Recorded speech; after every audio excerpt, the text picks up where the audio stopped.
Introduction.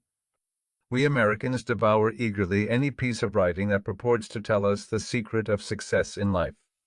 Yet how often we are disappointed to find nothing but commonplace statements or receipts that we know by heart but never follow. Most of the life stories of our famous and successful men fail to inspire because they lack the human element that makes the record real and brings the story within our grasp. While we are searching far and near for some Aladdin's lamp to give coveted fortune, there is ready at our hand if we will only reach out and take it, like the charm in Milton's commas.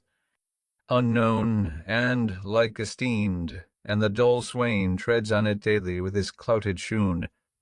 The interesting, human, and vividly told story of one of the wisest and most useful lives in our own history, and perhaps in any history. In Franklin's autobiography is offered not so much a ready-made formula for success as the companionship of a real flesh-and-blood man of extraordinary mind and quality, whose daily walk and conversation will help us to meet our own difficulties, much as daily walk was to meet our own difficulties, much as does the example of a wise and strong friend. While we are fascinated by the story, we absorb the human experience through which a strong and helpful character is building. The thing that makes Franklin's autobiography different from every other life story of a great and successful man is just this human aspect of the account. Franklin told the story of his life, as he himself says, for the benefit of his posterity. He wanted to help them by the relation of his own rise from obscurity and poverty to eminence and wealth. He is not unmindful of the importance of his public services and their recognition, yet his accounts of these achievements are given only as a part of the story, and the vanity displayed is incidental and in keeping with the honesty of the reciter. There is nothing of the impossible in the method and practice of Franklin as he sets them forth. The youth who reads the fascinating story is astonished to find that Franklin in his early years struggled with the same everyday passions and difficulties that he himself experiences, and he loses the sense of discouragement that comes from a realization of his own shortcomings and inability to attain. There are other reasons why the autobiography should be an intimate friend of American young people. Here they may establish a close relationship with one of the foremost Americans, as well as one of the wisest men of his age.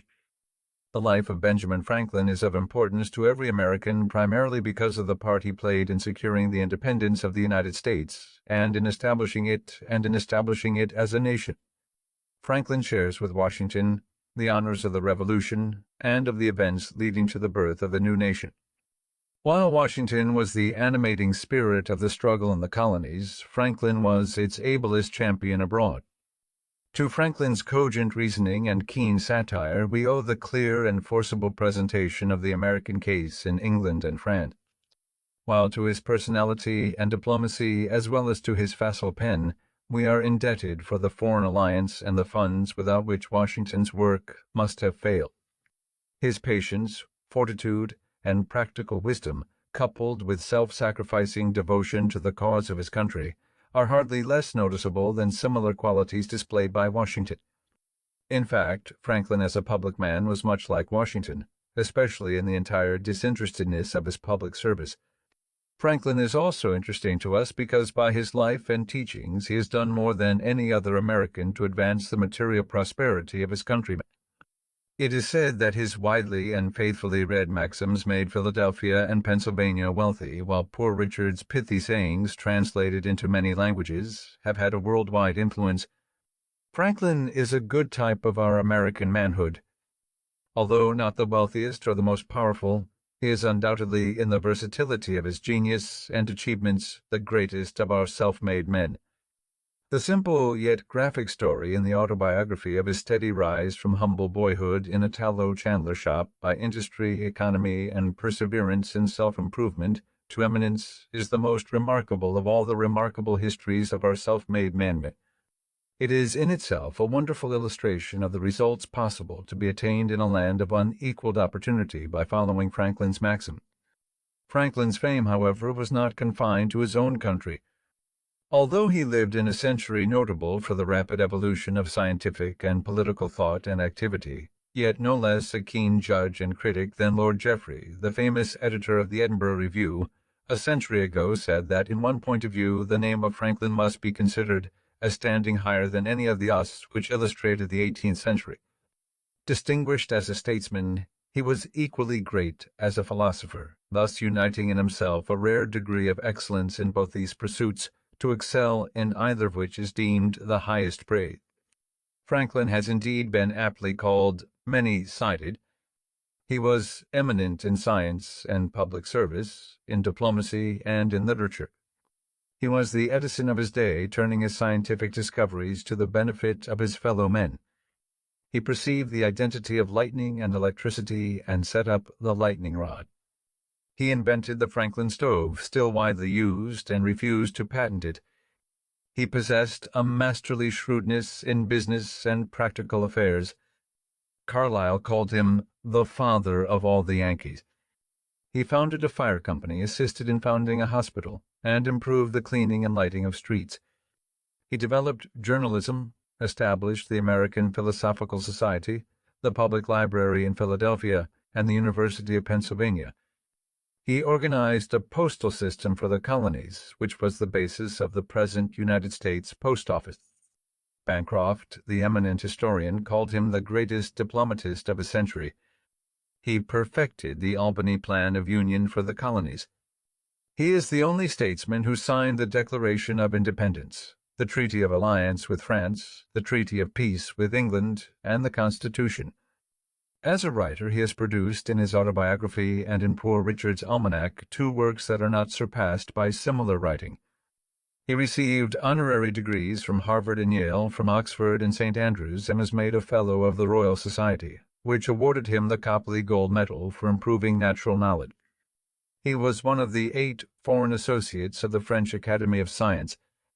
The careful study of the autobiography is also valuable because of the style in which it is written.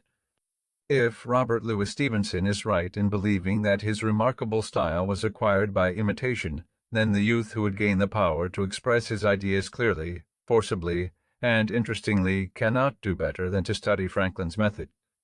Franklin's fame in the scientific world was due almost as much to his modest, simple, and sincere manner of presenting his discoveries and to the precision and clearness of the style in which he described his experiments as to the results he was able to announce. Sir Humphrey Davy, the celebrated English chemist, himself an excellent literary critic as well as a great scientist, said, "A singular felicity guided all Franklin's researches, and by very small means he established very grand truths. The style and manner of his publication on electricity are almost as worthy of admiration as the doctrine it contains." Franklin's place in literature is hard to determine because he was not primarily a literary man. His aim in his writings, as in his life work, was to be helpful to his fellow men. For him, writing was never an end in itself, but always a means to an end. Yet his success as a scientist, a statesman, and a diplomat, as well as socially, was in no little part due to his ability as a writer. His letters charmed all and made his correspondence eagerly sought. His political arguments were the joy of his party and the dread of his opponents. His scientific discoveries were explained in language at once so simple and so clear that plough, boy, and exquisite could follow his thought or his experiment to its conclusion. As far as American literature is concerned, Franklin has no contemporaries. Before the autobiography, only 1 literary work of importance had been produced in this country, Cotton Mather's Magnalia, a church history of New England in a ponderous, stiff style. Franklin was the first American author to gain a wide and permanent reputation in Europe. The autobiography, Poor Richard, Father Abraham's Speech, or The Way to Wealth, as well as some of the bagatelles, are as widely known abroad as any American writing. Franklin must also be classed as the first American humorist. English literature of the 18th century was characterized by the development of prose. Periodical literature reached its perfection early in the century in the Tatler and the Spectator of Addison and Steele. Pamphleteers flourished throughout the period. The homelier prose of Bunyan and Defoe gradually gave place to the more elegant and artificial language of Samuel Johnson, who set the standard for prose writing from 1745 onward. This century saw the beginnings of the modern novel in Fielding's Tom Jones, Richardson's Clarissa Harlowe, Sterne's Tristram Shandy, and Goldsmith's Vicar of Wakefield. Gibbon wrote The Decline and Fall of the Roman Empire, Hume his History of England, and Adam Smith The Wealth of Nations. In the simplicity and vigor of his style, Franklin more nearly resembles the earlier group of writers. In his first essays, he was not an inferior imitator of Addison. In his numerous parables, moral allegories, and apologues, he showed Bunyan's influence. But Franklin was essentially a journalist.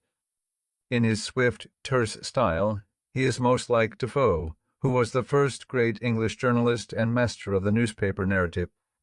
The style of both writers is marked by homely, vigorous expression, satire, burlesque, repartee. Here the comparison must end.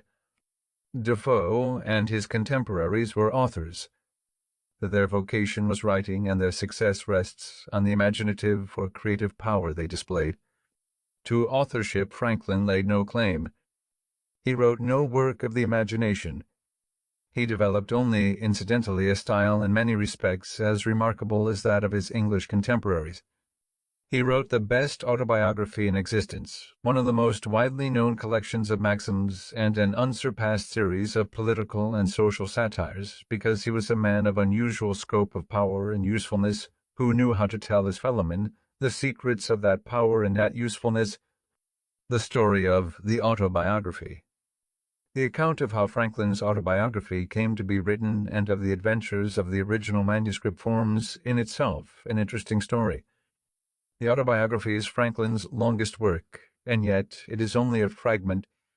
The first part, written as a letter to his son, William Franklin, was not intended for publication, and the composition is more informal and the narrative more personal than in the second part, from 1730 on, which was written with a view to publication.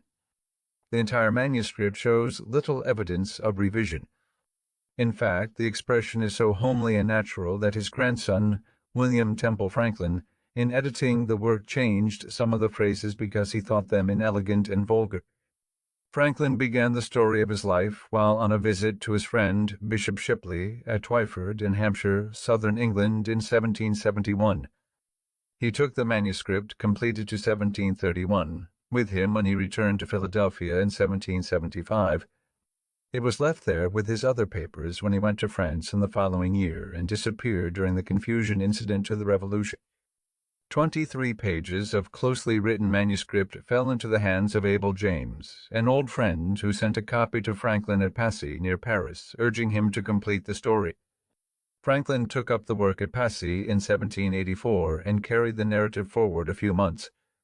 He changed the plan to meet his new purpose of writing to benefit the young reader. His work was soon interrupted and was not resumed until 1788, when he was at home in Philadelphia. He was now old, infirm, and suffering, and was still engaged in public service. Under these discouraging conditions, the work progressed slowly. It finally stopped when the narrative reached the year 1757. Copies of the manuscript were sent to friends of Franklin in England and France, among others to Monsieur Le Vaillard at Paris. The first edition of the autobiography was published in French at Paris in 1791. It was clumsily and carelessly translated and was imperfect and unfinished. Where the translator got the manuscript is not known. Le Vaillard disclaimed any knowledge of the publication. From this faulty French edition many others were printed, some in Germany, 2 in England, and another in France, so great was the demand for the work. In the meantime, the original manuscript of the autobiography had started on a varied and adventurous career. It was left by Franklin with his other works to his grandson, William Temple Franklin, whom Franklin designated as his literary executor. When Temple Franklin came to publish his grandfather's works in 1817, he sent the original manuscript of the autobiography to the daughter of Le Vaillardrefi to the daughter of Le Vaillard in exchange for her father's copy, probably thinking the clearer transcript would make better printer's copy. The original manuscript thus found its way to the Le Vaillard family and connections, where it remained until sold in 1867 to Mr. John Bigelow, United States Minister to France. By him it was later sold to Mr. E. Dwight Church of New York and passed with the rest of Mr. Church's library into the possession of Mr. Henry E. Huntington. The original manuscript of Franklin's autobiography now rests in the vault in Mr. Huntington's residence at Fifth Avenue and 57th Street, New York City. When Mr. Bigelow came to examine his purchase, he was astonished to find that what people had been reading for years as the authentic life of Benjamin Franklin by himself was only a garbled and incomplete version of the real autobiography. Temple Franklin had taken unwarranted liberties with the original. Mr. Bigelow says he found more than 1,200 changes in the text. In 1868, therefore, Mr. Bigelow published the standard edition of Franklin's autobiography. It corrected errors in the previous editions and was the first English edition to contain the short fourth part, comprising the last few pages of the manuscript written during the last year of Franklin's life. Mr. Bigelow republished the autobiography with additional interesting matter in 3 volumes in 1875, in 1905, and in 1905, and in 1910. The text in this volume is that of Mr. Bigelow's editions. The autobiography has been reprinted in the United States many scores of times and translated into all the languages of Europe. It has never lost its popularity and is still in constant demand at circulating libraries. The reason for this popularity is not far to seek, for in this work Franklin told in a remarkable manner the story of a remarkable life. He displayed hard common sense and a practical knowledge of the art of living. He selected and arranged his material, perhaps unconsciously, with the unerring instinct of the journalist for the best effects. His success is not a little due to his plain, clear, vigorous English. He used short sentences and words, homely expressions, apt illustrations, and pointed allusions. Franklin had a most interesting, varied, and unusual life. He was one of the greatest conversationalists of his time. His book is the record of that unusual life told in Franklin's own unexcelled conversational style. It is said that the best parts of Boswell's famous biography of Samuel Johnson are those parts where Boswell permits Johnson to tell his own story. In the autobiography, a no less remarkable man and talker than Samuel Johnson is telling his own story throughout. F. Du P.W.P. The Gilman Country School, Baltimore, September 1916. 1. Ancestry and Early Youth in Boston. Twyford at the Bishop of St. Asaph, 1771. Dear son, I have ever had pleasure in obtaining any little anecdotes of my ancestors. You may remember the inquiries I made among the remains of my relations when you were with me in England, and the journey I undertook for that purpose. Imagining it may be equally agreeable to you to know the circumstances of my life, many of which you are yet unacquainted with, and expecting the enjoyment of a week's uninterrupted leisure in my present country retirement, I sit down to write them for you, to which I have besides some other inducements. Having emerged from the poverty and obscurity in which I was born and bred, to a state of affluence and some degree of reputation in the world, and having gone so far through life with a considerable share of felicity, the conducing means I made use of, which with the blessing of God so well succeeded, my posterity may like to know, as they may find some of them suitable to their own situations, and for it to their own situations, and for it we. That felicity, when I reflected on it, has induced me sometimes to say that were it offered to my choice, I should have no objection to a repetition of the same life from its beginning, only asking the advantages authors have in a second edition to correct some faults of the first. So I might, besides correcting the faults, change some sinister accidents and events of it for others more favorable. But though this were denied, I should still accept the offer. Since such a repetition is not to be expected, the next thing most like living one's life over again seems to be a recollection of that life, and to make that recollection as durable as possible by putting it down in writing. Hereby, too, I shall indulge the inclination so natural in all men to be talking of themselves and their own past action. And as I shall indulge it without being tiresome to others, who, through respect to age, might conceive themselves obliged to give me a hearing, since this may be read or not as anyone pleases. And, lastly, I may as well confess it, since my denial of it will be believed by nobody, perhaps I shall a good deal gratify my own vanity. Indeed, I scarce ever heard or saw the introductory words, without vanity I may say, etc., but some vain thing immediately followed. Most people dislike vanity in others, whatever share they have of it themselves. But I give it fair quarter wherever I meet with it, being persuaded that it is often productive of good to the possessor, and to others that are within his sphere of action. And therefore, in many cases, it would not be altogether absurd if a man were to thank God for his vanity among the other comforts of life. Gibbon and Hume, the great British historians who were contemporaries of Franklin, express in their autobiographies the same feeling about the propriety of just self-praise. And now I speak of thanking God. I desire, with all humility, to acknowledge that I owe the mentioned happiness of my past life to his kind providence, which lead me to the means I used and gave them success. My belief of this induces me to hope, though I must not presume, that the same goodness will still be exercised toward me in continuing that happiness, or enabling me to bear a fatal reverse, which I may experience as others have done. The complexion of my future fortune being known to him only in whose power it is to bless to us even our affliction. The notes one of my uncles, who had the same kind of curiosity in collecting family anecdotes, once put into my hands, furnished me with several particulars relating to our ancestors.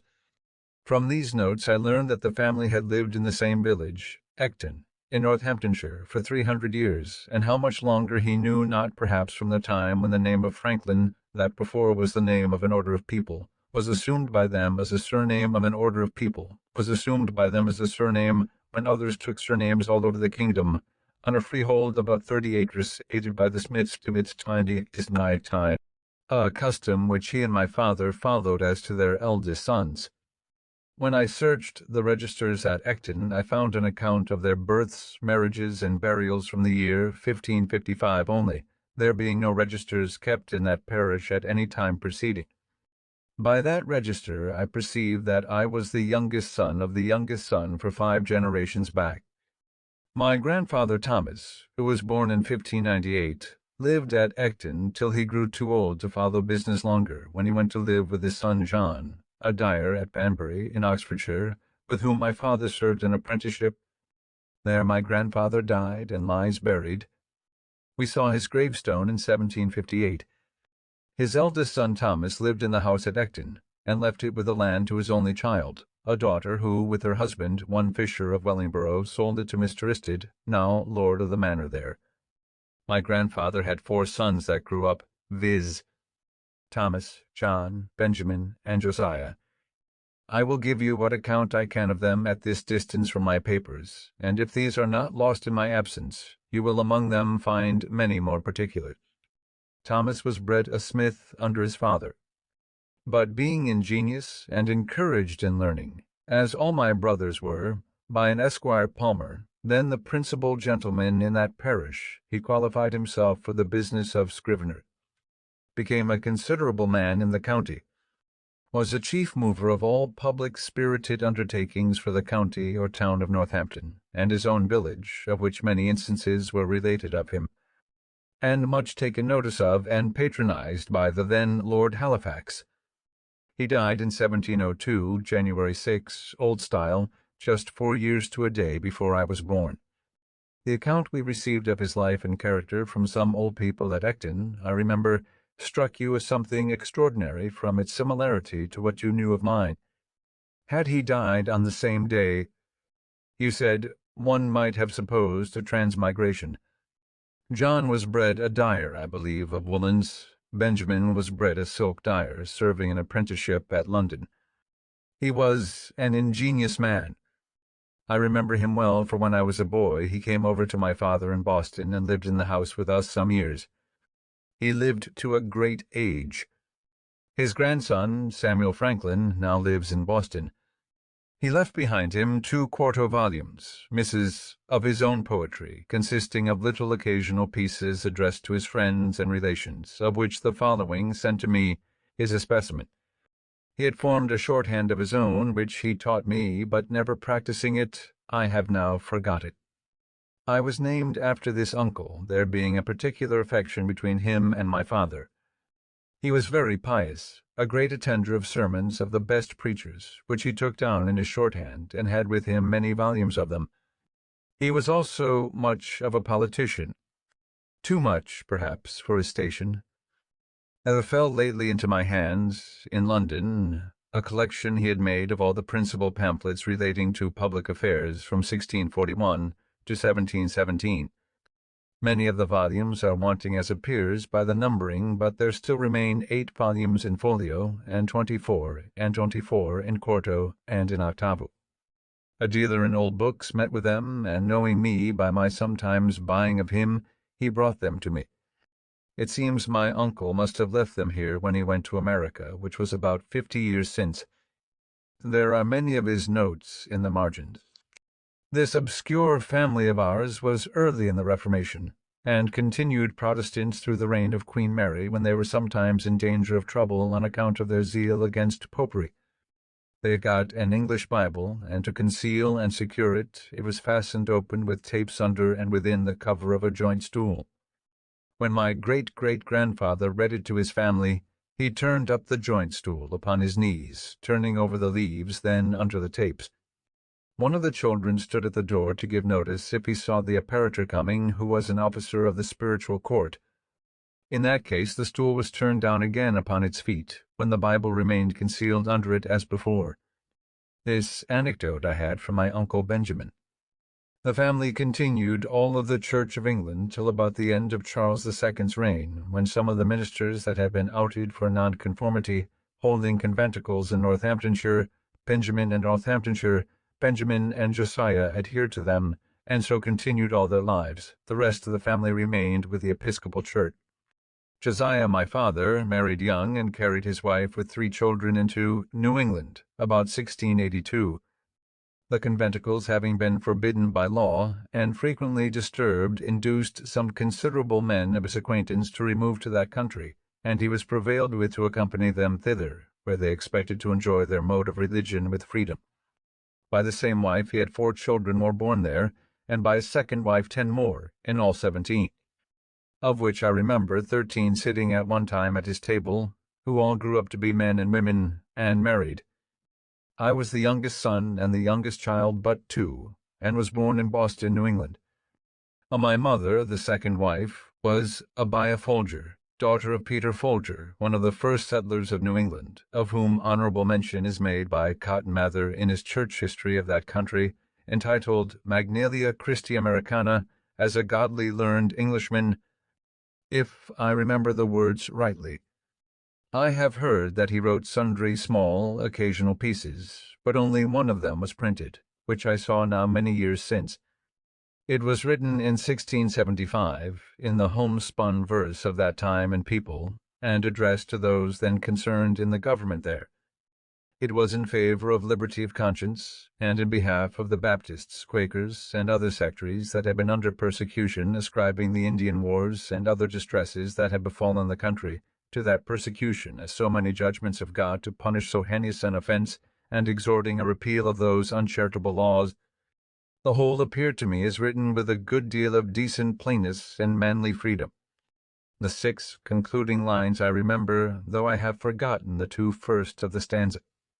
But the purport of them was that his censures proceeded from good will, and therefore he would be known to be the author. Because to be a libeller, says he, I hate it with my heart. From Sherburne town, where now I dwell, my name I do put here. Without offence, your real friend, it is Peter Folger. My elder brothers were all put apprentices to different trades. I was put to the grammar school at 8 years of age, my father intending to devote me, as the tithe of his sons, to the service of the church. My early readiness in learning to read, which must have been very early, as I do not remember when I could not read, and the opinion of all his friends that I should certainly make a good scholar, encouraged him in this purpose of his. My uncle Benjamin, too, approved of it, and proposed to give me all his shorthand volumes of sermons, I suppose as a stock to set up with, if I would learn his character. I continued, however, at the grammar school not quite 1 year, though in that time I had risen gradually from the middle of the class of that year to be the head of it, and farther was removed into the next class above it, in order to go with that into the next class above it, in order to go with that into the third at the end of the year. But my father, in the meantime, from a view of the expense of a college education, which having so large a family he could not well afford, and the mean living many so educated were afterwards able to obtain, reasons that he gave to his friends in my hearing, altered his first intention, took me from the grammar school, and sent me to a school for writing and Aramaic, kept by a then famous Umayyad Aziz and Panachim Nuatels and Passion Erf. Under him I acquired fair writing pretty soon, but I failed in the arithmetic, and made no progress in it. At 10 years old I was taken home to assist my father in his business, which was that of a tallow chandler and soap boiler. A business he was not bred to, but had assumed on his arrival in New England, and on finding his dying trade would not maintain his family, being in little request. Accordingly, I was employed in cutting wick for the candles, filling the dipping mold and the molds for cast candles, attending the shop, going of errands, etc. I disliked the trade, and had a strong inclination for the sea, but my father declared against it. However, living near the water, I was much in and about it, learnt early to swim well and to manage boats. And when in a boat or canoe with other boys, I was commonly allowed to govern, especially in any case of difficulty. And upon other occasions I was generally a leader among the boys, and sometimes led them into scrapes, of which I will mention one instance, as it shows an early projecting public spirit, but not then justly conducted. There was a salt marsh that bounded part of the mill pond, on the edge of which, at high water, we used to stand to fish for minnows. By much trampling, we had made it a mere quagmire. My proposal was to build a wharf there fit for us to stand upon, and I showed my comrades a large heap of stones, which were intended for a new house near the marsh, and which would very well suit our purpose. Accordingly, in the evening, when the workmen were gone, I assembled a number of my playfellows, and working with them diligently like so many emmets, sometimes 2 or 3 to a stone, we brought them all the way and built our little wharf. The next morning the workmen were surprised at missing the stones, which were found in our wharf. Inquiry was made after the removers. We were discovered and complained of. Several of us were corrected by our fathers, and, though I pleaded the usefulness of the work, mine convinced me that nothing was useful which was not honest. I think you may like to know something of his person and character. He had an excellent constitution of body, was of middle stature, but well set, and very strong. He was ingenious, could draw prettily, was skilled a little in music, and had a clear, pleasing voice, so that when he played psalm tunes on his violin and sung withal, as he sometimes did in an evening after the business of the day was over, it was extremely agreeable to hear. He had a mechanical genius too, and, on occasion, was very handy in the use of other tradesmen's tools. But his great excellence lay in a sound understanding and solid judgment in prudential matters, both in private and public affairs. In the latter, indeed, he was never employed, the numerous family he had to educate, and the straitness of his circumstances keeping him close to his trade. But I remember well his being frequently visited by leading people who consulted him for his opinion in affairs of the town or of the church he belonged to, and showed a good deal of respect for his judgment and advice. He was also much consulted by private persons about their affairs when any difficulty occurred, and frequently chosen an arbitrator between contending parties. At his table he liked to have, as often as he could, some sensible friend or neighbor to converse with, and always took care to start some ingenious or useful topic for discourse, which might tend to improve the minds of his children. By this means he turned our attention to what was good, just, and prudent in the conduct of life, and little or no notice was ever taken of what related to the victuals on the table, whether it was well or ill dressed, in or out of season, of good or bad flavor, preferable or inferior to this or that other thing of the kind, so that I was brought up in such a perfect inattention to those matters as to be quite indifferent what kind of food was set before me, and so unobservant of it, that I taftete at tedide a tartased iterade. This has been a convenience to me in travelling, where my companions have been sometimes very unhappy for want of a suitable gratification of their more delicate, because better instructed tastes and appetites. My mother had likewise an excellent constitution. She suckled all her 10 children. I never knew either my father or mother to have any sickness but that of which they died, he at 89, and she at 85 years of age. They lie buried together at Boston, where I some years since placed a marble over their grave, with this inscription: Josiah Franklin and Abiah his wife lie here interred. They lived lovingly together in wedlock 55 years. Without an estate or any gainful employment, by constant labor and industry, with God's blessing, they maintained a large family comfortably, and brought up 13 children and 7 grandchildren reputably. From this instance, reader, be encouraged to diligence in thy calling, and distrust not providence. He was a pious and prudent man. She a discreet and virtuous woman. Their youngest son, in filial regard to their memory, places this stone. J.F. born 1655, died 1744, at 89. A.F. born 1667, died 1752, 85. By my rambling digressions, I perceive myself to be grown old. I used to write more methodically, but one does not dress for private company as for a public ball. 'Tis perhaps only negligence. To return, I continued thus employed in my father's business for 2 years, that is, till I was 12 years old.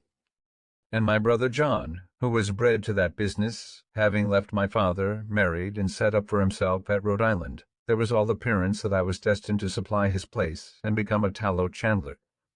But my dislike to the trade continuing, my father was under apprehensions that if he did not find one for me more agreeable, I should break away and get to sea, as his son Josiah had done, to his great vexation. He therefore sometimes took me to walk with him and see joiners, bricklayers, turners, braziers, etc., at their work, that he might observe my inclination, and endeavor to fix it on some trade or other on land. It has ever since been a pleasure to me to see good workmen handle their tool, and it has been useful to me, having learnt so much by it as to be able to do little jobs myself in my house when a workman could not readily be got, and to construct little machines for my experiments, while the intention of making the experiment was fresh and warm in my mind. My father at last fixed upon the cutler's trade, and my uncle Benjamin's son Samuel, who was bred to that business in London, being about that time established in Boston, I was sent to be with him some time on liking. But his expectations of a fee with me displeasing my father, I was taken home again. 2. Beginning life as a printer. From a child I was fond of reading, and all the little money that came into my hands was ever laid out in books.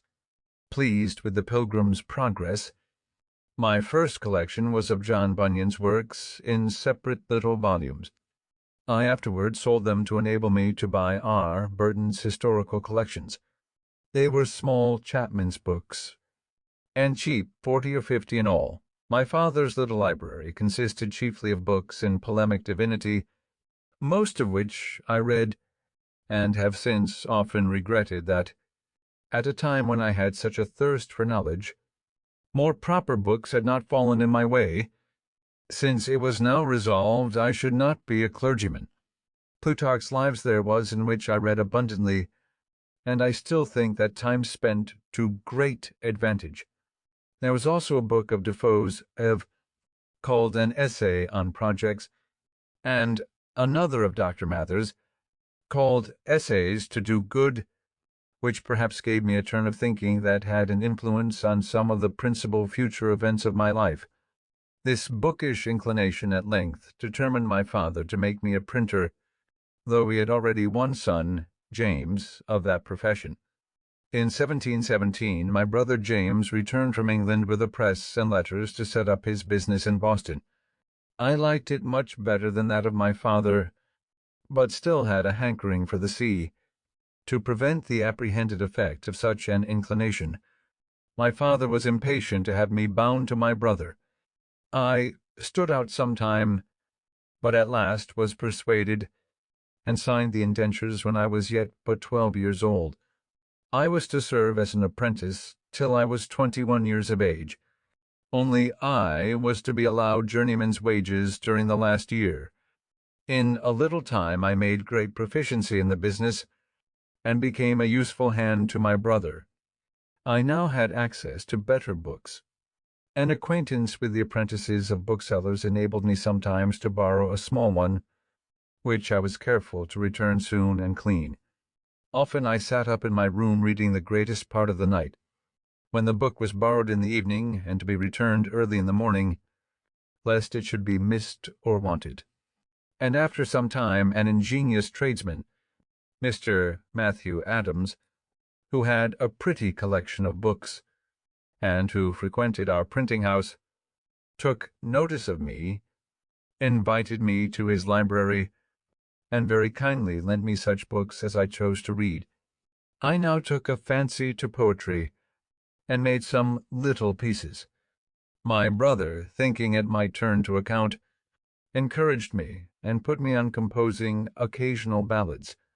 One was called The Lighthouse Tragedy, and contained an account of the drowning of Captain Worthilake, with his 2 daughters. The other was a sailor song on the taking of Teach or Blackbeard, the pirate. They were wretched stuff, in the Grub Street ballad style, and when they were printed he sent me about the town to sell them. The first sold wonderfully, the event being recent, having made a great noise.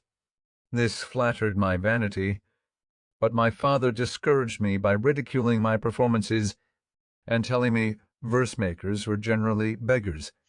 So I escaped being a poet, most probably a very bad one, but as prose writing has been of great use to me in the course of my life, and was a principal means of my advancement, I shall tell you how, in such a situation, I acquired what little ability I have in that way. There was another bookish lad in the town, John Collins by name, with whom I was intimately acquainted.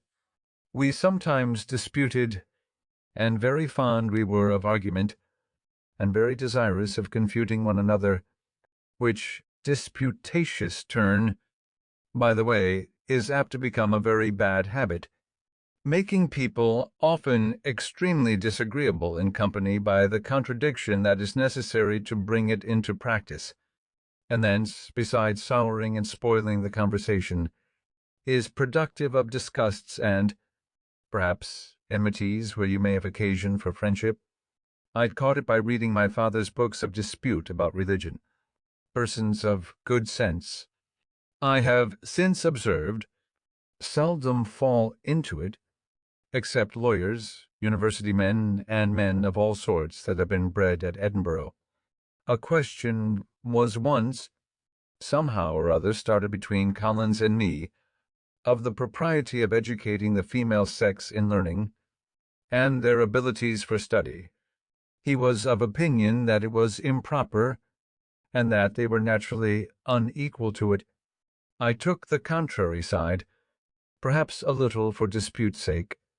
He was naturally more eloquent, had a ready plenty of words, and sometimes, as I thought, bore me down more by his fluency than by the strength of his reason. As we parted without settling the point, and were not to see one another again for some time, I sat down to put my arguments in writing, which I copied fair and sent to him. He answered, and I replied. 3 or 4 letters of a side had passed, when my father happened to find my papers and read them. Without entering into the discussion, he took occasion to talk to me about the manner of my writing, observed that, though I had the advantage of my antagonist in correct spelling and pointing, which I owed to the printing house, I fell far short in elegance of expression, in method, and in perspicuity, of which he convinced me by several instances. I saw the justice of his remarks, and thence grew more attentive to the manner in writing, and determined to endeavour at improvement. About this time I met with an odd volume of The Spectator. It was the 3rd. I had never before seen any of them. I bought it, read it over and over, and was much delighted with it. I thought the writing excellent, and wished, if possible, to imitate it. With this view, I took some of the papers, and, making short hints of the sentiment in each sentence, laid them by a few days, and then, without looking at the book, tried to complete the papers again by expressing each hinted sentiment at length, and as fully as it had been expressed before, in any suitable words that should come to hand. Then I compared my Spectator with the original, discovered some of my faults, and corrected them. But I found I wanted a stock of words, or a readiness in recollecting and using them, which I thought I should have acquired before that time if I had gone on making verses, since the continual occasion for words of the same import, but of different length, to suit the measure, or of different sound for the rhyme, would have laid me under a constant necessity of searching for variety, and also have tended to fix that variety in my mind, and make me master of it. Therefore I took some of the tales and turned them into verse, and, after a time, when I had pretty well forgotten the prose, turned them back again. I also sometimes jumbled my collections of hints into confusion, and after some weeks endeavored to reduce them into the best order, before I began to form the full sentences and complete the paper. This was to teach me method in the arrangement of thoughts. By comparing my work afterwards with the original, I discovered many faults and amended them, but I sometimes had the pleasure of fancying that, in certain particulars of small import, I had been lucky enough to improve the method of the language, and this encouraged me to think I might possibly in time come to be a tolerable English writer, of which I was extremely ambitious. My time for these exercises and for reading was at night, after work, or before it began in the morning, or on Sundays, when I contrived to be in the printing-house alone, evading as much as I could the common attendance on public worship which my father used to exact of me when I was under his care, and which, indeed, I still thought a duty, thought I could not, as it seemed to me, afford time to practice it. When about 16 years of age, I happened to meet with a book written by one Tryon, recommending a vegetable diet. I determined to go into it. My brother, being yet unmarried, did not keep house, but boarded himself and his apprentices in another family. My refusing to eat flesh occasioned an inconveniency, and I was frequently chided for my singularity. I made myself acquainted with Tryon's manner of preparing some of his dishes, such as boiling potatoes or rice, making hasty pudding, and a few others, and then proposed to my brother that if he would give me weekly half the money he paid for my board, I would board myself. He instantly agreed to it, and I presently found that I could save half what he paid me. This was an additional fund for buying books. But I had another advantage in it. My brother and the rest going from the printing-house to their meals, I remained there alone, and, dispatching presently my light repast, which often was no more than a biscuit or a slice of bread, a handful of raisins or a tart from the pastry cook's, and a glass of water, had the rest of the time till their return for study, in which I made the greater progress, from that greater clearness of head and quicker apprehension which usually attend temperance in eating and drinking. And now it was that, being on some occasion made ashamed of my ignorance in figures, which I had twice failed in learning when at school, I took Cocker's book of arithmetic, and went through the whole by myself with great ease. I also read Sellers and Shermy's books of navigation, and became acquainted with the little geometry they contain, but never proceeded far in that science. And I read about this time, Locke, on Human Understanding, and The Art of Thinking, by Messrs. Duport Royal. While I was intent on improving my language, I met with an English grammar, I think it was Greenwood's, at the end of which there were 2 little sketches of the arts of rhetoric and logic.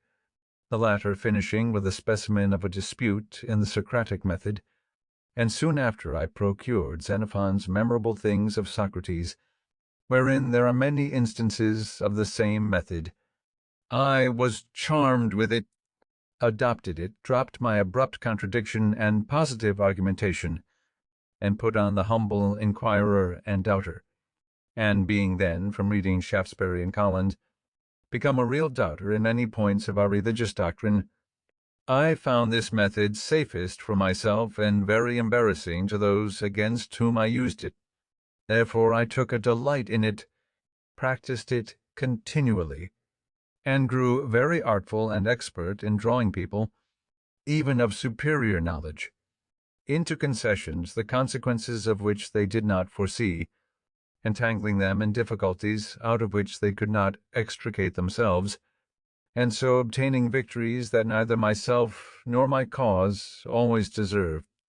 I continued this method some few years, but gradually left it, retaining only the habit of expressing myself in terms of modest diffidence, never using, when I advanced anything that may possibly be disputed, the words certainly, undoubtedly, or any others that give the air of positiveness to an opinion, but rather say, I conceive or apprehend a thing to be so and so, it appears to me, or I should think it so or so, for such and such reasons, or I imagine it to be so, or it is so, if I am not mistaken.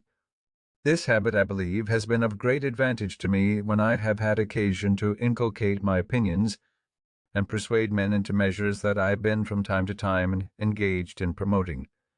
And as the chief ends of conversation are to inform or to be informed, to please or to persuade, I wish well-meaning, sensible men would not lessen their power of doing good by a positive, assuming manner that seldom fails to disgust, tends to create opposition, and to defeat every one of those purposes for which speech was given to us, to wit, giving or receiving information or pleasure.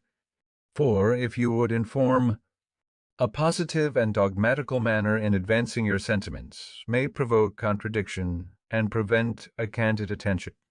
If you wish information and improvement from the knowledge of others, and yet at the same time express yourself as firmly fixed in your present opinions, modest, sensible men who do not love disputation will probably leave you undisturbed in the possession of your error, and by such a manner you can seldom hope to recommend yourself in pleasing your hearers, or to persuade those whose concurrence you desire. Pope says judiciously, men should be taught as if you taught them not, and things unknown proposed as things forgot, farther recommending to us to speak, though sure, with seeming diffidence. And he might have coupled with this line that which he has coupled with another, I think less properly, for want of modesty is want of sense. If you ask, why less properly, I must repeat the lines, immodest words admit of no defense, for want of modesty is want of sense.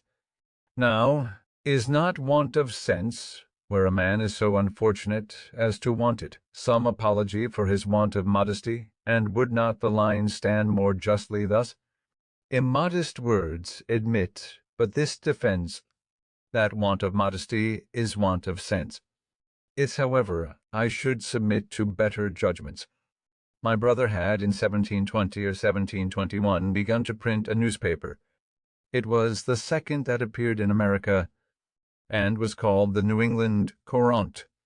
The only one before it was the Boston Newsletter. I remember his being dissuaded by some of his friends from the undertaking as not likely to succeed, one newspaper being, me, in their judgment, engagement enough for America. At this time, 1771, there are not less than 25. He went on, however, with the undertaking, and after having worked in composing the types and printing off the sheets, I was employed to carry the papers to the streets to the customers. He had some ingenious men among his friends, who amused themselves by writing little pieces for this paper, which gained it credit and made it more in demand, and these gentlemen often visited us. Hearing their conversations, and their accounts of the approbation their papers were received with, I was excited to try my hand among them, but, being still a boy, and suspecting that my brother would object to printing anything of mine in his paper if he knew it to be mine, I contrived to disguise my hand, and, writing an anonymous paper, I put it in at night under the door of the printing-house. It was found in the morning, and communicated to his writing friends when they called in as usual. They read it, commented on it in my hearing, and I had the exquisite pleasure of finding it met with their approbation, and that, in their different guesses at the author, none were named but men of some character among us for learning and ingenuity. I suppose now that I was rather lucky in my judges, and that perhaps they were not really so very good ones as I then esteemed them. Encouraged, however, by this, I wrote and conveyed in the same way to the press several more papers which were equally approved, and I kept my secret till my small fund of sense for such performances was pretty well exhausted, and then I discovered it when I began to be considered a little more by my brother's acquaintance, and in a manner that did not quite please him, as he thought, probably with reason, that it tended to make me too vain, and perhaps this might be one occasion of the differences that we began to have about this time. Though a brother, he considered himself as my master, and me as his apprentice, and accordingly expected the same services from me as he would from another, while I thought he demeaned me too much in some he required of me, who from a brother expected more indulgence. Our disputes were often brought before our father, and I fancy I was either generally in the right, or else a better pleader, because the judgment was generally in my favor. But my brother was passionate, and had often beaten me, which I took extremely amiss, and, thinking my apprenticeship very tedious, I was continually wishing for some opportunity of shortening it, which at length offered in a manner unexpected. One of the pieces in our newspaper on some political point, which I have now forgotten, gave offence to the Assembly. He was taken up, censured, and imprisoned for a month, by the Speaker's warrant, I suppose because he would not discover his author. I too was taken up and examined before the Council, but though I did not give them any satisfaction, that they contented themselves with admonishing me, and dismissed me, considering me, perhaps, as an apprentice who was bound to keep his master's secrets. During my brother's confinement, which I resented a good deal, notwithstanding our private differences, I had the management of the paper, and I made bold to give our rulers some rubs in it, which my brother took very kindly, while others began to consider me in an unfavorable light, as a young genius that had a turn for libeling and solder. My brother's discharge was accompanied with an order of the House, a very odd one, that James Franklin should no longer print the paper called the New England Courant. There was a consultation held in our printing-house among his friends, what he should do in this case. Some proposed to evade the order by changing the name of the paper, but my brother, seeing inconveniences in that, it was finally concluded on as a better way to let it be printed for the future under the name of Benjamin Franklin, and to avoid the censure of the Assembly that might fall on him as still printing it by his apprentice. The contrivance was that my old indenture should be returned to me, with a full discharge on the back of it, to be shown on occasion, but to secure to him the benefit of my service, I was to sign new indentures for the remainder of the term, which were to be kept private. A very flimsy scheme it was. However, it was immediately executed, and the paper went on, accordingly, under my name for several months. At length, a fresh difference arising between my brother and me, I took upon me to assert my freedom, presuming that he would not venture to produce the new indentures. It was not fair in me to take this advantage, and this I therefore reckon one of the first errata of my life, but the unfairness of it weighed little with me, when, under the impressions of resentment for the blows his passion too often urged him to bestow upon me, though he was otherwise not an ill-natured man, perhaps I was too saucy and provoking. When he found I would leave him, he took care to prevent my getting employment in any other printing house of the town, by going round and speaking to every master, who accordingly refused to give me work. I then thought of going to New York, as the nearest place where there was a printer, and I was rather inclined to leave Boston when I reflected that I had already made myself a little obnoxious to the governing party, and from the arbitrary proceedings of the Assembly in my brother's case, it was likely I might, if I stayed, soon bring myself into scrapes, and farther, that my indiscreet disputations about religion began to make me pointed at with horror by good people as an infidel or atheist. I determined on the point, but my father now siding with my brother, I was sensible that, if I attempted to go openly, means would be used to prevent me. My friend Collins, Almond, therefore undertook to manage a little for me. He agreed with the captain of a New York sloop for my passage, under the notion of my being a young acquaintance of his.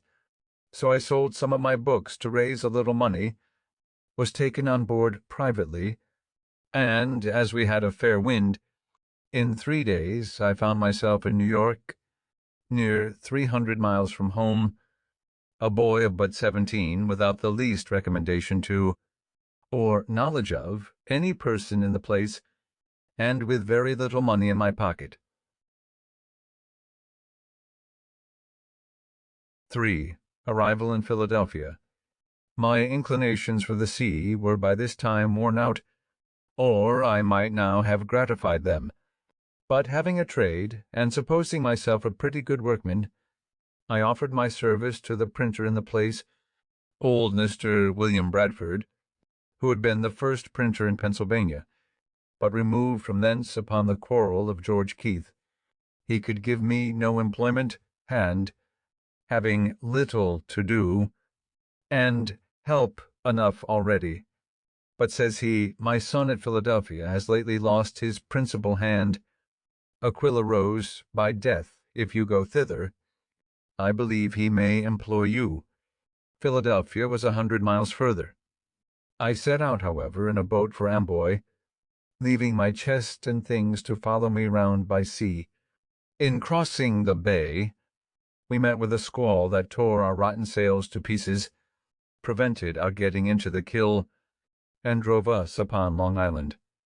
In our way, a drunken Dutchman, who was a passenger too, fell overboard. When he was sinking, I reached through the water to his shock-pate, and drew him up so that we got him in again.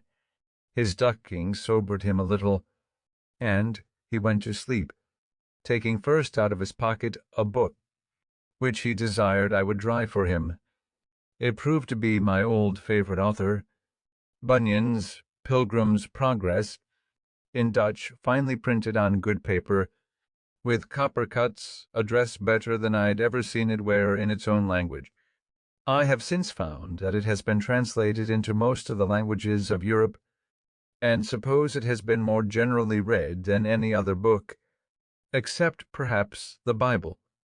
Honest John was the first that I know of who mixed narration and dialogue, a method of writing very engaging to the reader, who, in the most interesting parts, finds himself, as it were, brought into the company and present at the discourse. De Foe, in his Crusoe, his Moll Flanders, Religious Courtship, Family Instructor, and other pieces, has imitated it with success, and Richardson has done the same in his Pamela, etc. When we drew near the island, we found it was at a place where there could be no landing, there being a great surf on the stony beach. So we dropped anchor, and swung round towards the shore. Some people came down to the water edge and hallooed to us as we did to them, but the wind was so high, and the surf so loud, that we could not hear so as to understand each other. There were canoes on the shore, and we made signs and hallooed that they should fetch us, but they either did not understand us or thought it impracticable, so they went away, and night coming on, we had no remedy but to wait till the wind should abate, and in the meantime the boatmen and I concluded to sleep, if we could, and so crowded into the scuttle, with the Dutchman, who was still wet, and the spray beating over the head of our boat, a leaked through to us, so that we were soon almost as wet as he. In this manner we lay all night, with very little rest, but the wind abating the next day, we made a shift to reach Amboy before night, having been 30 hours on the water, without victuals or any drink but a bottle of filthy rum, and the water we sailed on being salt. In the evening I found myself very feverish, and went into bed. But having read somewhere that cold water drank plentifully was good for a fever, I followed the prescription, sweat plentifully most of the night. My fever left me, and in the morning, crossing the ferry, I proceeded on my journey on foot, having 50 miles to Burlington, where I was told I should find boats that would carry me the rest of the way to Philadelphia. It rained very hard all the day. I was thoroughly soaked, and by noon a good deal tired, so I stopped at a poor inn, where I stayed all night, beginning now to wish that I had never left home. I cut so miserable a figure, too, that I found, by the questions asked me, I was suspected to be some runaway servant, and in danger of being taken up on that suspicion. However, I proceeded the next day, and got in the evening to an inn, within 8 or 10 miles of Burlington, kept by one Dr. Brown. He entered into conversation with me while I took some refreshment, and, finding I had read a little, became very sociable and friendly. Our acquaintance continued as long as he lived. He had been, I imagine, an itinerant doctor, for there was no town in England, or country in Europe, of which he could not give a very particular account. He had some letters, and was ingenious, but much of an unbeliever, and wickedly undertook, some years after, to travesty the Bible in doggerel verse, as Cotton had done Virgil. By this means he set many of the facts in a very ridiculous light, and might have hurt weak minds if his work had been published, but it never was. At his house I lay that night, and the next morning reached Burlington, but had the mortification to find that the regular boats were gone a little before my coming, and no other expected to go before Tuesday, this being Saturday, wherefore I returned to an old woman in the town, of whom I had bought gingerbread to eat on the water, and asked her advice. She invited me to lodge at her house till a passage by water should offer, and being tired with my foot travelling, I accepted the invitation. She, understanding I was a printer, would have had me stay at that town and follow my business.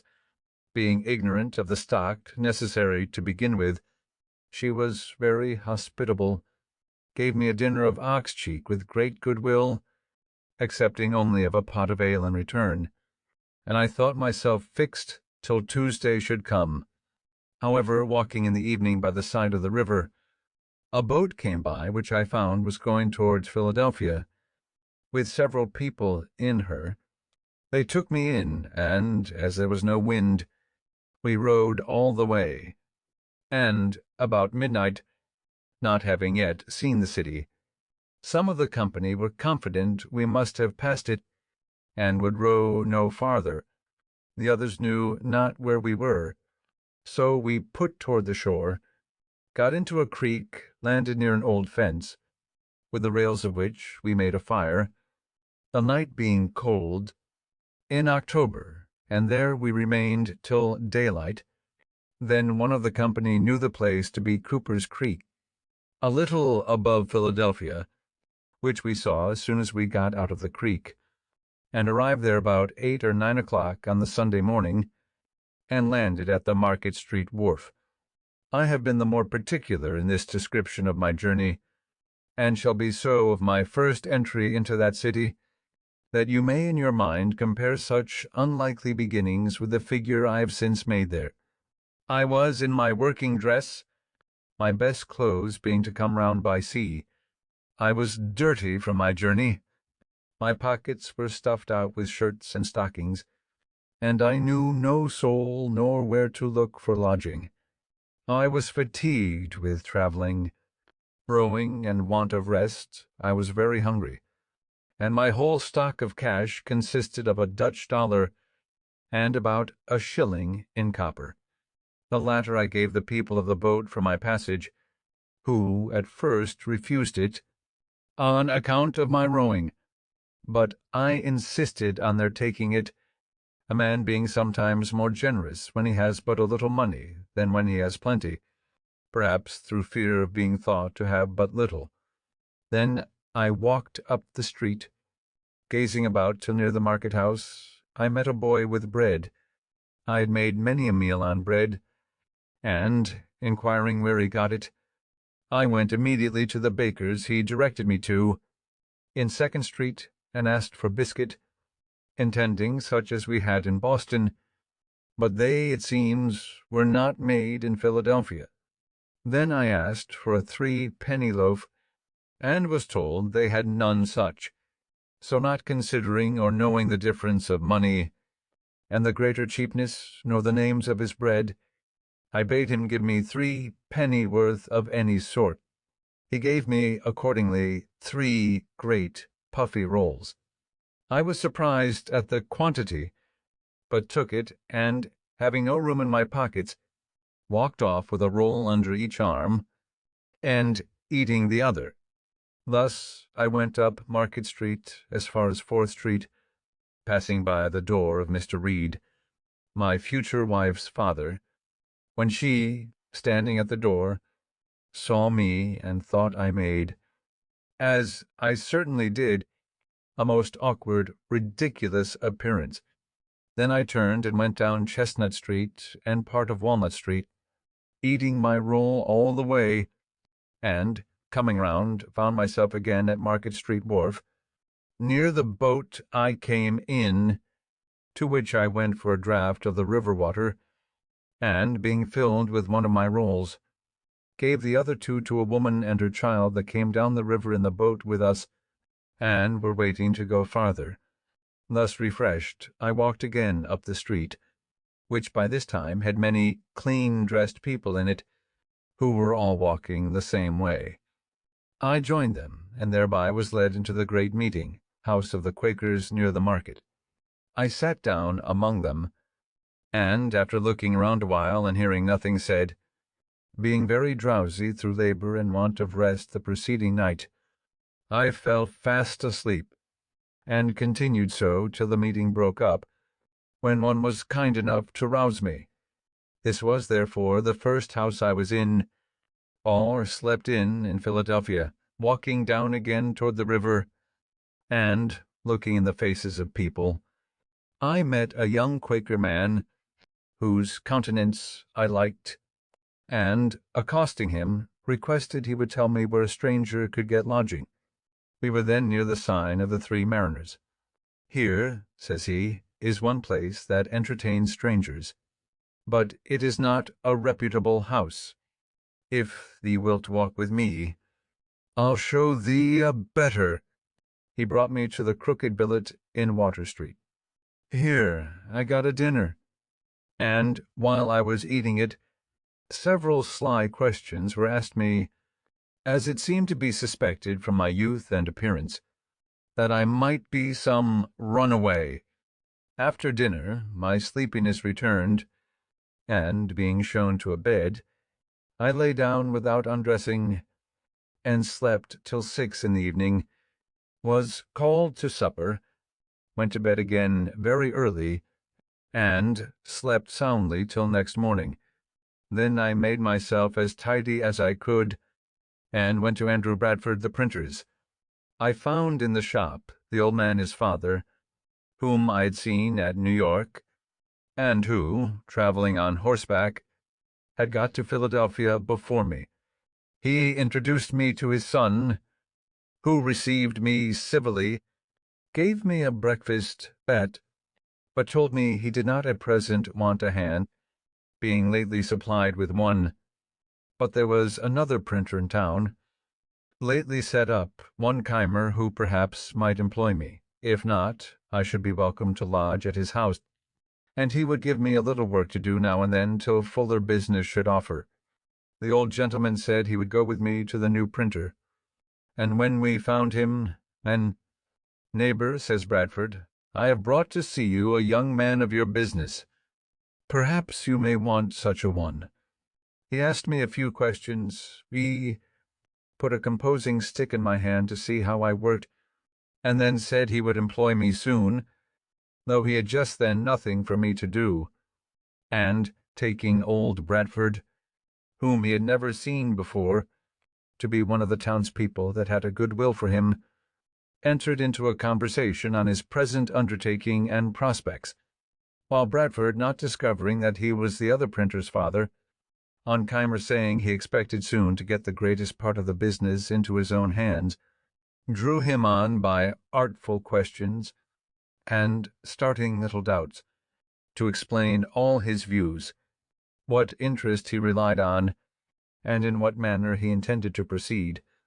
I, who stood by and heard all, saw immediately that one of them was a crafty old sophister, and the other a mere novice.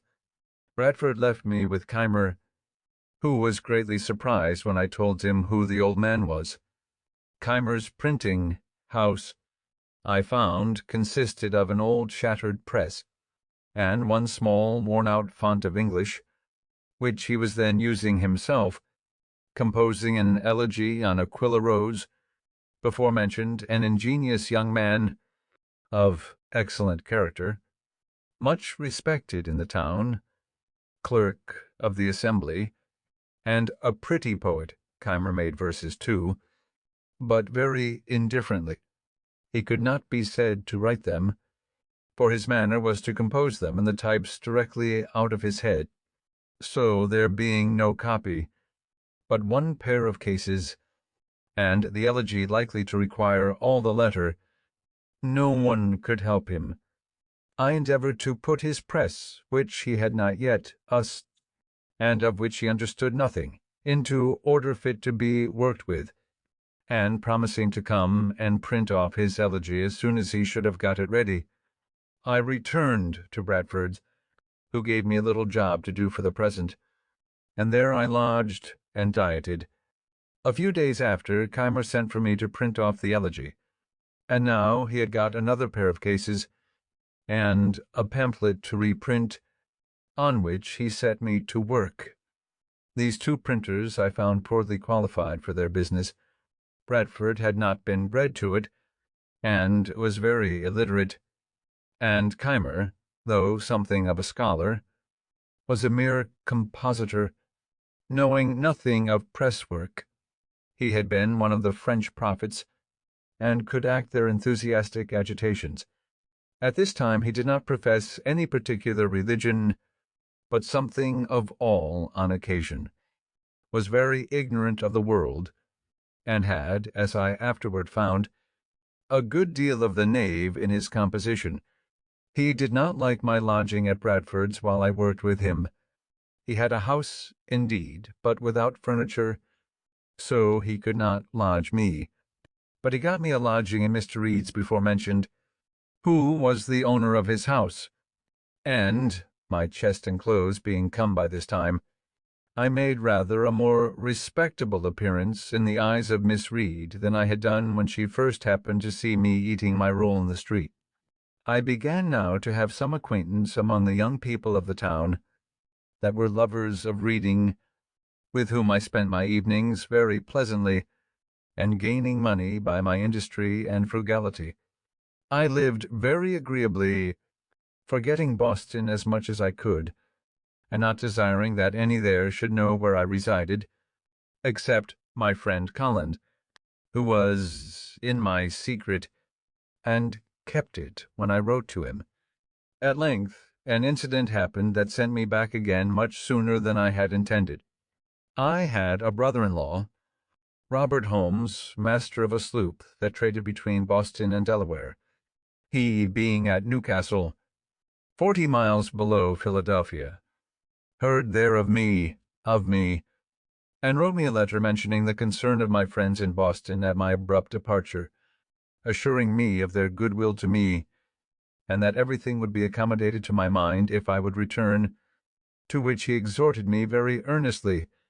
I wrote an answer to his letter, thanked him for his advice, but stated my reasons for quitting Boston fully and in such a light as to convince him I was not so wrong as he had apprehended. 4. First visit to Boston. Sir William Keith, governor of the province, was then at Newcastle, and Captain Holmes, happening to be in company with him when my letter came to hand, spoke to him of me, and showed him the letter. The governor read it, and seemed surprised when he was told my age. He said one appeared a young man of promising parts, and therefore should be encouraged. The printers at Philadelphia were wretched ones, and if I would set up there, he made no doubt I should succeed. For his part, he would procure me the public business, and do me every other service in his power. This my brother-in-law afterwards told me in Boston, but I knew as yet nothing of it. When, one day, Keimer and I being at work together near the window, we saw the governor and another gentleman, which proved to be Colonel French, of Newcastle, finely dressed, come directly across the street to our house, and heard them at the door. Keimer ran down immediately, thinking it a visit to him, but the governor inquired for me, came up, and with a condescension and politeness one had been quite unused to, made me many compliments, desired to be acquainted with me, blamed me kindly for not having made myself known to him when I first came to the place, and would have me away with him to the tavern, where he was going with Colonel French to taste, as he said, some excellent Madeira. I was not a little surprised, and Keimer starred like a pig poisoned. I went, however, with the governor and Colonel French to a tavern at the corner of 3rd Street, and over the Madeira he proposed my setting up my business, laid before me the probabilities of success, and both he and Colonel French assured me I should have their interest and influence in procuring the public business of both governments. On my doubting whether my father would assist me in it, Sir William said he would give me a letter to him, in which he would state the advantages, and he did not doubt of prevailing with him. So it was concluded I should return to Boston in the first vessel, with the governor's letter recommending me to my father. In the meantime, the intention was to be kept a secret, and I went on working with Keimer as usual, the governor sending for me now and then to dine with him. A very great honor, I thought it, and conversing with me in the most affable, familiar, and friendly manner imaginable. About the end of April, 1724, a little vessel offered for Boston. One took leave of Keimer as going to see my friends. The governor gave me an ample letter, saying many flattering things of me to my father, and strongly recommending the project of my setting up at Philadelphia as a thing that must make my fortune. We struck on a shoal in going down the bay, and sprung a leak. We had a blustering time at sea, and were obliged to pump almost continually, at which I took my turn. We arrived safe, however, at Boston in about a fortnight. I had been absent 7 months, and my friends had heard nothing of me, for my brother Holmes was not yet returned, and had not written about me. My unexpected appearance surprised the family. All were, however, very glad to see me, and made me welcome, except my brother. I went to see him at his printing house. I was better dressed than ever while in his service, having a genteel new suit from head to foot, a watch, and my pockets lined with near £5 sterling in silver. He received me not very frankly, looked me all over, and turned to his work again. The journeymen were inquisitive where one had been, what sort of a country it was, and how I liked it. I praised it much, and the happy life I led in it, expressing strongly my intention of returning to it, and one of them asking what kind of money we had there, I produced a handful of silver, and spread it before them, which was a kind of raree show they had not been used to, paper being the money of Boston. Then I took an opportunity of letting them see my watch, and, lastly, my brother still glum and sullen, I gave them a piece of 8 to drink, and took my leave. This visit of mine offended him extremely, for when my mother some time after spoke to him of a reconciliation, and of her wishes to see us on good terms together, and that we might live for the future as brothers, he said I had insulted him in such a manner before his people that he could never forget or forgive it. In this, however, he was mistaken.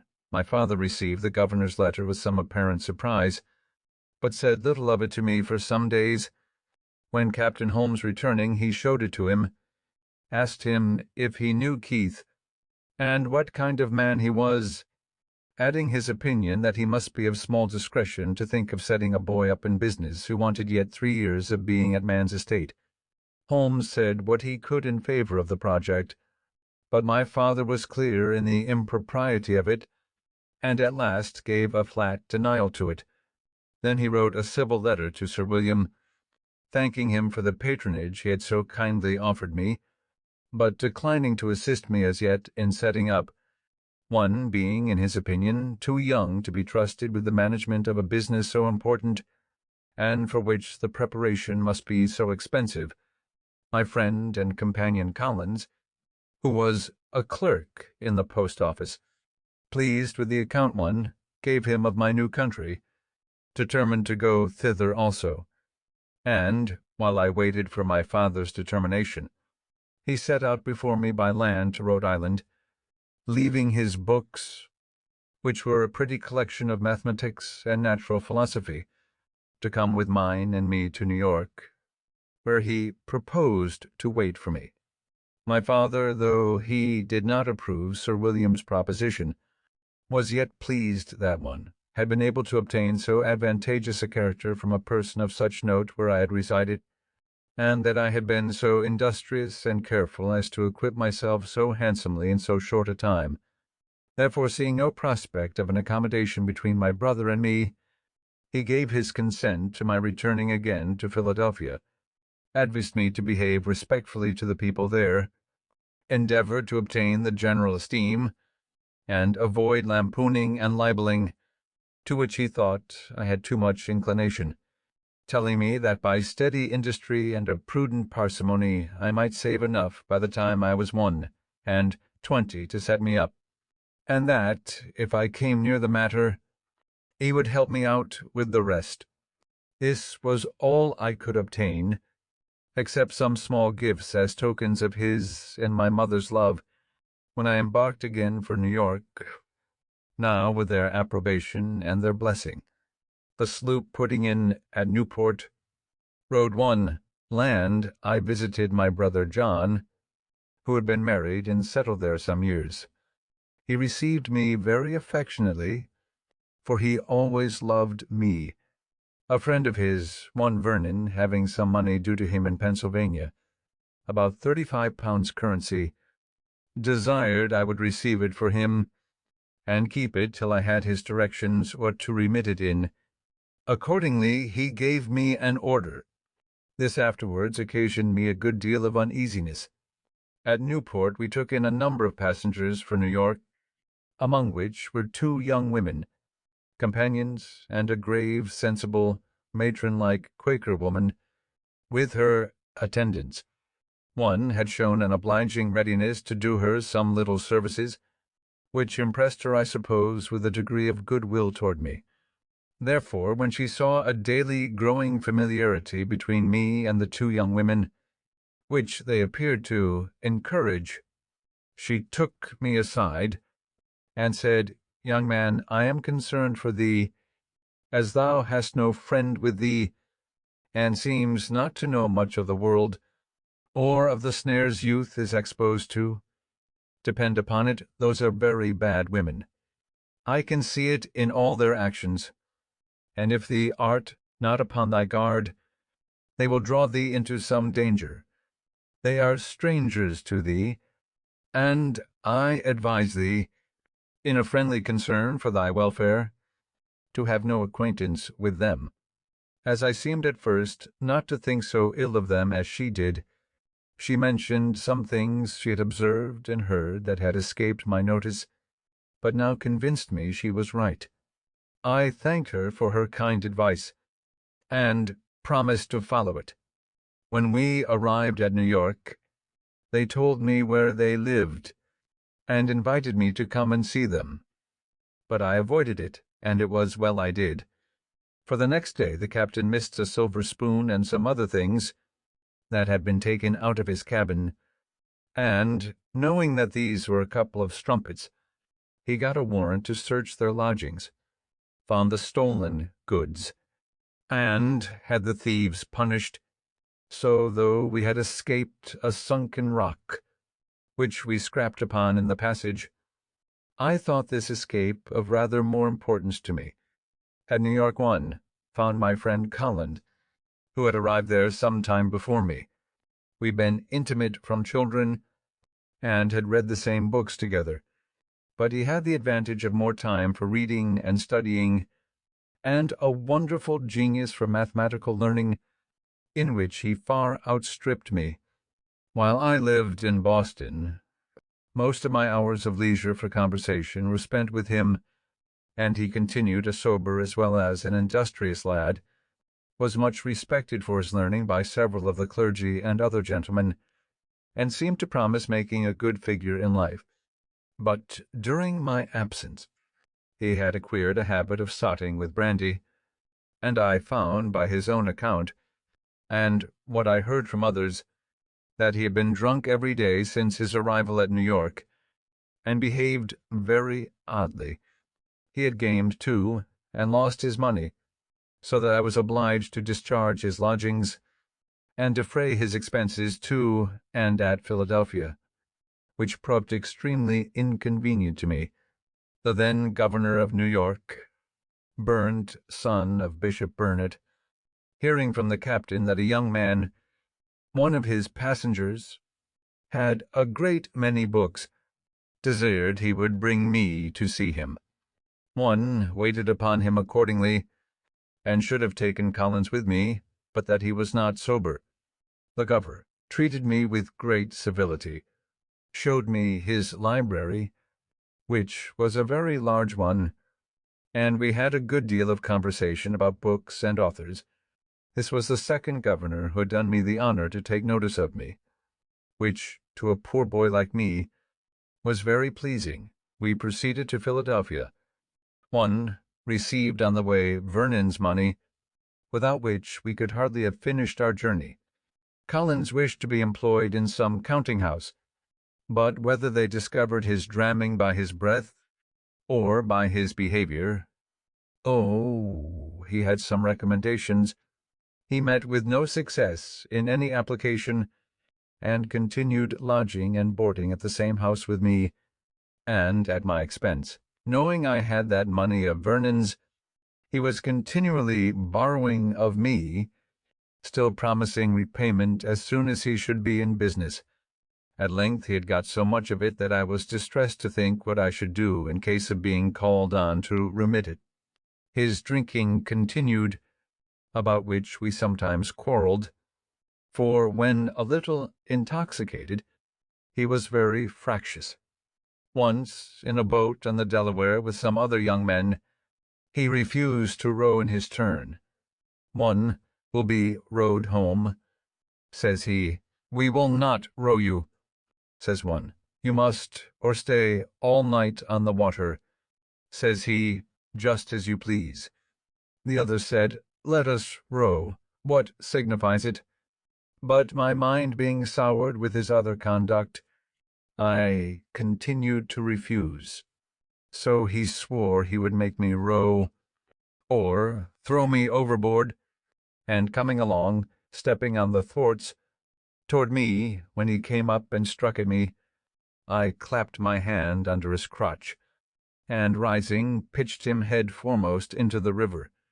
I knew he was a good swimmer, and so was under little concern about him, but before he could get round to lay hold of the boat, we had with a few strokes pulled her out of his reach, and ever when he drew near the boat, we asked if he would row, striking a few strokes to slide her away from him.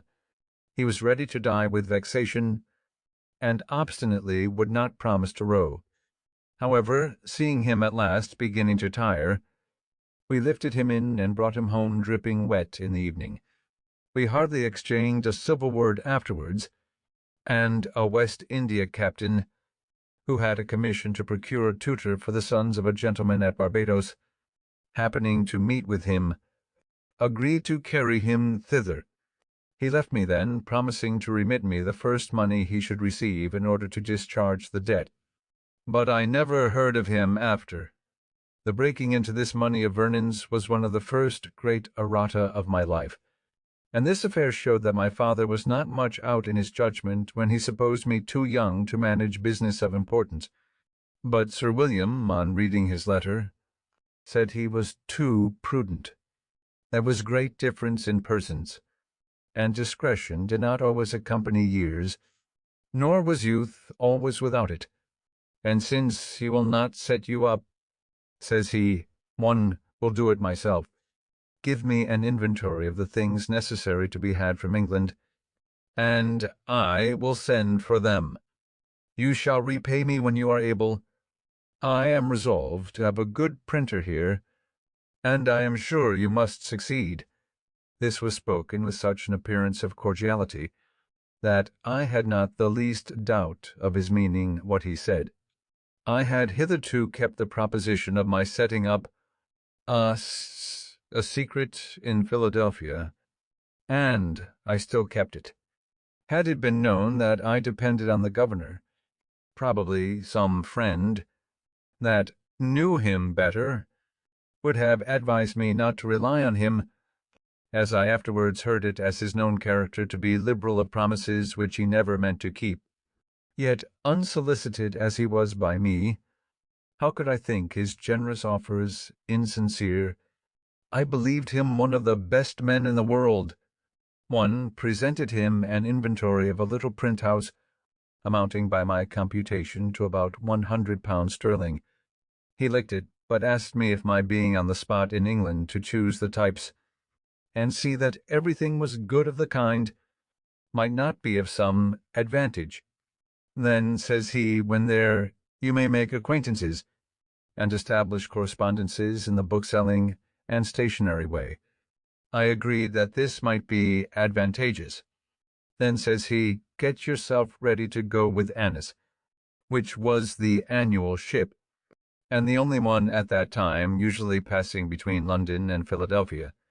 But it would be some months before Annis sailed, so I continued working with Keimer, fretting about the money Collins had got from me, and in daily apprehensions of being called upon by Vernon, which, however, did not happen for some years after. One believe I have omitted mentioning that, in my first voyage from Boston, being becalmed off Block Island, our people set about catching cod, and hauled up a great many. Hitherto I stuck to my resolution of not eating animal food, and on this occasion I considered with my master Tryon, the taking every fish as a kind of unprovoked murder, since none of them had, or ever could do us any injury that might justify the slaughter. All this seemed very reasonable, but I had formerly been a great lover of fish, and when this came, hot out of the frying pan, it smelt admirably well. I balanced some time between principle and inclination, till I recollected that, when the fish were opened, I saw smaller fish taken out of their stomachs. Then thought I, if you eat one another, I don't see why we mayn't eat you. So I did upon code very heartily, and continued to eat with other people, returning only now and then, occasionally, to a vegetable diet. So convenient a thing is it to be a reasonable creature, since it enables one to find or make a reason for everything one has a mind to do. 5. Early friends in Philadelphia. Keimer and I lived on a pretty good familiar footing, and agreed tolerably well, for he suspected nothing of my setting up. He retained a great deal of his old enthusiasms, and loved argumentation. We therefore had many disputations. I used to work him so with my Socratic method, and had trepanned him so often by questions apparently so distant from any point we had in hand, and yet by degrees led to the point, and brought him into difficulties and contradictions, that at last he grew ridiculously cautious, and would hardly answer me the most common question, without asking first, "What do you intend to infer from that?" However, it gave him so high an opinion of my abilities in the confuting way, that he seriously proposed my being his colleague in a project he had of setting up a new sect. He was to preach the doctrines, and I was to confound all opponents.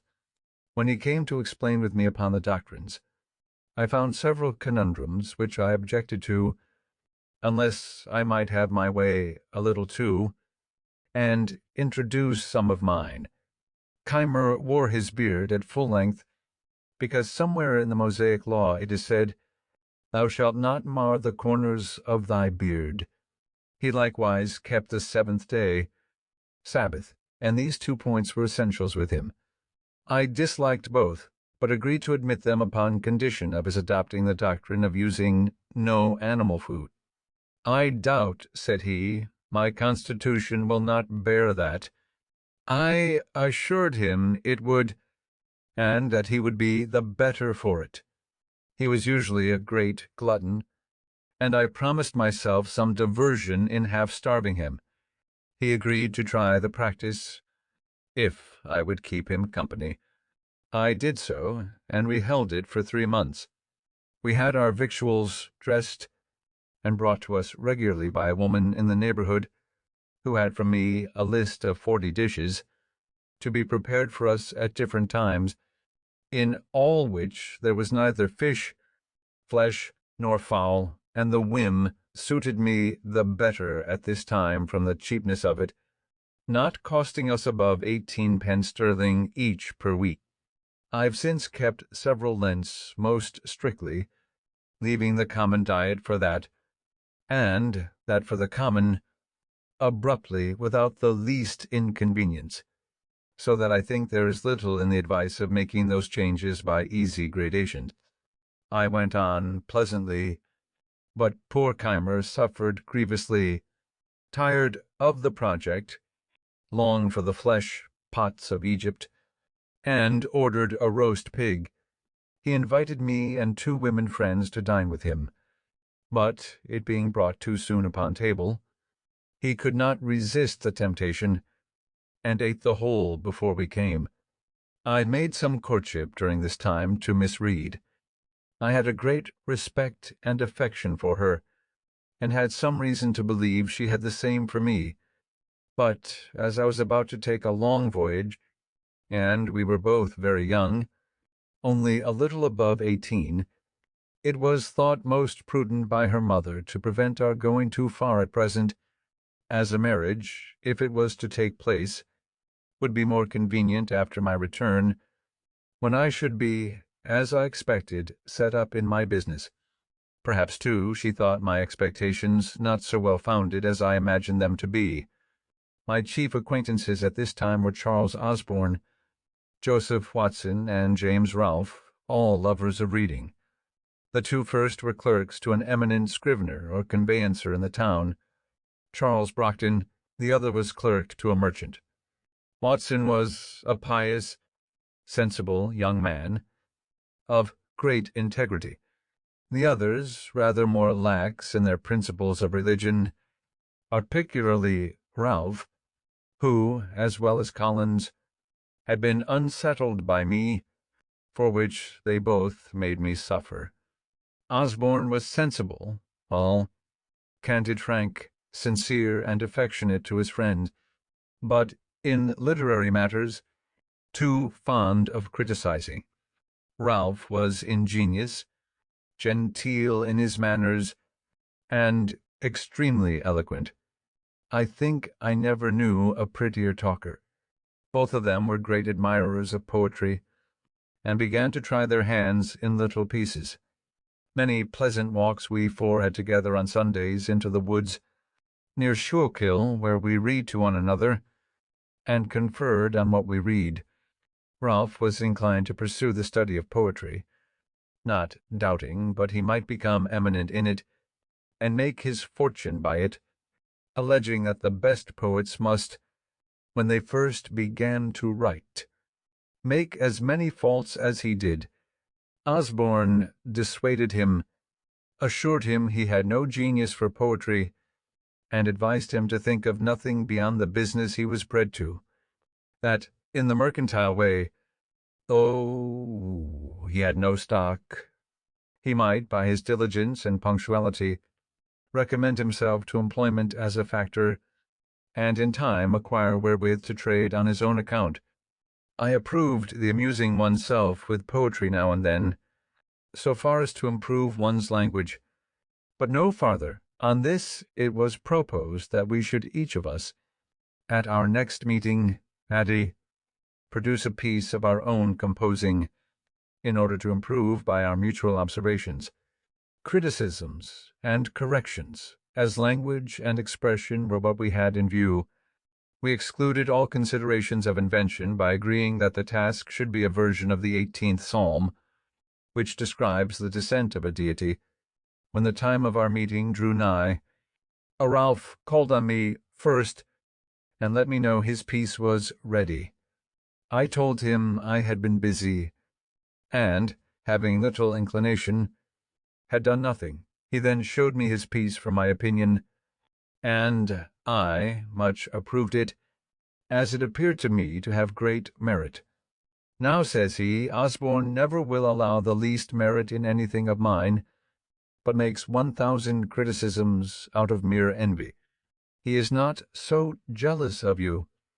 I wish, therefore, you would take this piece and produce it as yours. I will pretend not to have had time, and so produce nothing. We shall then see what he will say to it. It was agreed, and I immediately transcribed it, that it might appear in my own hand. We met. Watson's performance was read.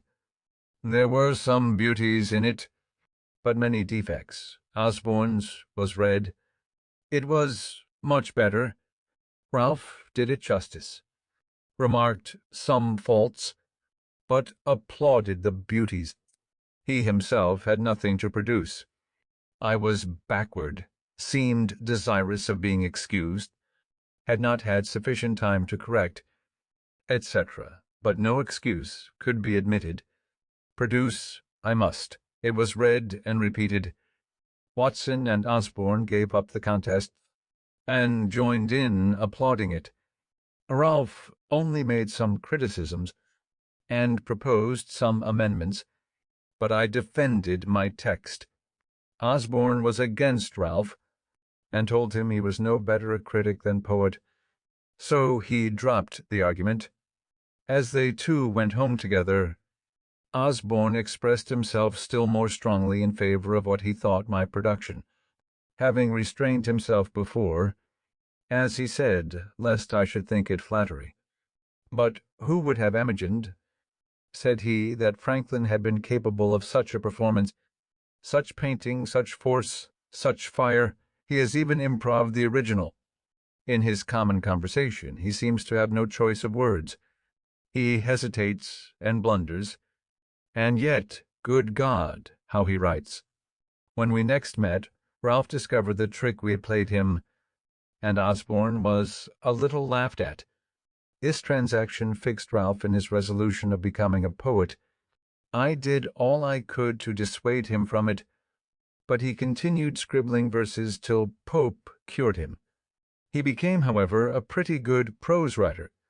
More of him hereafter, but as I may not have occasion again to mention the other two, I shall just remark here that Watson died in my arms a few years after, much lamented, being the best of our set. Osborne went to the West Indies, where he became an eminent lawyer and made money, but died young. He and I had made a serious agreement that the one who happened first to die should, if possible, make a friendly visit to the other, and acquaint him how he found things in that separate state. But he never fulfilled his promise. Silence, ye wolves, while Ralph to Cynthia howls, and makes night hideous. Answer him, ye owls. To this the poet adds the following note: James Ralph, a name inserted after the first editions, not known till he read a swearing piece called Sawney, very abusive of Dr. Swift, Mr. Gay, and myself. 6. First visit to London. The governor, seeming to like my company, had me frequently to his house, and his setting me up was always mentioned as a fixed thing. I was to take with me letters recommendatory to a number of his friends, besides the letter of credit to furnish me with the necessary money for purchasing the press and types, paper, etc. For these letters I was appointed to call at different times, when they were to be ready, but a future time was still named. Thus he went on till the ship, whose departure too had been several times postponed, was on the point of sailing. Then, when I called to take my leave and receive the letters, his secretary, Dr. Bard, came out to me and said the governor was extremely busy in writing, but would be down at Newcastle before the ship, and there the letters would be delivered to me. Ralph, though married, and having one child, had determined to accompany me in this voyage. It was thought he intended to establish a correspondence, and obtain goods to sell on commission, but I found afterwards that, through some discontent with his wife's relations, he purposed to leave her on their hands, and never return again. Having taken leave of my friends, and interchanged some promises with Miss Reed, I left Philadelphia in the ship, which anchored at Newcastle.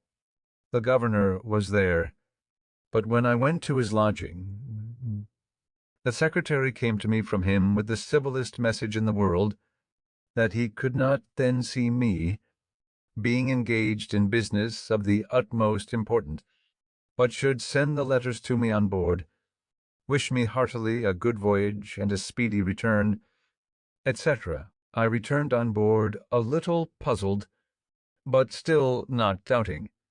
Mr. Andrew Hamilton, a famous lawyer of Philadelphia, had taken passage in the same ship for himself and son, and with Mr. Denham, a Quaker merchant, and Messrs. Onion and Russell, masters of an ironwork in Maryland, had engaged the great cabin, so that Ralph and I were forced to take up with a berth in the steerage, and none on board knowing us were considered as ordinary persons. But Mr. Hamilton and his son, it was James, since governor, returned from Newcastle to Philadelphia, the father being recalled by a great fee to plead for a seized ship, and, just before we sailed, Colonel French coming on board, and showing me great respect, I was more taken notice of, and, with my friend Ralph, invited by the other gentlemen to come into the cabin, there being now room. Accordingly, we removed thither. Understanding that Colonel French had brought on board the governor's dispatches, I asked the captain for those letters that were to be under my care. He said all were put into the bag together, and he could not then come at them. But before we landed in England, I should have an opportunity of picking them out. So I was satisfied for the present, and we proceeded on our voyage. We had a sociable company in the cabin, and lived uncommonly well, having the addition of all Mr. Hamilton's stores, who had laid in plentifully. In this passage, Mr. Denham contracted a friendship for me that continued during his life. The voyage was otherwise not a pleasant one, as we had a great deal of bad weather. When we came into the Channel, the captain kept his word with me, and gave me an opportunity of examining the bag for the governor's letters. I found none upon which my name was put as under my care. I picked out 6 or 7 that, by the handwriting, I thought might be the promised letters, especially as one of them was directed to Basket, the King's printer, and another to some stationer. We arrived in London the 24th of December, 1724. I waited upon the stationer, who came first, in my way, delivering the letter as from Governor Keith. "I don't know such a person," says he, but opening the letter. "Oh, this is from Riddlesden. I have lately found him to be a complete rascal, and I will have nothing to do with him, nor receive any letters from him." So, putting the letter into my hand, he turned on his heel and left me to serve some customer.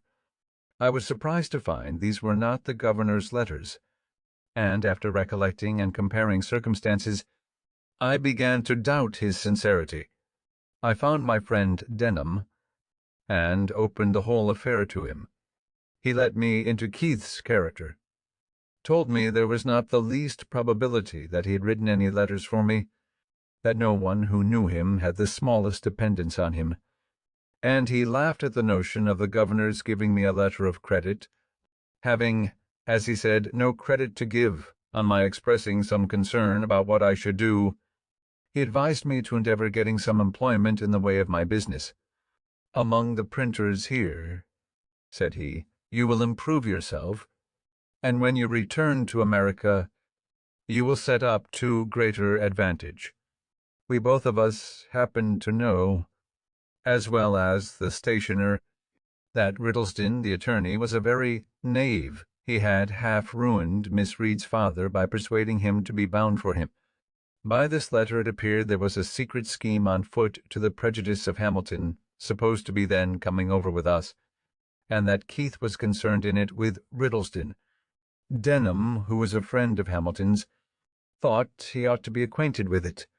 So, when he arrived in England, which was soon after, partly from resentment and ill will to Keith and Riddlesden, and partly from good will to him, I waited on him and gave him the letter. He thanked me cordially, the information being of importance to him, and from that time he became my friend, greatly to my advantage afterwards on many occasions. But what shall we think of a governor's playing such pitiful tricks, and imposing so grossly on a poor ignorant boy? It was a habit he had acquired. He wished to please everybody, and, having little to give, he gave expectations. He was otherwise an ingenious, sensible man, a pretty good writer, and a good governor for the people, not for his constituents, the proprietaries, whose instructions he sometimes disregarded. Several of our best laws were of his planning and passed during his administration. Ralph and I were inseparable companions. We took lodgings together in Little Britain at 3 shillings and 6 a week, as much as we could then afford. He found some relations, but they were poor, and unable to assist him. He now let me know his intentions of remaining in London, and that he never meant to return to Philadelphia. He had brought no money with him, the whole he could muster having been expended in paying his passage. I had 15 pistoles, so he borrowed occasionally of me to subsist while he was looking out for business. He first endeavored to get into the playhouse, believing himself qualified for an actor, but Wilkes, to whom he applied, advised him candidly not to think of that employment, as it was impossible he should succeed in it. Then he proposed to Roberts, a publisher in Paternoster Row, to write for him a weekly paper like The Spectator, on certain conditions, which Roberts did not approve. Then he endeavored to get employment as a hackney writer, to copy for the stationers and lawyers about the Temple, but could find no vacancy. I immediately got into work at Palmer's, then a famous printing house in Bartholomew Close, and here I continued near a year. I was pretty diligent, but spent with Ralph a good deal of my earnings in going to plays and other places of amusement. We had together consumed all my pistoles, and now just rubbed on from hand to mouth. He seemed quite to forget his wife and child, and I, by degrees, my engagements with Miss Reed, to whom I never wrote more than one letter, and that was to let her know I was not likely soon to return. This was another of the great errata of my life, which I should wish to correct if I were to live it over again. In fact, by our expenses, I was constantly kept unable to pay my passage. At Palmer's, I was employed in composing for the second edition of Wollaston's Religion of Nature. Some of his reasonings not appearing to me well-founded, I wrote a little metaphysical piece in which I made remarks on them. It was entitled A Dissertation on Liberty and Necessity, Pleasure and Pain. I inscribed it to my friend Ralph. I printed a small number. It occasioned my being more considered by Mr. Palmer as a young man of some ingenuity. He seriously expostulated with me upon the principles of my pamphlet, which to him appeared abominable. My printing this pamphlet was another erratum. While I lodged in Little Britain, I made an acquaintance with one Wilcox, a bookseller whose shop was at the next door. He had an immense collection of second-hand books. Circulating libraries were not then in use, but we agreed that, on certain reasonable terms, which I have now forgotten, I might take, read, and return any of his books. This I esteemed a great advantage, and I made as much use of it as I could, my pamphlet by some means falling into the hands of one Lyons, a surgeon, author of a book entitled The Infallibility of Human Judgment. It occasioned an acquaintance between us. He took great notice of me, called on me often to converse on those subjects, carried me to the Horns, a pale alehouse in Lane, Cheapside, and introduced me to Dr. Mandeville, author of The Fable of the Bees, who had a club there, of which he was the soul, being a most facetious, entertaining companion.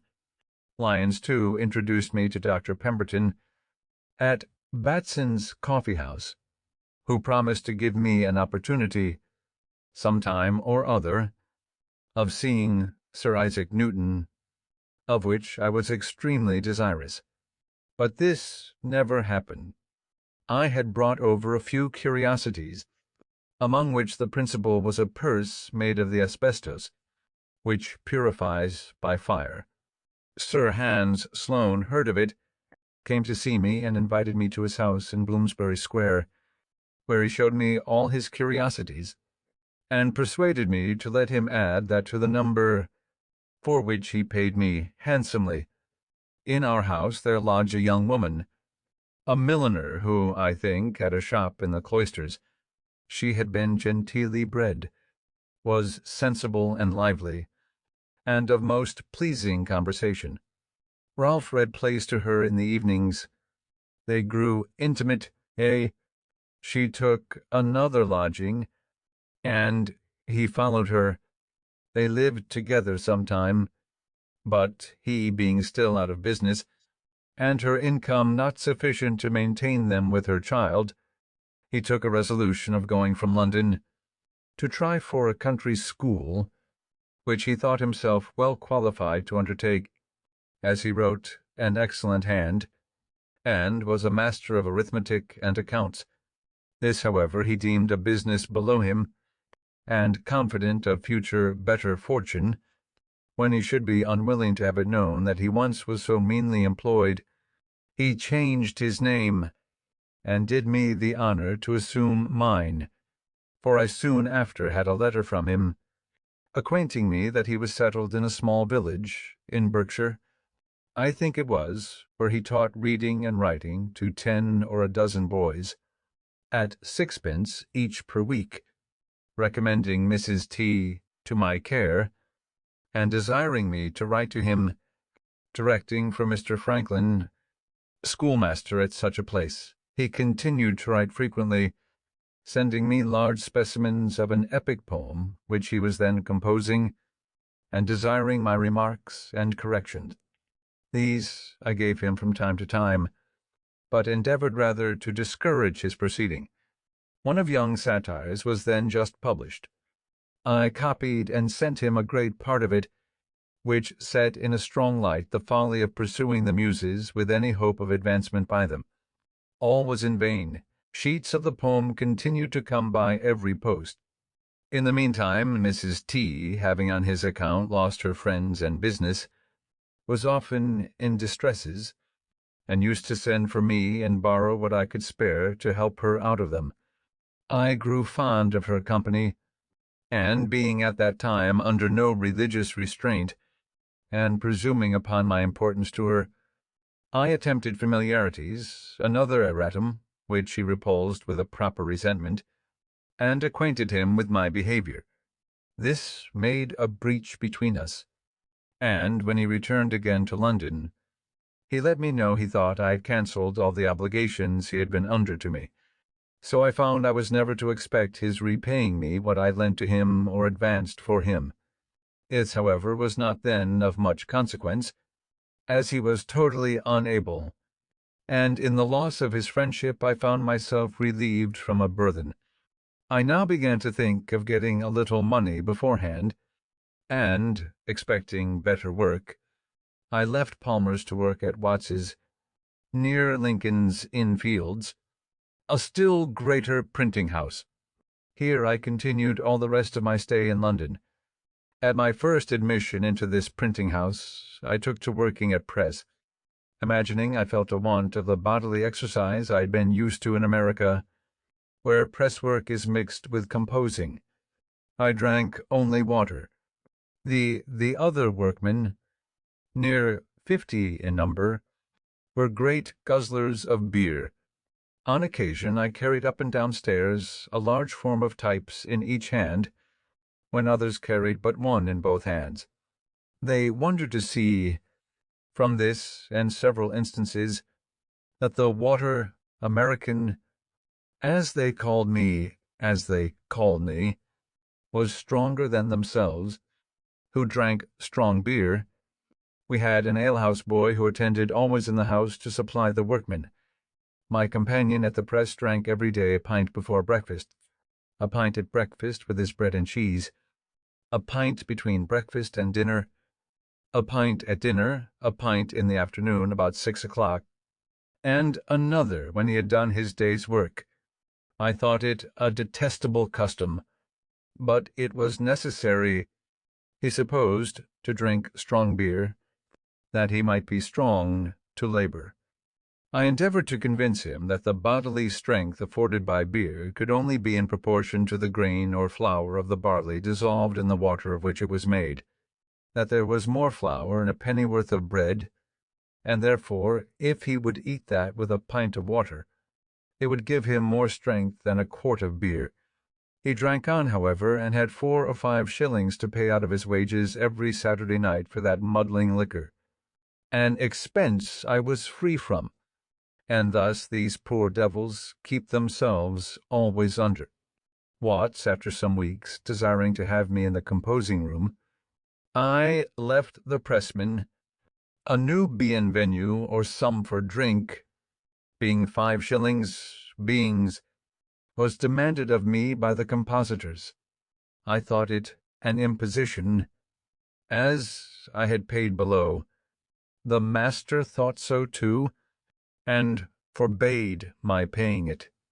I stood out 2 or 3 weeks, was accordingly considered as an excommunicate, and had so many little pieces of private mischief done me by mixing my sorts, transposing my pages, breaking my matter, etc., if I were ever so little out of the room, and all ascribed to the chapel ghost, which they said ever haunted those not regularly admitted, that, notwithstanding the master's protection, I found myself obliged to comply and pay the money, convinced of the folly of being on ill terms with those one is to live with continually. I was now on a fair footing with them, and soon acquired considerable influence. I proposed some reasonable alterations in their chapel laws, and carried them against all opposition.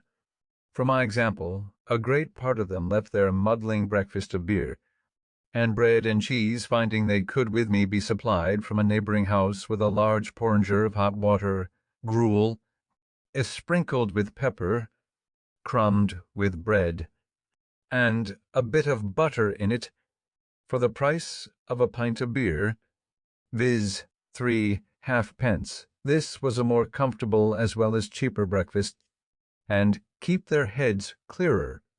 Those who continued sotting with beer all day were often, by not paying out of credit at the alehouse, and used to make interest with me to get beer, the light, as they phrased it, being out. I watched the pay table on Saturday night, and collected what I stood in gauge for them, having to pay sometimes near 30 shillings a week on their accounts. This, and my being esteemed a pretty good rigit, that is, a jocular verbal satirist, supported my consequence in the society.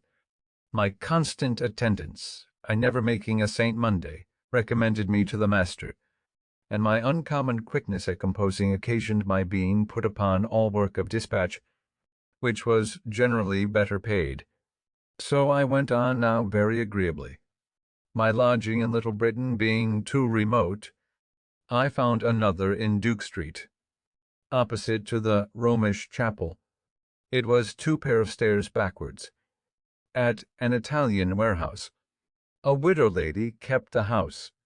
She had a daughter, and a maid-servant, and a journeyman who attended the warehouse, but lodged abroad. After sending to inquire my character at the house where I last lodged, she agreed to take me in at the same rate, 3s, 6th per week, cheaper, as she said, from the protection she expected in having a man lodge in the house.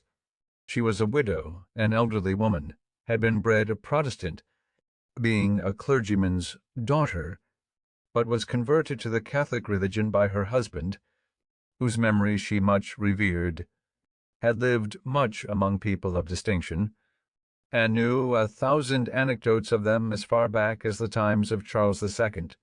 She was lame in her knees with the gout, and therefore seldom stirred out of her room, so sometimes wanted company, and hers was so highly amusing to me that I was sure to spend an evening with her whenever she desired it.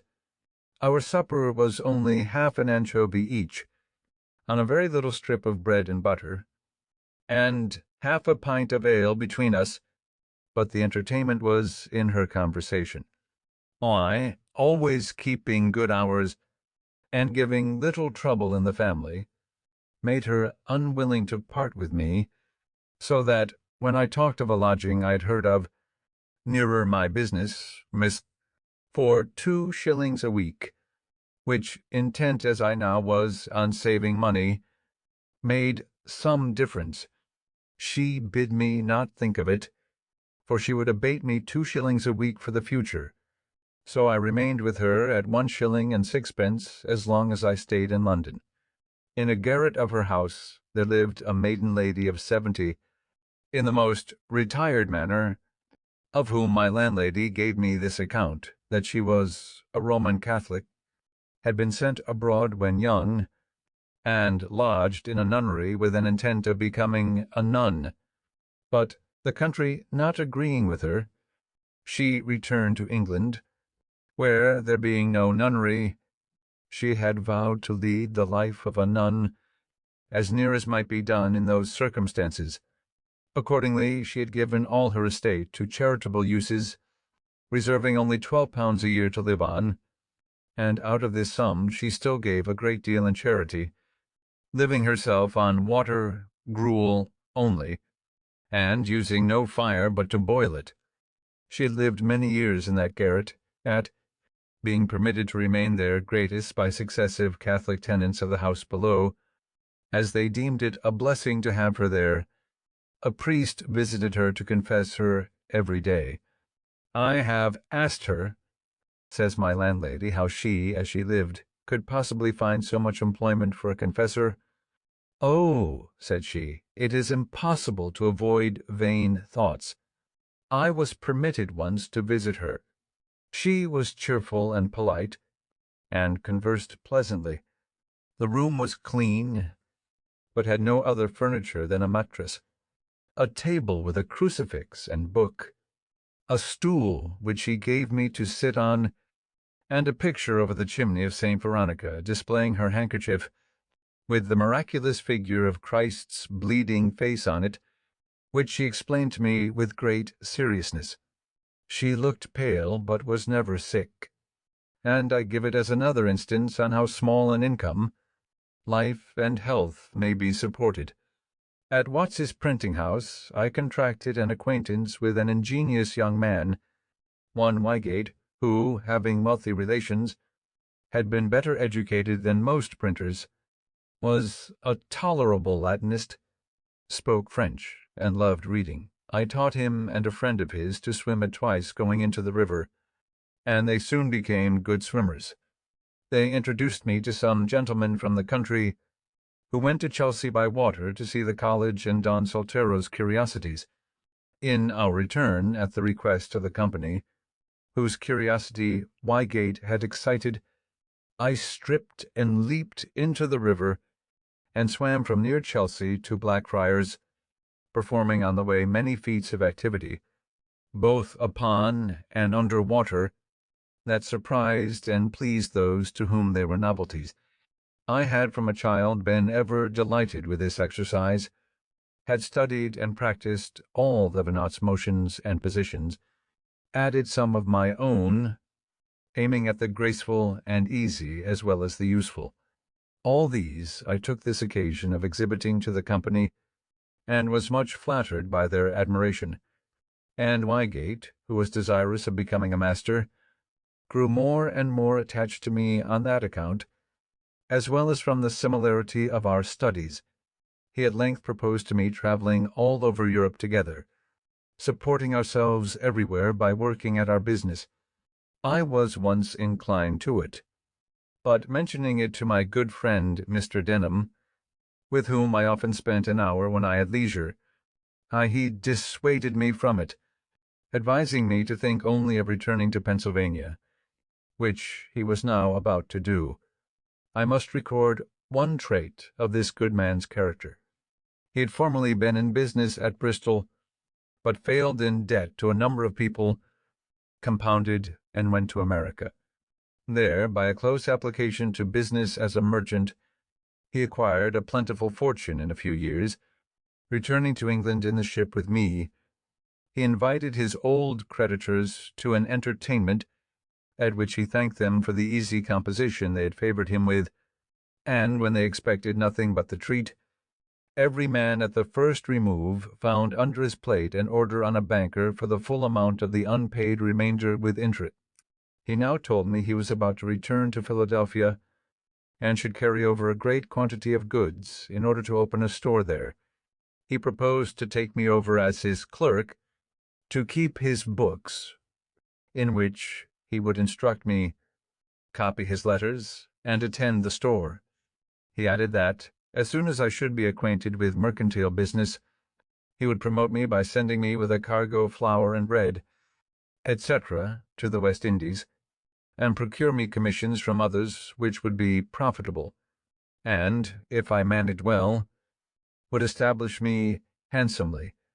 The thing pleased me, for I was grown tired of London, remembered with pleasure the happy months I'd spent in Pennsylvania, and wished again to see it. Therefore I immediately agreed on the terms of £50 a year, Pennsylvania money, less indeed than my present gettings as a compositor, but affording a better prospect. I now took leave of printing, as I thought forever, and was daily employed in my new business, going about with Mr. Denham among the tradesmen to purchase various articles, and, seeing them packed up, doing errands, calling upon workmen to dispatch, etc., and, when all was on board, I had a few days' leisure.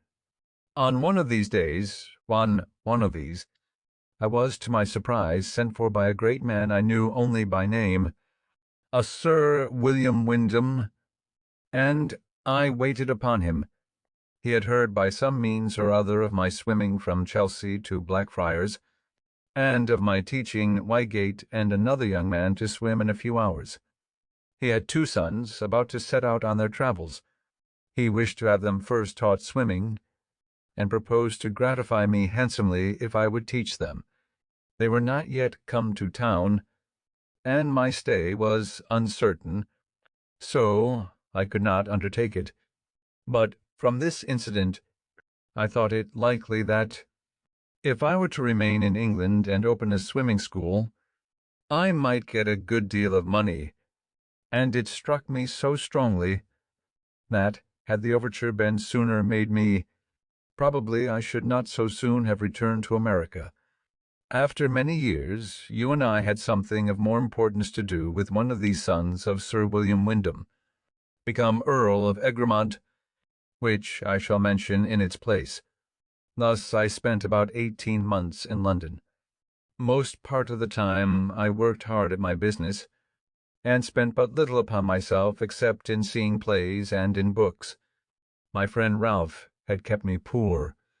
He owed me about £27, which I was now never likely to receive. A great sum out of my small earnings. I loved him notwithstanding, for he had many amiable qualities. I had by no means improved my fortune, but I had picked up some very ingenious acquaintance, whose conversation was of great advantage to me, and I had read considerably. 7. Beginning business in Philadelphia. We sailed from Gravesend on the 23rd of July, 1726. For the incidents of the voyage, I refer you to my journal, where you will find them all minutely related. Perhaps the most important part of that journal is the plan to be found in it, which I formed at sea, for regulating my future conduct in life. It is the more remarkable, as being formed when I was so young, and yet being pretty faithfully adhered to quite throughout each. We landed in Philadelphia on the 11th of October, where I found sundry alterations. Keith was no longer governor, being superseded by Major Gordon. I met him walking the streets as a common citizen.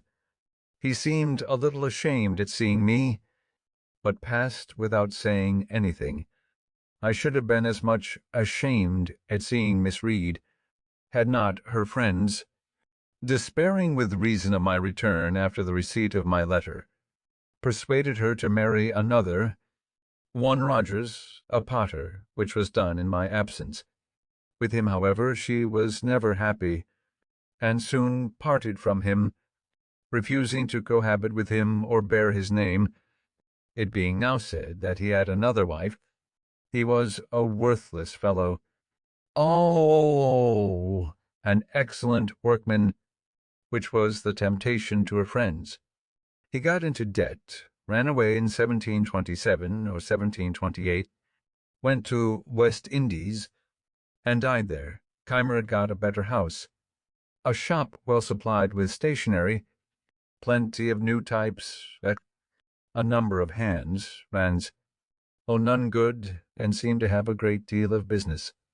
Mr. Denham took a store in Water Street, where we opened our goods. I attended the business diligently, studied accounts, and grew, in a little time, expert at selling. We lodged and boarded together.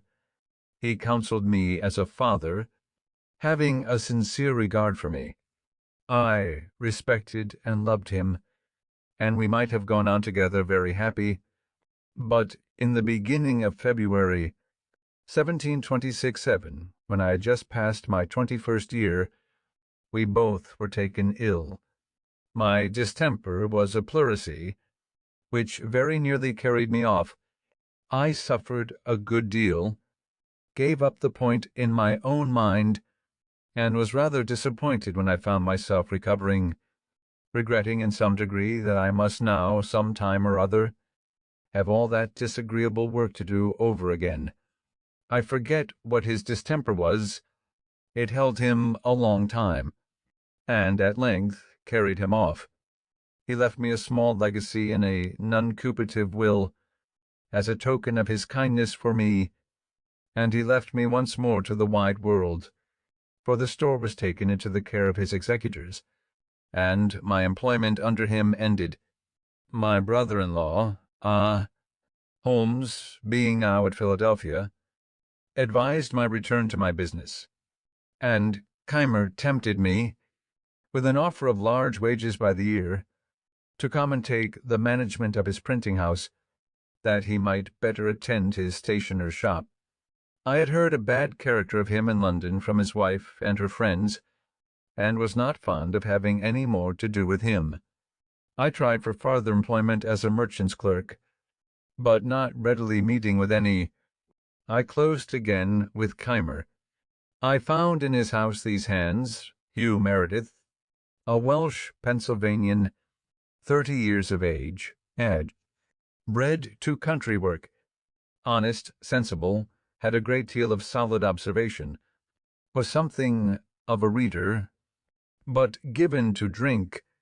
Stephen Potts, a young countryman of full age, bred to the same, of uncommon natural parts, and great wit and humour, but a little idle. These he had agreed with at extreme low wages per week to be raises to shilling every 3 months, as they would deserve by improving in their business, and the expectation of these high wages, to come on hereafter, was what he had drawn them in with. Meredith was to work at press, Potts at bookbinding, which he, by agreement, was to teach them, though he knew neither one nor t'other. John, a wild Irishman, brought up to no business, whose service for 4 years Keimer had purchased from the captain of a ship, he too was to be made a pressman. George Webb, an Oxford scholar, whose time for 4 years he had likewise bought, intending him for a compositor, of whom more presently, and David Harry, a country boy, whom he had taken apprentice. I soon perceived that the intention of engaging me at wages so much higher than he had been used to give was to have these raw, cheap hands formed through me, and, as soon as I had instructed them, then they being all articled to him, he should be able to do without me. I went on, however, very cheerfully, put his printing house in order, which had been in great confusion, and brought his hands by degrees to mind their business, and to do it better. It was an odd thing to find an Oxford scholar in the situation of a bought servant.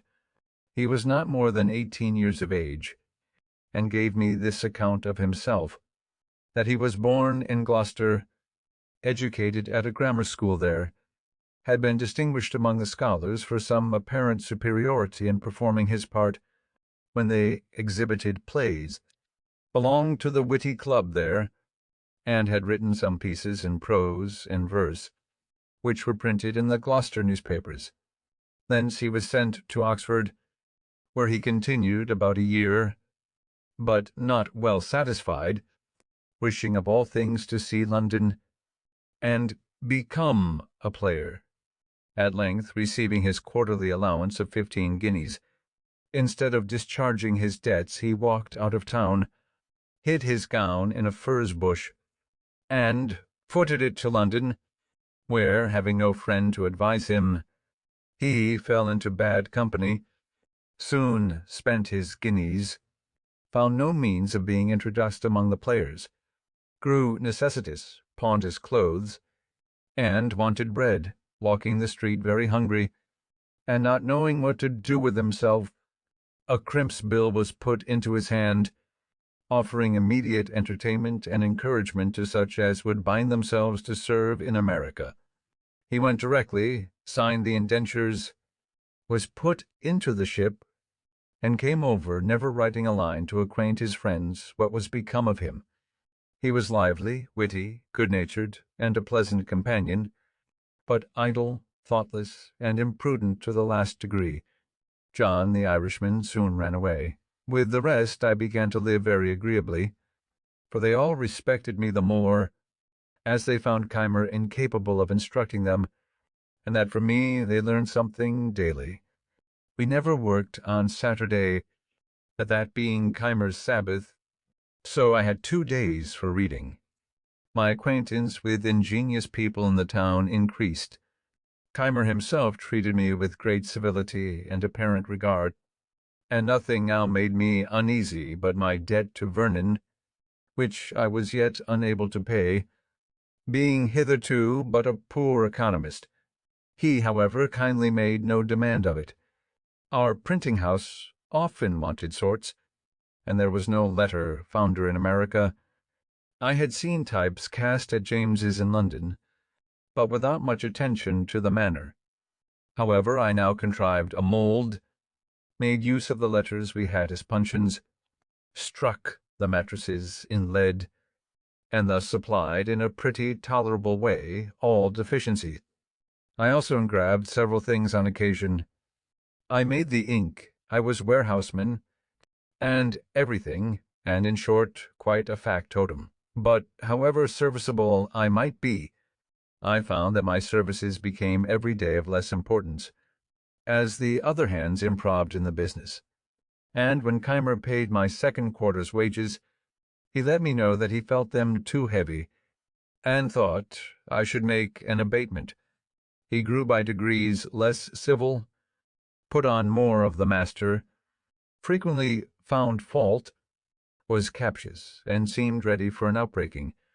I went on, nevertheless, with a good deal of patience, thinking that his encumbered circumstances were partly the cause. At length a trifle snapped our connections, for, a great noise happening near the courthouse, I put my head out of the window to see what was the matter. Keimer, being in the street, looked up and saw me, called out to me in a loud voice and angry tone to mind my business, adding some reproachful words that nettled me the more for their publicity, all the neighbors who were looking out on the same occasion being witnesses how I was treated. He came up immediately into the printing house, continued the quarrel, high words passed on both sides. He gave me the quarter's warning we had stipulated, expressing a wish that he had not been obliged to so long a warning.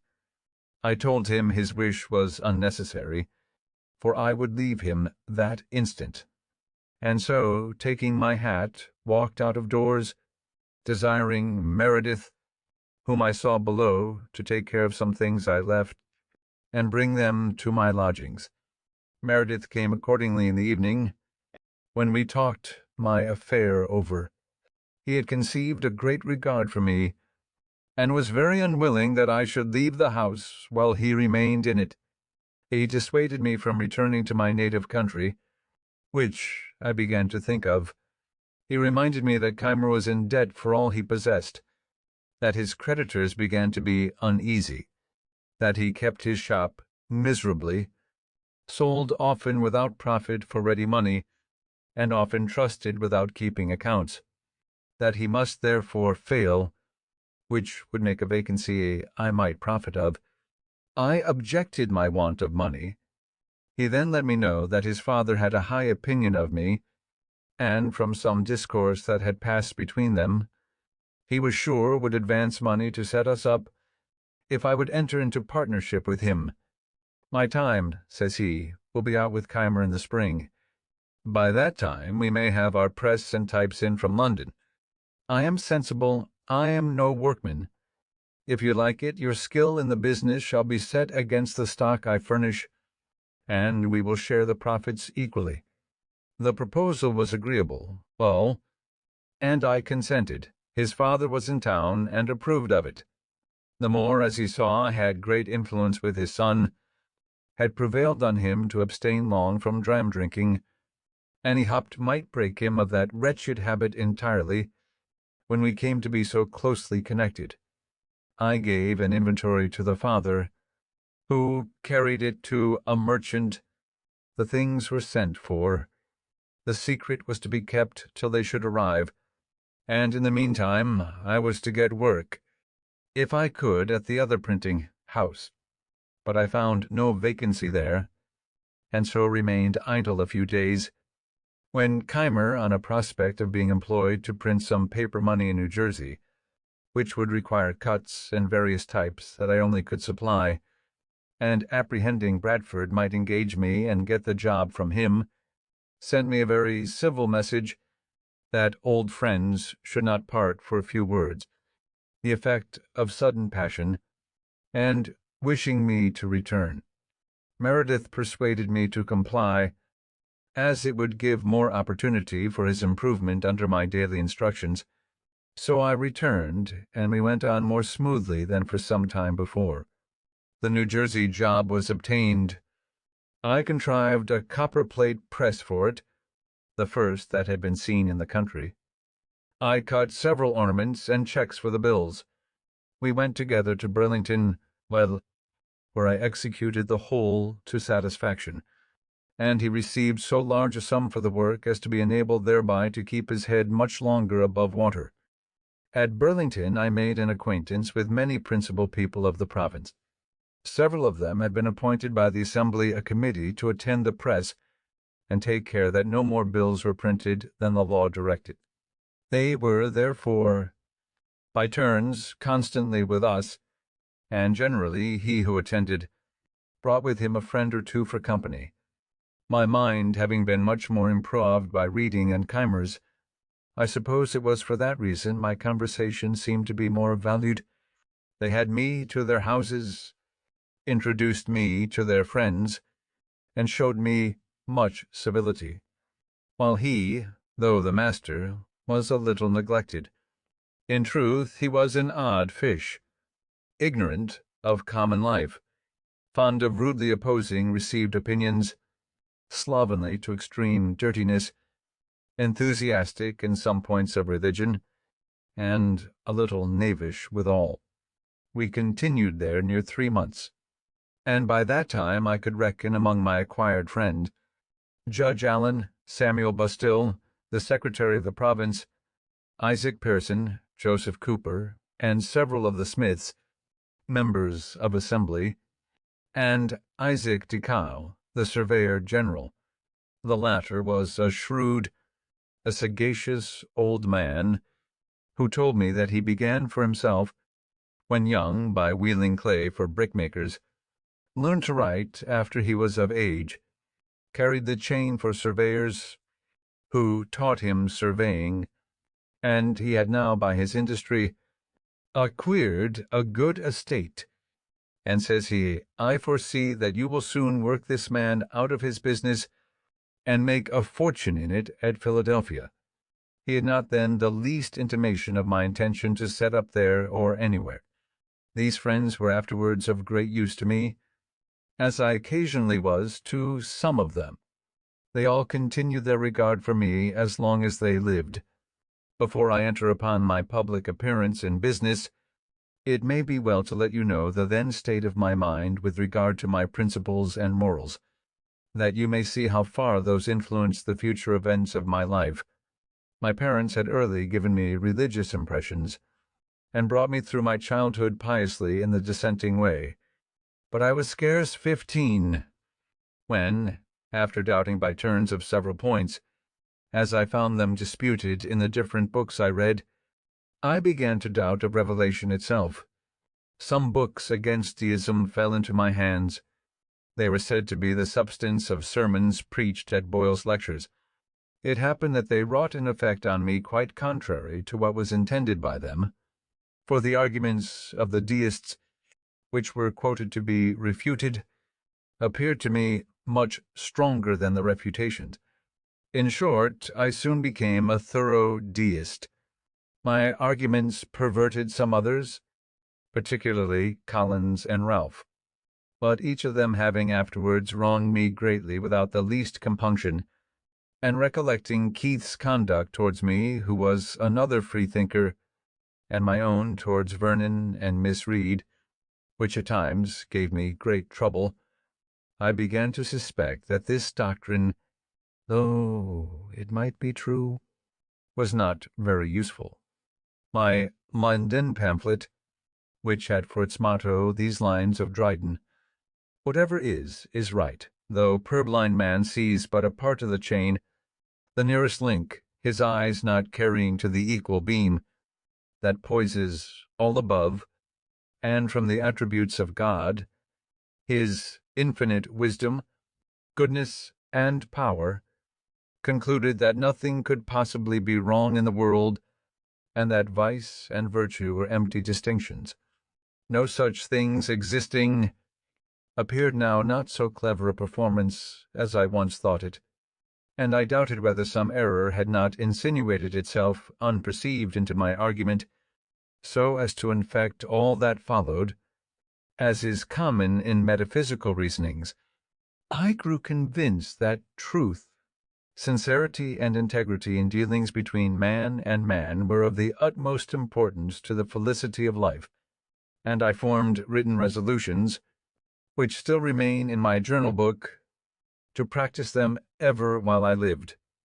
Revelation had indeed no weight with me, as such, but I entertained an opinion that, though certain actions might not be bad because they were forbidden by it, or good because it commanded them, yet probably these actions might be forbidden because they were bad for us, or commanded because they were beneficial to us, in their own natures, and all the circumstances of things considered, and this persuasion, with the kind hand of Providence, or some guardian angel, or accidental favorable circumstances and situations, or all together preserved me through this dangerous time of youth, and the hazardous situations I was sometimes in among strangers, remote from the eye and advice of my father, without any wilful gross immorality or injustice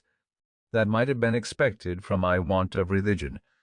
I say wilful because the instances I have mentioned had something of necessity in them, from my youth, inexperience, and the knavery of others. I had therefore a tolerable character to begin the world with. I valued it properly, and determined to preserve it. We had not been long returned to Philadelphia before the new types arrived from London. We settled with Keimer, and left him by his consent before he heard of it. We found a house to hire near the market, and took it to lessen the rent, which was then but £24 a year, though I have since known it to let for 70. We took in Thomas Godfrey, a glazier, and his family, who were to pay a considerable part of it to us, and we to board with them. We had scarce opened our letters and put our press in order, before George House, an acquaintance of mine, brought a countryman to us, whom he had met in the street inquiring for a printer. All our cash was now expended in the variety of particulars we had been obliged to procure, and this countryman's 5 shillings, being our first fruits, and coming so seasonably, gave me more pleasure than any crown I've since earned, and the gratitude I felt toward House has made me often more ready than perhaps I should otherwise have been to assist young beginners. And there are croakers in every country, always boding its ruin. Such a one then lived in Philadelphia. a person of note, an elderly man with a wise look and a very grave manner of speaking. His name was Samuel Mickle. This gentleman, a stranger to me, stopped one day at my door and asked me if I was the young man who had lately opened a new printing house. Being answered in the affirmative, he said he was sorry for me, because it was an expensive undertaking, and the expense would be lost, for Philadelphia was a sinking place, the people already half bankrupts, or near being so, all appearances to the contrary, such as new buildings and the rise of rents, being to his certain knowledge fallacious, for they were, in fact, among the things that would soon ruin us, and he gave me such a detail of misfortunes now existing, or that were soon to exist, that he left me half melancholy. Had I known him before I engaged in this business, probably I never should have done it. This man continued to live in this decaying place, and to declaim in the same strain, refusing for many years to buy a house there, because all was going to destruction, and at last I had the pleasure of seeing him give 5 times as much for one as he might have bought it for when he first began his croaking. I should have mentioned before that in the autumn of the preceding year I had formed most of my ingenious acquaintance into a club of mutual improvement, which was called the Junto. We met on Friday evenings. The rules that I drew up required that every member, in his turn, should produce 1 or more queries on any point of morals, politics, or natural philosophy, to be discussed by the company, and once in 3 months produce and read an essay of his own writing on any subject he pleased. Our debates were to be under the direction of a president, and to be conducted in the sincere spirit of inquiry after truth, without fondness for dispute or desire of victory, and to prevent warmth, all expressions of positiveness in opinions, or direct contradiction, were after some time made contraband, and prohibited under small pecuniary penalties.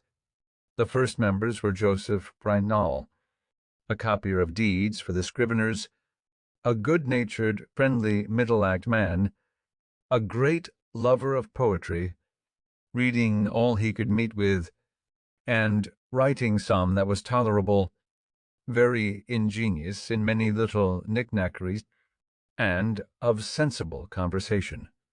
Thomas Godfrey, a self-taught mathematician, great in his way, and afterward inventor of what is now called Hadley's Quadrant, but he knew little out of his way, and was not a pleasing companion, as, like most great mathematicians I have met with, he expected universal precision in everything said, or was forever denying or distinguishing upon trifles, to the disturbance of all conversation.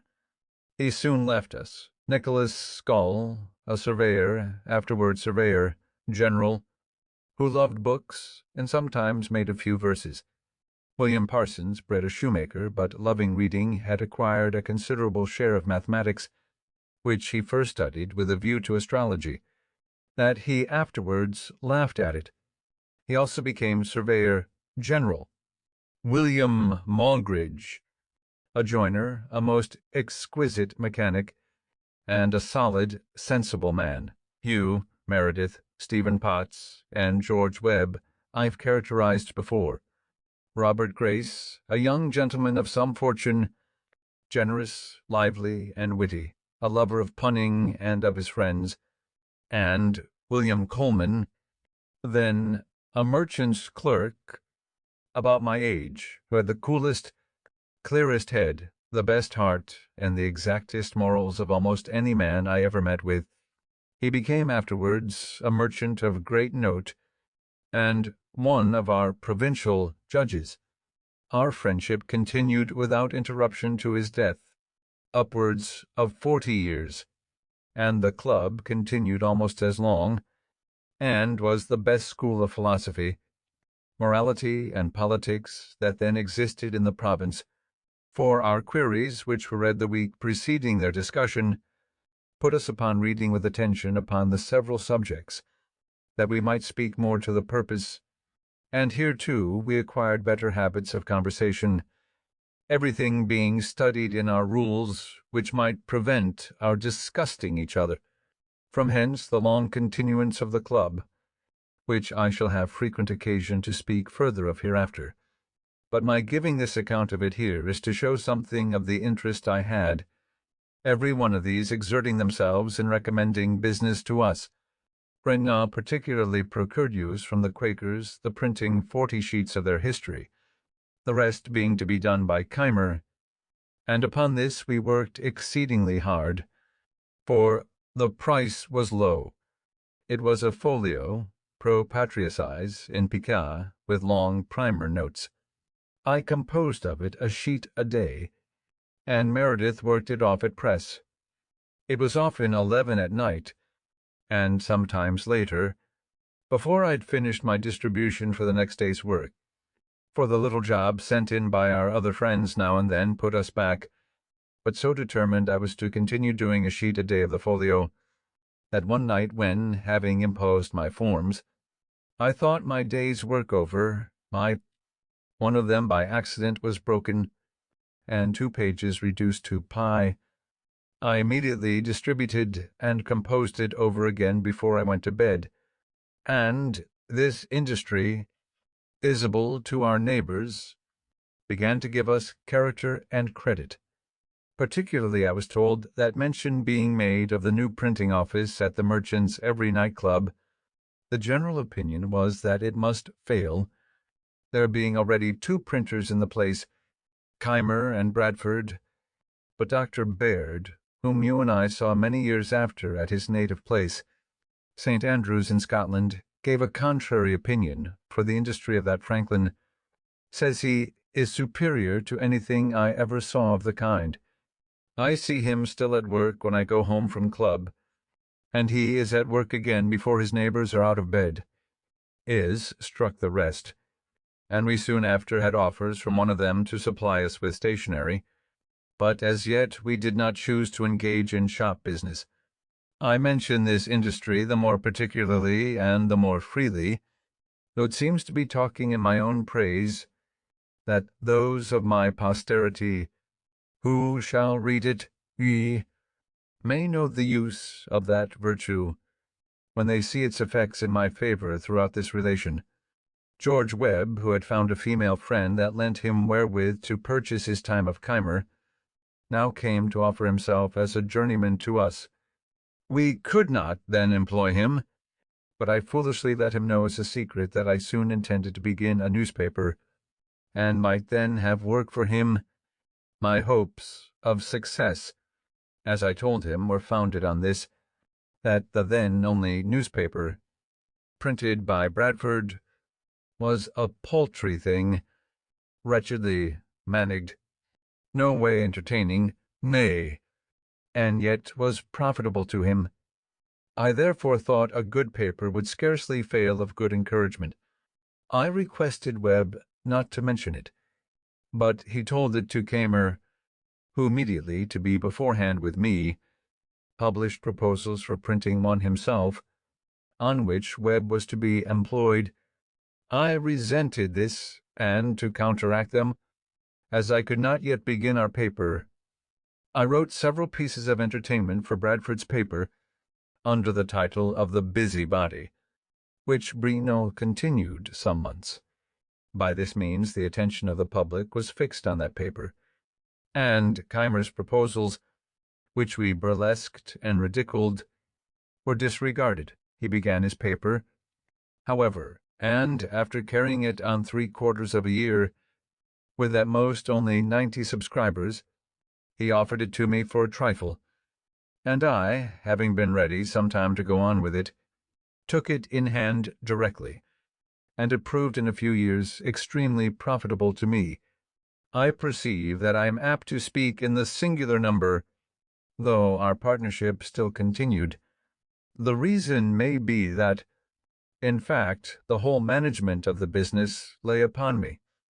Meredith was no compositor, a poor pressman, and seldom sober. My friends lamented my connection with him, but I was to make the best of it. Our first papers made a quite different appearance from any before in the province, a better type and better printed, but some spirited remarks of my writing on the dispute then going on between Governor Burnet and the Massachusetts Assembly struck the principal people, occasioned the paper and the manager of it to be much talked of, and in a few weeks brought them all to be our subscribers. Their example was followed by many, and our number went on growing continually.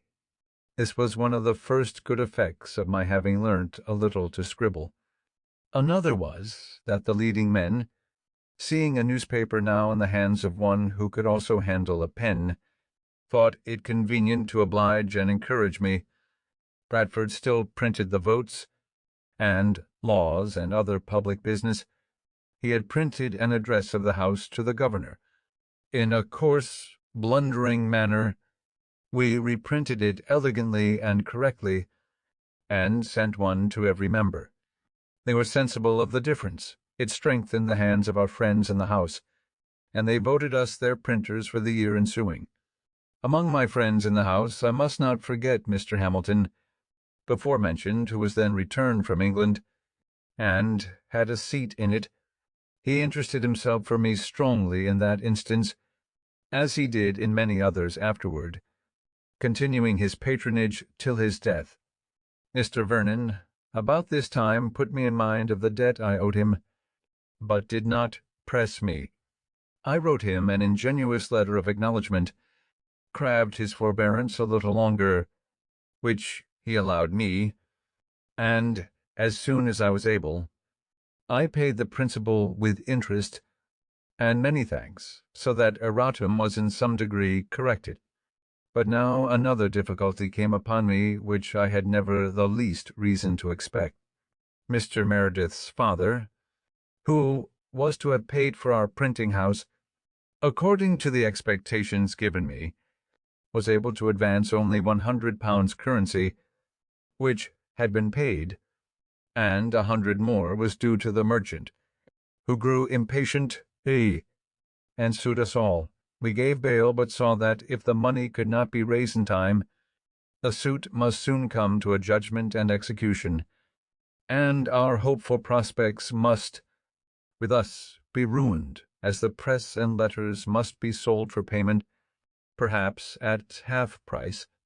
In this distress, two true friends, whose kindness I have never forgotten, nor ever shall forget while I can remember anything, came to me separately, unknown to each other, and without any application from me, offering each of them to advance me all the money that should be necessary to enable me to take the whole business upon myself, if that should be practical.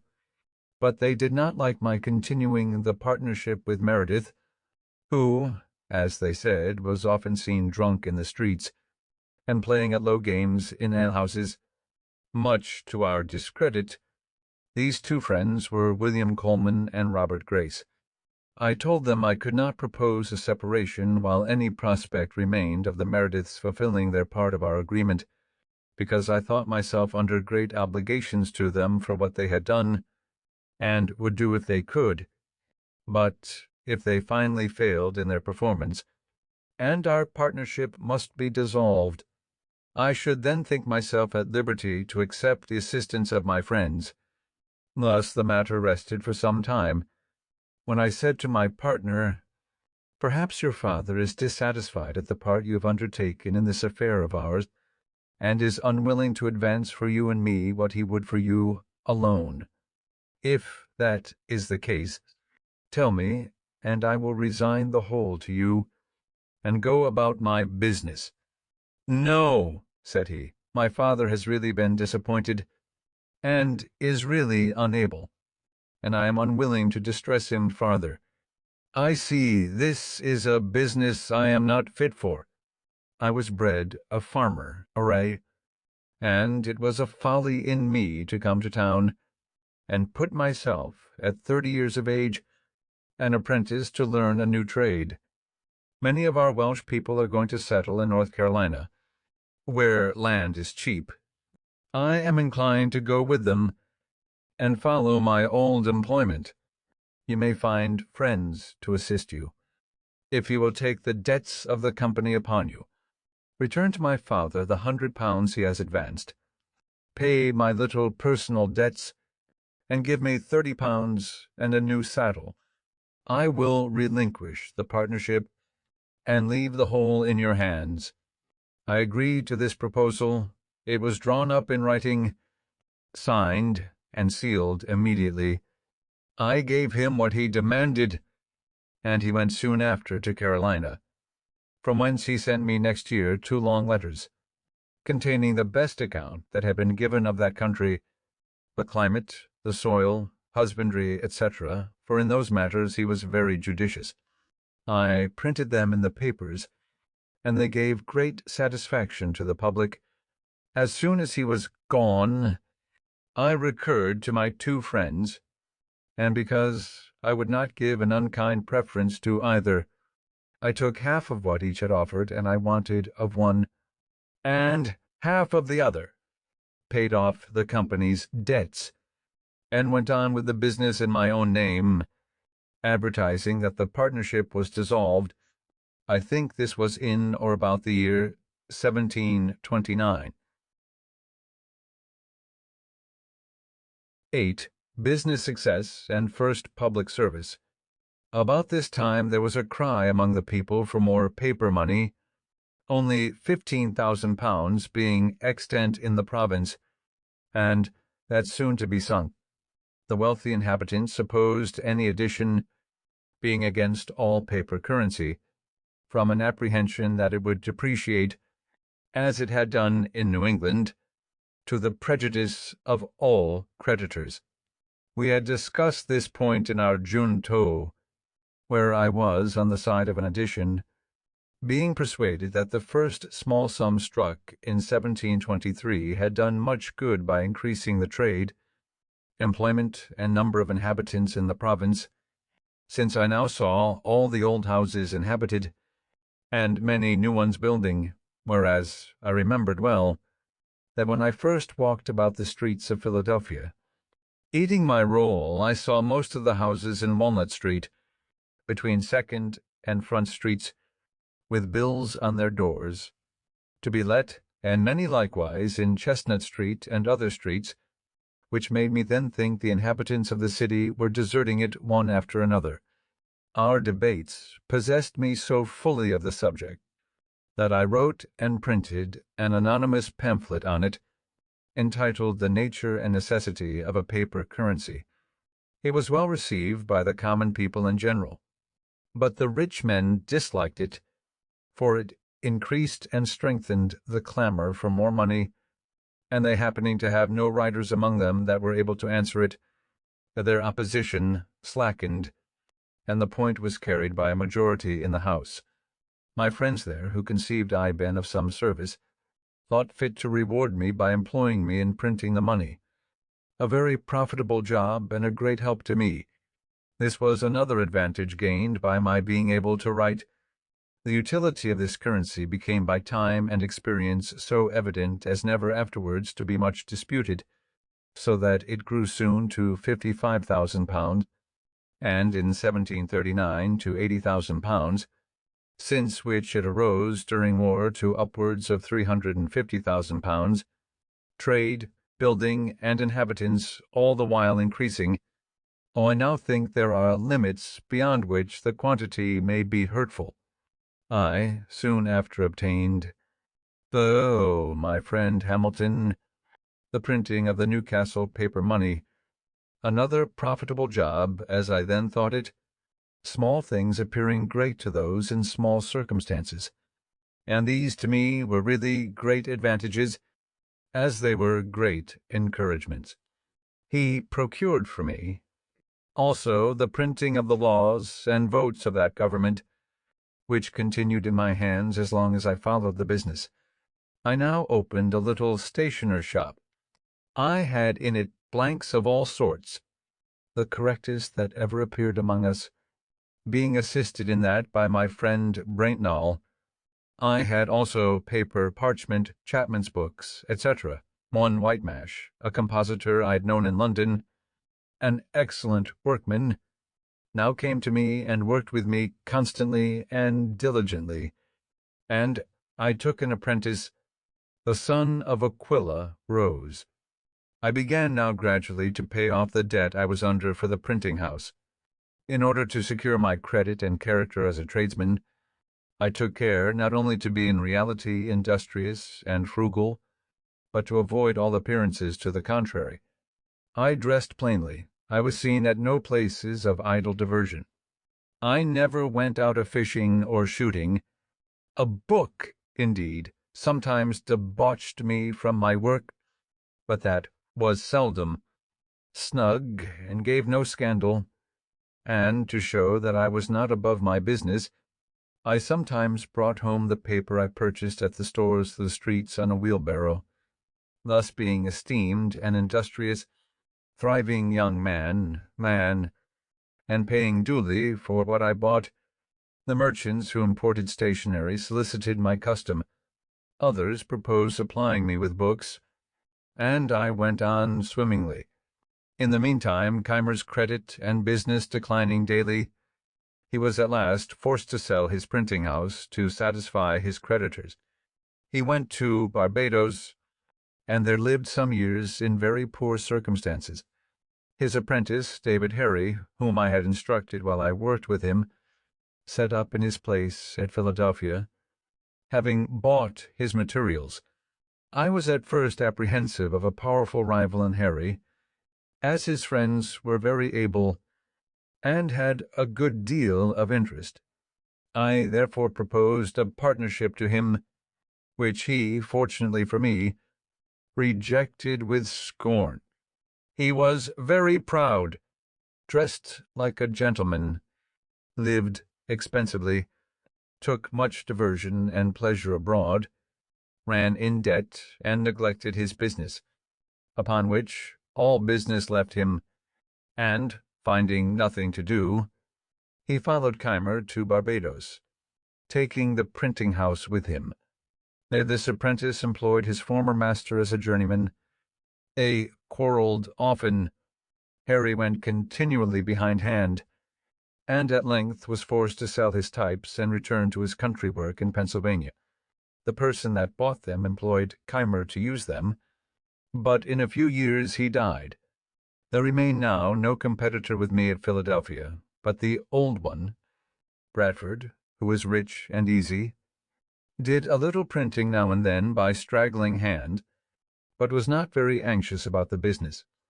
However, as he kept the post office, it was imagined he had better opportunities of obtaining news. His paper was thought a better distributor of advertisements than mine, and therefore had many more, which was a profitable thing to him, and a disadvantage to me. For, though I did indeed receive and send papers by the post, yet the public opinion was otherwise, for what I did send was by bribing the writers, who took them privately, Bradford being unkind enough to forbid it, which occasioned some resentment on my part, and I thought so meanly of him for it, that when I afterward came into a situation, I took care never to imitate it. I had hitherto continued to board with Godfrey, who lived in part of my house with his wife and children, and had one side of the shop for his glazier's business, though he worked little, being always absorbed in his mathematics. Mrs. Godfrey projected a match for me with a relation's daughter, took opportunities of bringing us often together, till a serious courtship on my part ensued, the girl being in herself very deserving. The old folks encouraged me by continual invitations to supper, and by leaving us together, till at length it was time to explain. Mrs. Godfrey manned our little treaty. I let her know that I expected as much money with their daughter as would pay off my remaining debt for the printing house, which I believe was not then above £100. She brought me word they had no such sum to spare.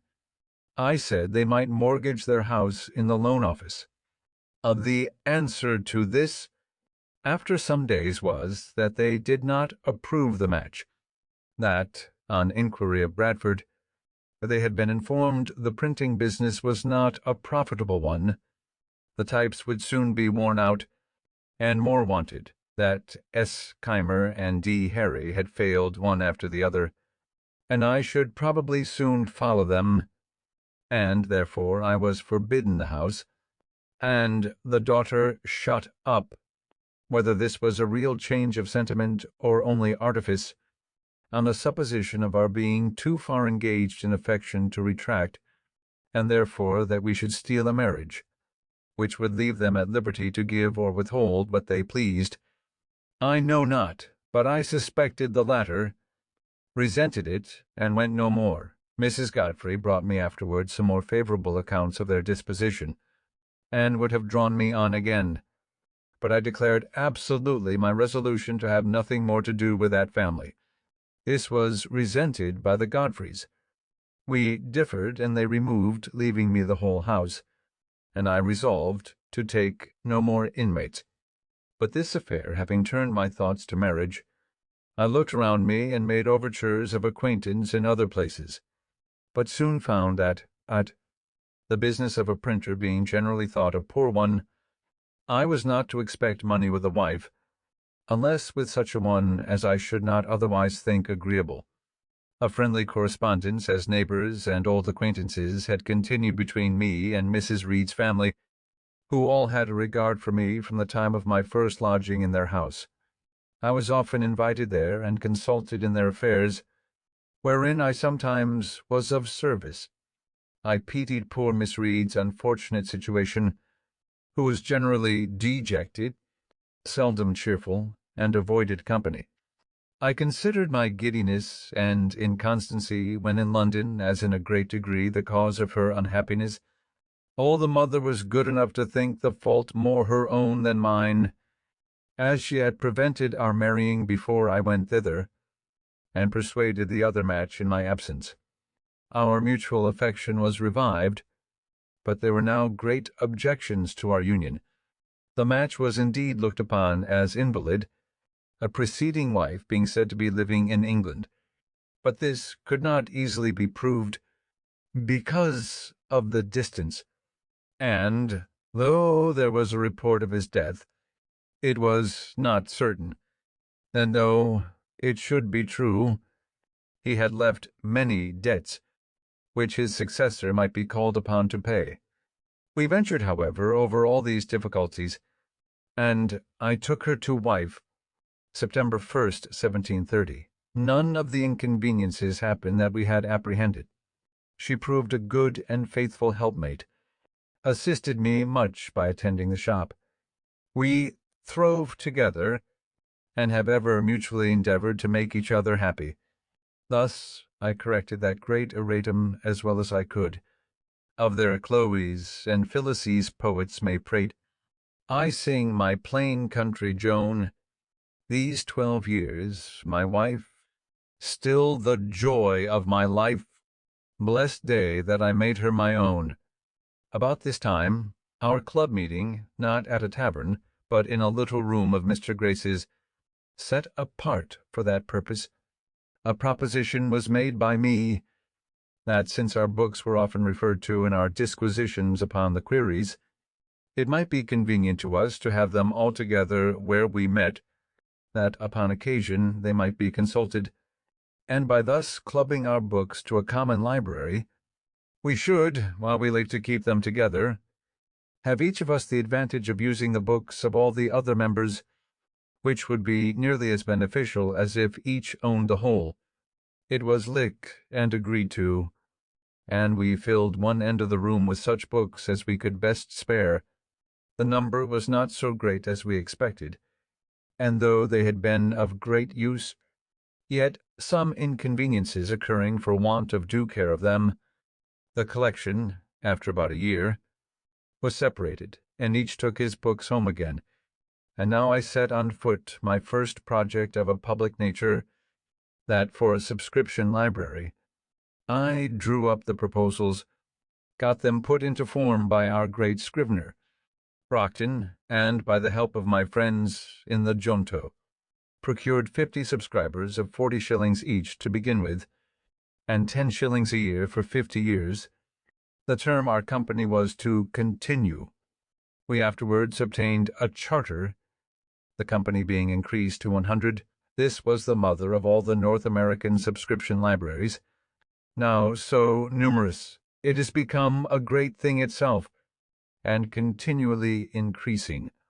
These libraries have improved the general conversation of the Americans, made the common tradesmen and farmers as intelligent as most gentlemen from other countries, and perhaps have contributed in some degree to the stand so generally made throughout the colonies in defense of their privileges. Memdeg, thus far, was written with the intention expressed in the beginning, and therefore contains several little family anecdotes of no importance to others. What follows was written many years after in compliance with the advice contained in these letters, and accordingly intended for the public. The affairs of the Revolution occasioned the interruption. It is some time since I received the above letters, but I have been too busy till now to think of complying with the request they contain. It might, too, be much better done if I were at home among my papers, which would aid my memory, and help to ascertain dates. But my return being uncertain, and having just now a little leisure, I will endeavor to recollect and write what I can. If I live to get home, it may there be corrected and improved.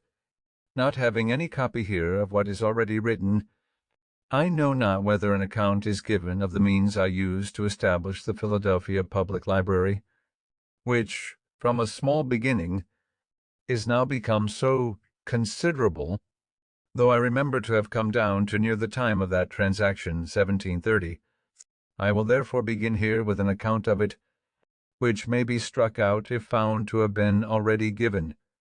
At the time I established myself in Pennsylvania, and there was not a good bookseller's shop in any of the colonies to the southward of Boston. In New York and Philadelphia the printers were indeed stationers. They sold only paper, etc., almanacs, ballads, and a few common school books. Those who loved reading were obliged to send for their books from England.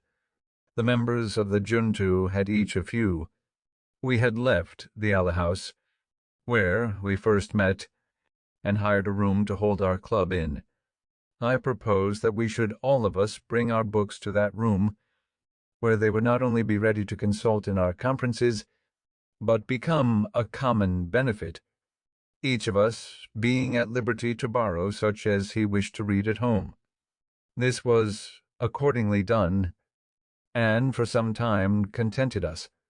Finding the advantage of this little collection, I proposed to render the benefit from books more common by commencing a public subscription library. I drew a sketch of the plan and rules that would be necessary, and got a skilful conveyancer, Mr. Charles Brockton, to put the whole in form of articles of agreement to be subscribed, by which each subscriber engaged to pay a certain sum down for the first purchase of books, and an annual contribution for increasing them. So few were the readers at that time in Philadelphia, and the majority of us so poor, that I was not able, with great industry, to find more than 50 persons, mostly young tradesmen, willing to pay down for this purpose 40 shillings each, and 10 shillings per annum. On this little fund we began. The books were imported. The library was opened one day in the week for lending to the subscribers, on their promissory notes to pay double the value if not duly returned. The institution soon manifested its utility, was imitated by other towns, and in other provinces. The libraries were augmented by donations. Reading became fashionable, and our people, having no public amusements to divert their attention from study, became better acquainted with books, and in a few years were observed by strangers to be better instructed and more intelligent than people of the same rank generally are in other countries. When we were about to sign the above-mentioned articles, which were to be binding on us, our heirs, etc., for 50 years. Mr. Brockton, the scrivener, said to us, "You are young men, but it is scarcely probable that any of you will live to see the expiration of the term fixed in the instrument. A number of us, however, are yet living, but the instrument was, after a few years, rendered null by a charter that incorporated and gave perpetuity to the company. The objections and reluctances I met with in soliciting the subscriptions made me soon feel the impropriety of presenting oneself as the proposer of any useful project that might be supposed to raise one's reputation in the smallest degree above that of one's neighbors, when one has need of their assistance to accomplish that project. I therefore put myself as much as I could out of sight, and stated it as a scheme of a number of friends, who had requested me to go about and propose it to such as they thought lovers of reading. In this way my affair went on more smoothly, and I ever after practiced it on such occasions, and, from my frequent successes, can heartily recommend it. The present little sacrifice of your vanity will afterwards be amply repaid.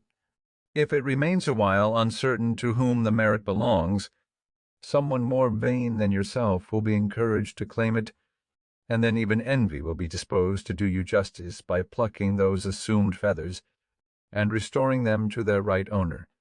This library afforded me the means of improvement by constant study, for which I set apart an hour or two each day, and thus repaired in some degree the loss of the learned education my father once intended for me.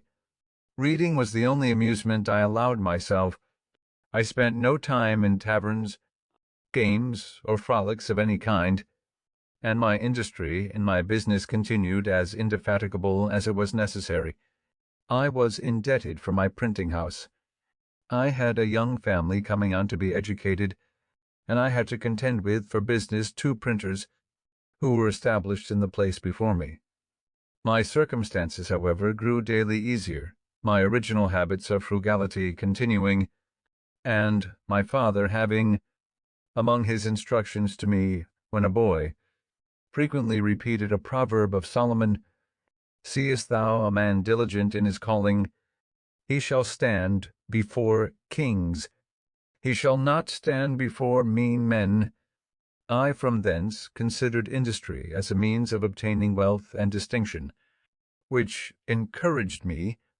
Oh, I did not think that I should ever literally stand before kings, which, however, has since happened, for I have stood before 5, and even had the honor of sitting down with one, the King of Denmark, to dinner. We have an English proverb that says, "He that would thrive must ask his wife."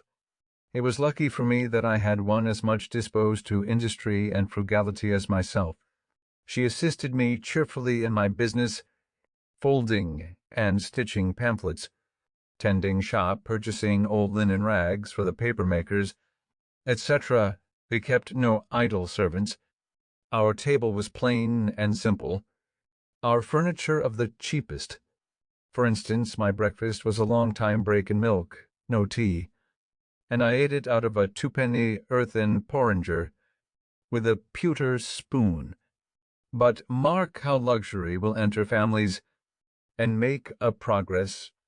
In spite of principle, being called one morning to breakfast, I found it in a china bowl, with a spoon of silver. They had been bought for me without my knowledge by my wife, and had cost her the enormous sum of 23 shillings, for which she had no other excuse or apology to make, but that she thought her husband deserved a silver spoon and china bowl as well as any of his neighbors. This was the first appearance of plate and china in our house, which afterward, in a course of years, as our wealth increased, has augmented gradually to several £100 in value. I have been religiously educated as a Presbyterian, and though some of the dogmas of that persuasion, such as the eternal decrees of God, election, reprobation, etc., appeared to me unintelligible, others doubtful, and I early absented myself from the public assemblies of the sect, Sunday being my studying day, I never was without some religious principles. I never doubted, for instance, the existence of the Deity, that he made the world and governed it by his providence, that the most acceptable service of God was the doing good to man, that our souls are immortal, and that all crime will be punished, and virtue rewarded, either here or hereafter. These I esteemed the essentials of every religion, and, being to be found in all the religions we had in our country, I respected them all, though with different degrees of respect, as I found them more or less mixed with other articles, which, without any tendency to inspire, promote, or confirm morality, served principally to divide us and make us unfriendly to one another. This respect to all, with an opinion that the worst had some good effects, induced me to avoid all discourse that might tend to lessen the good opinion another might have of his own religion, and, as our province increased in people, and new places of worship were continually wanted, and generally erected by voluntary contribution, I might, for such purpose, whatever might be the sect, but was never refused. Though I seldom attended any public worship, I still an opinion of its propriety, and of its utility when rightly conducted, and I regularly paid my annual subscription for the support of the only Presbyterian minister or meeting we had in Philadelphia. He used to visit me sometimes as a friend, and admonished me to attend his administrations, and I was now and then prevailed on to do so, once for 5 Sundays successively. Had he been, in my opinion, a good preacher, perhaps I might have continued, notwithstanding the occasion I had for the Sunday's leisure in my course of study. But his discourses were chiefly either polemic arguments or explications of the peculiar doctrines of our sect, and were all to me very dry, uninteresting, and unedifying, since not a single moral principle was inculcated or enforced, their aim seeming to be rather to make us Presbyterians than good citizens. At length he took for his text that verse of the 4th chapter of Philippians, "Finally, brethren, whatsoever things are true, honest, just, pure, lovely, or of good report, if there be any virtue, or any praise, think on these things." And I imagined, in a sermon on such a text, we could not miss of having some morality. But he confined himself to 5 points only, as meant by the Apostle, viz. 1. Keeping holy the Sabbath day. 2. Being diligent in reading the Holy Scriptures. 3. Attending duly the public worship. 4. Partaking of the sacrament. 5. Paying a due respect to God's ministers. These might be all good things, but as they were not the kind of good things that I expected from that text, I despaired of ever meeting with them from any other, was disgusted, and attended his preaching no more. I had some years before composed a little liturgy, or form of prayer, for my own private use, viz., in 1728, entitled Articles of Belief and Acts of Religion. I returned to the use of this, and went no more to the public assemblies. My conduct might be blamable, but I leave it without attempting further to excuse it, my present purpose being to relate facts, and not to make apologies for them. 9. Plan for attaining moral perfection. It was about this time I conceived the bold and arduous project of arriving at moral perfection. I wished to live without committing any fault at any time. I would conquer all that either natural inclination, custom, or company might lead me into, as I knew, or thought I knew, what was right and wrong. I did not see why I might not always do the one and avoid the other, but I soon found I had undertaken a task of more difficulty than I had imagined.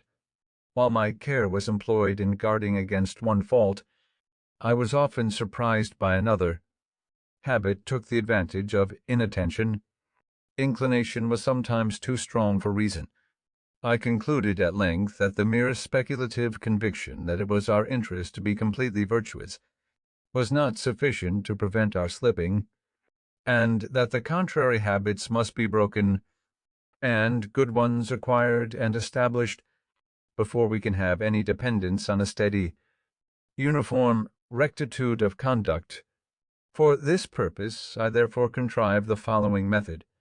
In the various enumerations of the moral virtues I had met with in my reading, I found the catalogue more or less numerous, as different writers included more or fewer ideas under the same name.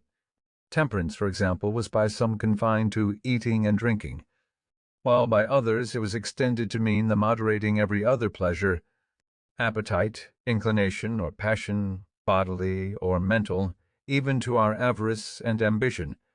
I proposed to myself, for the sake of clearness, to use rather more names, with fewer ideas annexed to each, than a few names with more ideas, and I included under 13 names of virtues all that at that time occurred to me as necessary or desirable, and annexed to each a short precept, which fully expressed the extent I gave to its meaning. These names of virtues, with their precepts, were 1. Temperance. Eat not to dullness. Drink not to elevation. 2. Silence. Speak not but what may benefit others or yourself. Avoid trifling conversation. 3. Order. Let all your things have their places. Let each part of your business have its time. 4. Resolution. Resolve to perform what you ought. Perform without fail what you resolve. 5. Frugality. Make no expense but to do good to others or yourself, i.e., waste nothing. 6. Industry. Lose no time. Be always employed in something useful. Cut off all unnecessary actions. 7. Sincerity. Use no hurtful deceit. Think innocently and justly, and if you speak, speak accordingly. 8. Justice. Wrong none by doing injury, or omitting the benefits that are your duty. 9. Moderation. Avoid extremes. Forbear resenting injuries so much as you think they deserve. 10. Cleanliness. Tolerate no uncleanliness in body, clothes, or habitation. 11. Tranquility. Be not disturbed at trifles, or at accidents, common or unavoidable. 12. Chastity. Rarely use venery but for health or offspring, never to dullness, weakness, or the injury of your own or another's peace or reputation. 13. Humility. Imitate Jesus and Socrates. My intention being to acquire the habitude of all these virtues, I judged it would be well not to distract my attention by attempting the whole at once, but to fix it on one of them at a time, and, when I should be master of that, then to proceed to another, and so on till I should have gone through the 13, and as the previous acquisition of some might facilitate the acquisition of certain others, I arraigned them with that view, as they stand above. Temperance first, as it tends to procure that coolness and clearness of head, which is so necessary where constant vigilance was to be kept up, and guard maintained against the unremitting attraction of ancient habits, and the force of perpetual temptations. This being acquired and established, silence would be more easy, and my desire being to gain knowledge at the same time that I improved in virtue, and considering that in conversation it was obtained rather by the use of the ears than of the tongue, and therefore wishing to break a habit I was getting into of prattling, punning, and joking, which only made me acceptable to trifling company, I gave silence the second place. In this and the next order I expected would allow me more time for attending to my project and my studies. Resolution, once become habitual, would keep me firm in my endeavors to obtain all the subsequent virtues. Frugality and industry freeing me from my remaining debt, and producing affluence and independence, would make more easy the practice of sincerity and justice.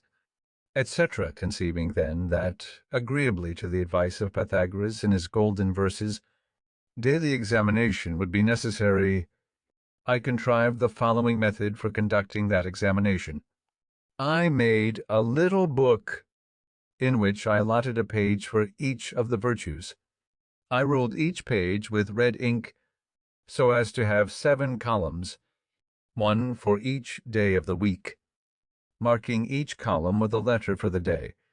I crossed these columns with 13 red lines, marking the beginning of each line with the first letter of one of the virtues, on which line, and in its proper column, I might mark by a little black spot every fault I found upon examination to have been committed respecting that virtue upon that day.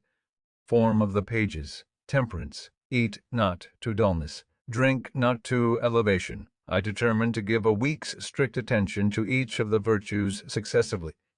Thus, in the first week, my great guard was to avoid the least offence against temperance, leaving the other virtues to their ordinary chance, only marking every evening the faults of the day.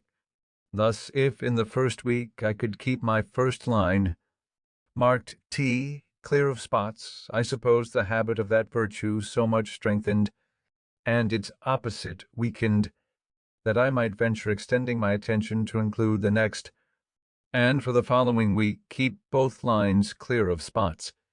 Proceeding thus to the last, I could go through a course complete in 13 weeks, and 4 courses in a year, and like him who, having a garden to weed, does not attempt to eradicate all the bad herbs at once, which would exceed his reach and his strength, but works on one of the beds at a time, and, having accomplished the first, proceeds to a second hat. So I should have, I hoped, the encouraging pleasure of seeing on my pages the progress I made in virtue, by clearing successively my lines of their spots, till in the end, by a number of courses, I should be happy in viewing a clean book after a 13 weeks' daily examination. This my little book had for its motto these lines from Addison's Cato: "Here will I hold, if there's a power above us, and that there is, all nature cries aloud through all her works, he must delight in virtue, and that which he delights in must be happy." Another from Cicero: "O vitae philosophia dux, O virtutum indigatrix expultrix vitiorum, onus dies, bene ex praeceptis tuis actus, peccanti immortalitati est anteponendis." Another from the Proverbs of Solomon, speaking of wisdom or virtue: "Length of days is in her right hand, and in her left hand riches and honor. Her ways are ways of pleasantness, and all her paths are peace." I 16:17. And conceiving God to be the fountain of wisdom, I thought it right and necessary to solicit his assistance for obtaining it. To this end I formed the following little prayer, which was prefixed to my tables of examination: "For daily use, O powerful goodness, bountiful Father, merciful Guide, increase in me that wisdom which discovers my truest interest. Strengthen my resolutions to perform what that wisdom dictates. Accept my kind offices to thy other children as the only return in my power for thy continual favors to me." I used also sometimes a little prayer which I took from Thomson's poems, viz., "Father of light and life, thou good supreme, O teach me what is good. Teach me thyself, save me from folly, vanity, and vice, from every low pursuit, and fill my soul with knowledge, conscious peace, and virtue pure, sacred, substantial, never fading bliss." The precept of order requiring that every part of my business should have its allotted time. One page in my little book contained the following scheme of employment for the 24 hours of a natural day: a morning question: "What good shall I do this day?" Is 5, rise, wash, and address. 6, powerful goodness. contrive day's business, and take the issue resolution of the day. S7, prosecute the present study, and breakfast. 8, 9, work. 10, 11, noon, to 12, read or overlook my accounts, and dine. 1, 2, 3, work. 4, 5, evening, question, what good have I done today? SC6, put things in their places. Supper, music, tea or diversion, or conversation. 9, examination of the day. Night. 10, sleep. 11, 12, 1, 12, 1, 2, 2, 3, 4. I entered upon the execution of this plan for self-examination, and continued it with occasional intermissions for some time. I was surprised to find myself so much fuller of faults than I had imagined, but I had the satisfaction of seeing them diminish, to avoid the trouble of renewing now and then my little book, which, by scraping out the marks on the paper of old faults to make room for new ones in a new course, became full of holes. I transferred my tables and precepts to the ivory leaves of a memorandum book, on which the lines were drawn with red ink that made a durable stain, and on those lines I marked my faults with a black lead pencil, which marks I could easily wipe out with a wet sponge. After a while I went through one course only in a year, and afterward only one in several years, till at length I omitted them entirely, being employed in voyages and business abroad, with a multiplicity of affairs that interfered. But I always carried my little book with me. My scheme of order gave me the most trouble, and I found that, though it might be practicable where a man's business was such as to leave him the disposition of his time, that of a journeyman printer, for instance, it was not possible to be exactly observed by a master who must mix with the world and often receive people of business at their own hours. Order, too, with regard to places for things, papers, etc., I found extremely difficult to acquire. I had not been early accustomed to it, and, having an exceeding good memory, I was not so sensible of the inconvenience attending want of method. This article, therefore, cost me so much painful attention, and my faults in it vexed me so much, and I made so little progress in amendment, and had such frequent relapses, that I was almost ready to give up the attempt and content myself with a faulty character in that respect, like the man who, in buying an axe of a smith, my neighbor, desired to have the whole of its surface as bright as the edge. The smith consented to grind it bright for him, if he would turn the wheel. He turned, while the smith pressed the broad face of the axe hard and heavily on the stone, which made the turning of it very fatiguing. The man came every now and then from the wheel to see how the work went on, and at length would take his axe as it was, without farther grinding. "No," said the smith, turn on, we shall have it bright by and by. As yet it is only speckled."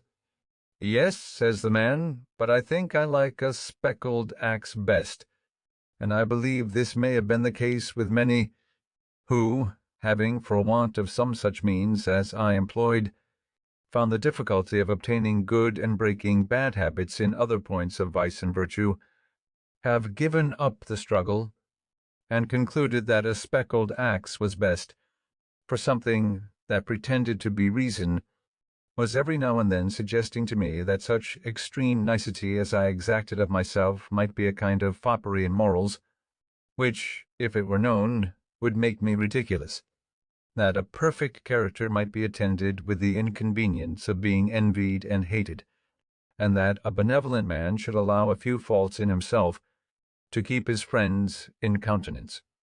In truth, I found myself incorrigible with respect to order, and now I am grown old, and my memory bad, I feel very sensibly the want of it. But, on the whole, though I never arrived at the perfection I had been so ambitious of obtaining, but fell far short of it, yet I was, by the endeavor, a better and a happier man than I otherwise should have been if I had not attempted it, as those who aim at perfect writing by imitating the engraved copies, though they never reach the wished for excellence of those copies, the hand is mended by the endeavor, and is tolerable while it continues fair and legible. It may be well my posterity should be informed that to this little artifice, with the blessing of God, their ancestor, the constant felicity of his life, down to his 79th year, in which this is written. What reverses may attend the remainder is in the hand of Providence. But if they arrive, the reflection on past happiness enjoyed ought to help his bearing them with more resignation. To temperance he ascribes his long-continued health, and what is still left to him of a good constitution.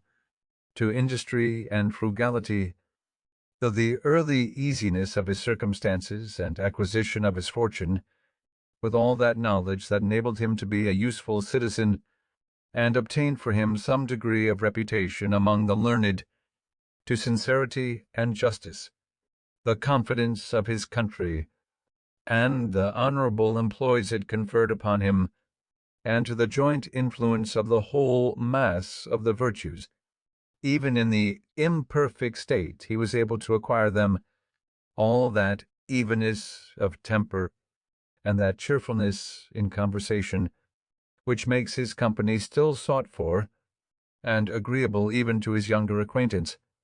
I hope, therefore, that some of my descendants may follow the example and reap the benefit. It will be remarked that, though my scheme was not wholly without religion, there was in it no mark of any of the distinguishing tenets of any particular sect. I had purposely avoided them, for, being fully persuaded of the utility and excellency of my method, and that it might be serviceable to people in all religions, and intending some time or other to publish it, I would not have anything in it that should prejudice anyone, of any sect, against it. I purposed writing a little comment on each virtue, in which I would have shown the advantages of possessing it, and the mischiefs attending its opposite vice, and I should have called my book The Art of Virtue, because it would have shown the means and manner of obtaining virtue, which would have distinguished it from the mere exhortation to be good, that does not instruct and indicate the means, but is like the apostle's man of verbal charity, who, only without showing to the naked and hungry how or where they might get clothes or victuals, exhorted them to be fed and clothed. James I.E. 15:16. But it so happened that my intention of writing and publishing this comment was never fulfilled. I did indeed, from time to time, put down short hints of the sentiments, reasonings, etc., to be made use of in it, some of which I have still by me, but the necessary close attention to private business in the earlier part of my life, and public business since, have occasioned my postponing it, for it being connected in my mind with a great and extensive project that required the whole man to execute, and which an unforeseen succession of employs prevented my attending to, it has hitherto remained unfinished. In this piece it was my design to explain and enforce this doctrine, that vicious actions are not hurtful because they are forbidden, but forbidden because they are hurtful, the nature of man alone considered. That it was, therefore, everyone's interest to be virtuous who wished to be happy even in this world, and I should, from this circumstance, there being always in the world a number of rich merchants, nobility, states, and princes who have need of honest instruments for the management of their affairs, and such being so rare, have endeavored to convince young persons that no qualities were so likely to make a poor man's fortune as those of probity and integrity. My list of virtues contained at first but 12, but a Quaker friend having kindly informed me that I was generally thought proud, that my pride showed itself frequently in conversation, that I was not content with being in the right when discussing any point, but was overbearing and rather insolent, of which he convinced me by mentioning several instances, I determined endeavoring to cure myself, if I could, of this vice or folly among the rest, and I added humility to my list, giving an extensive meaning to the word. I cannot boast of much success in acquiring the reality of this virtue, but I had a good deal with regard to the appearance of it. I made it a rule to forbear all direct contradiction to the sentiments of others, and all positive assertion of my own. I even forbid myself, agreeably to the old laws of our junto, the use of every word or expression in the language that imported a fixed opinion, such as certainly, undoubtedly, etc., and I adopted instead of them I conceive, I apprehend, or I imagine a thing to be so, or it so appears to me at present. When another asserted something that I thought an error, I denied myself the pleasure of contradicting him abruptly, and of showing immediately some absurdity in his proposition. And in answering, I began by observing that in certain cases or circumstances his opinion would be right, but in the present case there appeared or seemed to me some difference, etc. I soon found the advantage of this change in my manner. The conversations I engaged in went on more pleasantly. The modest way in which I proposed my opinions procured them a readier reception and less contradiction. I had less mortification when I was found to be in the wrong, and I more easily prevailed with others to give up their mistakes and join with me when I happened to be in the right. And this mode, which I had first put on with some violence to natural inclination, became at length so easy and so habitual to me that perhaps for these 50 years past no one has ever heard a dogmatical expression escape me. And to this habit, after my character of integrity, I think it principally owing that I had early so much weight with my fellow citizens when I proposed new institutions, or alterations in the old, and so much influence in public councils when I became a member. For I was but a bad speaker, never eloquent, subject to much hesitation in my choice of words, hardly correct in language, and yet I generally carried my points. In reality, there is perhaps no one of our natural passions so hard to subdue as pride. Disguise it, struggle with it, beat it down, stifle it, mortify it as much as one pleases. It is still alive, and will every now and then peep out and show itself. You will see it, perhaps, often in this history, for even if I could conceive that I had completely overcome it, I should probably be proud of my humility. Having mentioned a great and extensive project which I had conceived, it seems proper that some account should be here given of that project and its object.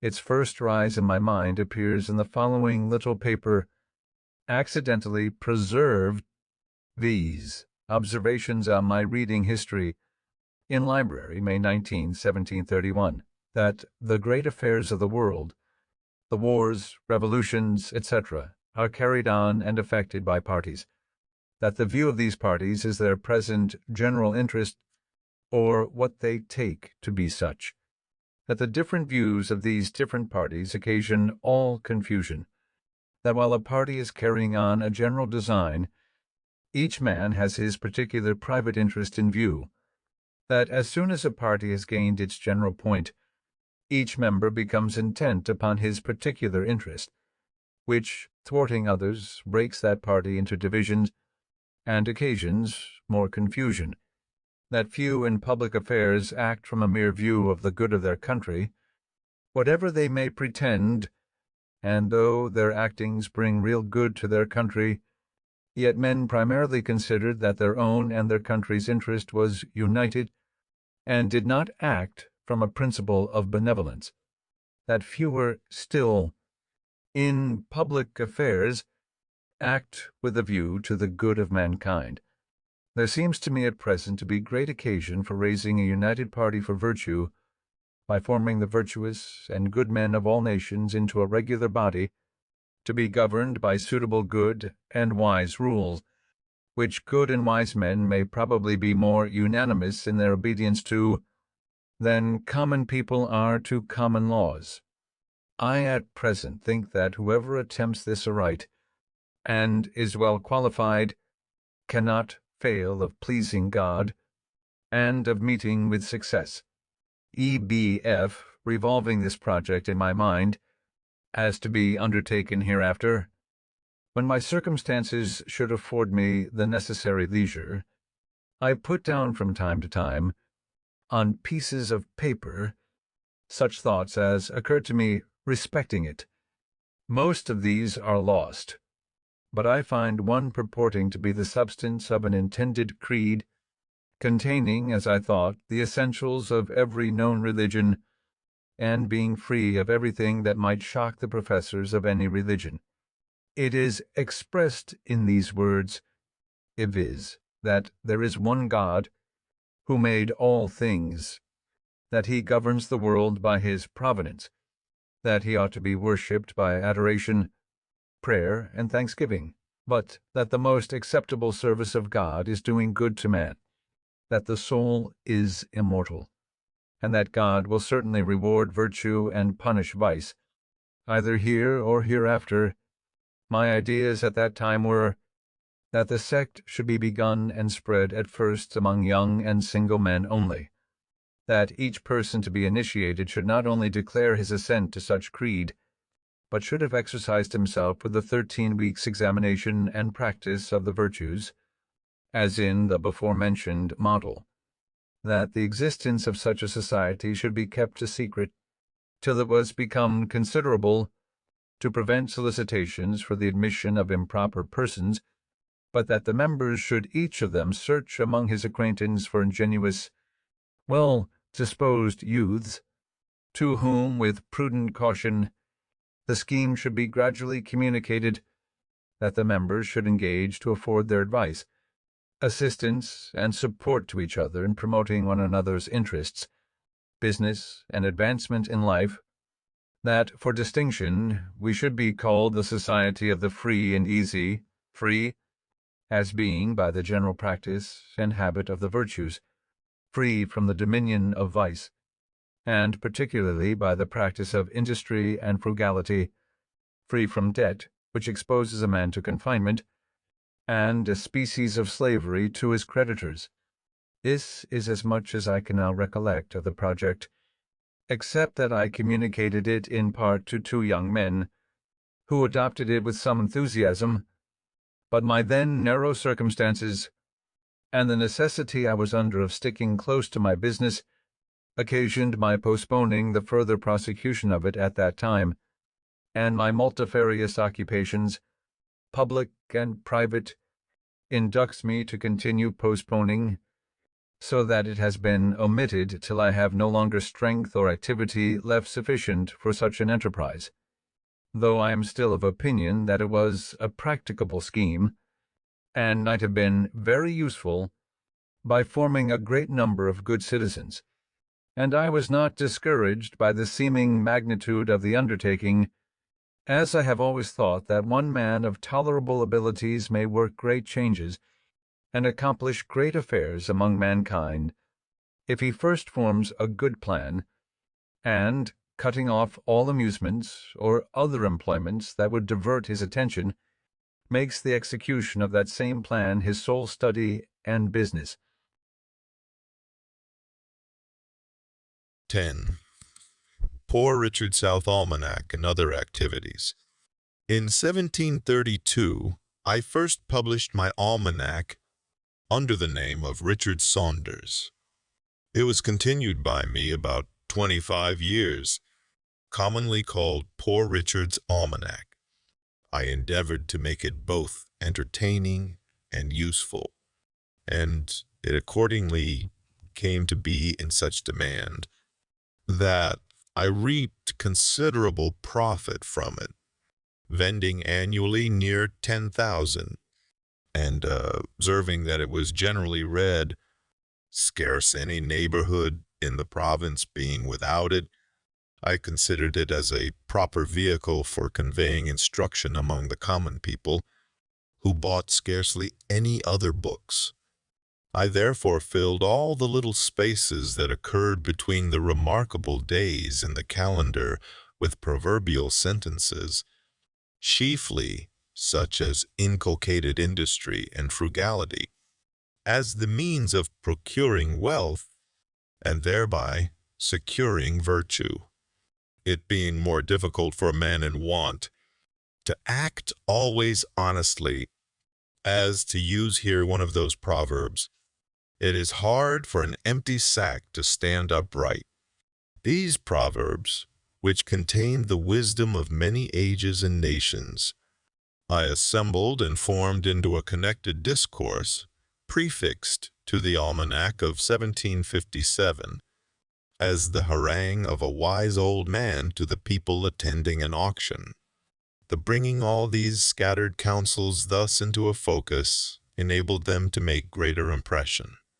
The piece, being universally approved, was copied in all the newspapers of the continent, reprinted in Britain on a broadside, to be stuck up in houses. 2 translations were made of it in French, and great numbers bought by the clergy and gentry to distribute gratis among their poor parishioners and tenants. In Pennsylvania, as it discouraged useless expense in foreign superfluities, some thought it had its share of influence in producing that growing plenty of money which was observable for several years after its publication. I considered my newspaper also as another means of communicating instruction, and in that view frequently reprinted in it extracts from the Spectator and other moral writers, and sometimes published little pieces of my own, which had been first composed for reading in our junto. Of these are a Socratic dialogue, tending to prove that, whatever might be his parts and abilities, a vicious man could not properly be called a man of sense, and a discourse on self-denial, showing that virtue was not secure till its practice became a habitude and was free from the opposition of contrary inclination. These may be found in the papers about the beginning of 1735. In the conduct of my newspaper, I carefully excluded all libeling and personal abuse, which is of late years become so disgraceful to our country. Whenever I was solicited to insert anything of that kind, and the writers pleaded, as they generally did, the liberty of the press, and that a newspaper was like a stagecoach in which anyone who would pay had a right to a place, my answer was that I would print the piece separately if desired, and the author might have as many copies as he pleased to distribute himself, but that I would not take upon me to spread his detraction, and that, having contracted with my subscribers to furnish them with what might be either useful or entertaining, I could not fill their papers with private altercation, in which they had no concern, without doing them manifest injustice. Now, many of our printers make no scruple of gratifying the malice of individuals by false accusations of the fairest characters among ourselves, augmenting animosity even to the producing of duels, and are, moreover, so indiscreet as to print scurrilous reflections on the government of neighboring states, and even on the conduct of our best national allies, which may be attended with the most pernicious consequences. These things I mention as a caution to young printers, and that they may be encouraged not to pollute their presses and disgrace their profession by such infamous practices, but refuse steadily, as they may see by my example that such a course of conduct will not, on the whole, be injurious to their interests. In 1733, I sent one of my journeymen to Charleston, South Carolina, where a printer was wanting.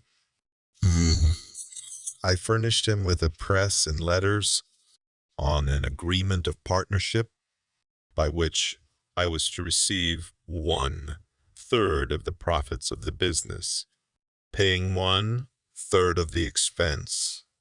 He was a man of learning, and honest but ignorant in matters of account, and though he sometimes made me remittances, I could get no account from him, nor any satisfactory state of our partnership while he lived.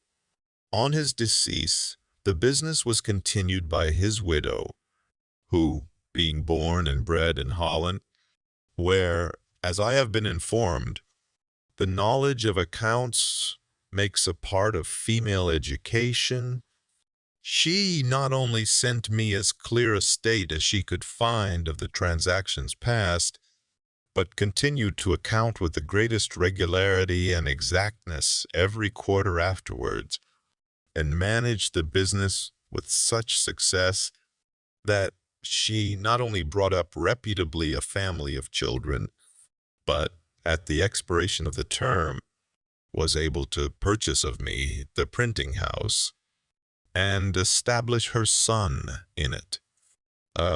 Mention this affair chiefly for the sake of recommending that branch of education for our young females, as likely to be of more use to them and their children in case of widowhood than either music or dancing, by preserving them from losses by imposition of crafty men, and enabling them to continue, perhaps, a profitable mercantile house, with established correspondence, till a son is grown up, fit to undertake and go on with it, to the lasting advantage and enriching of the family.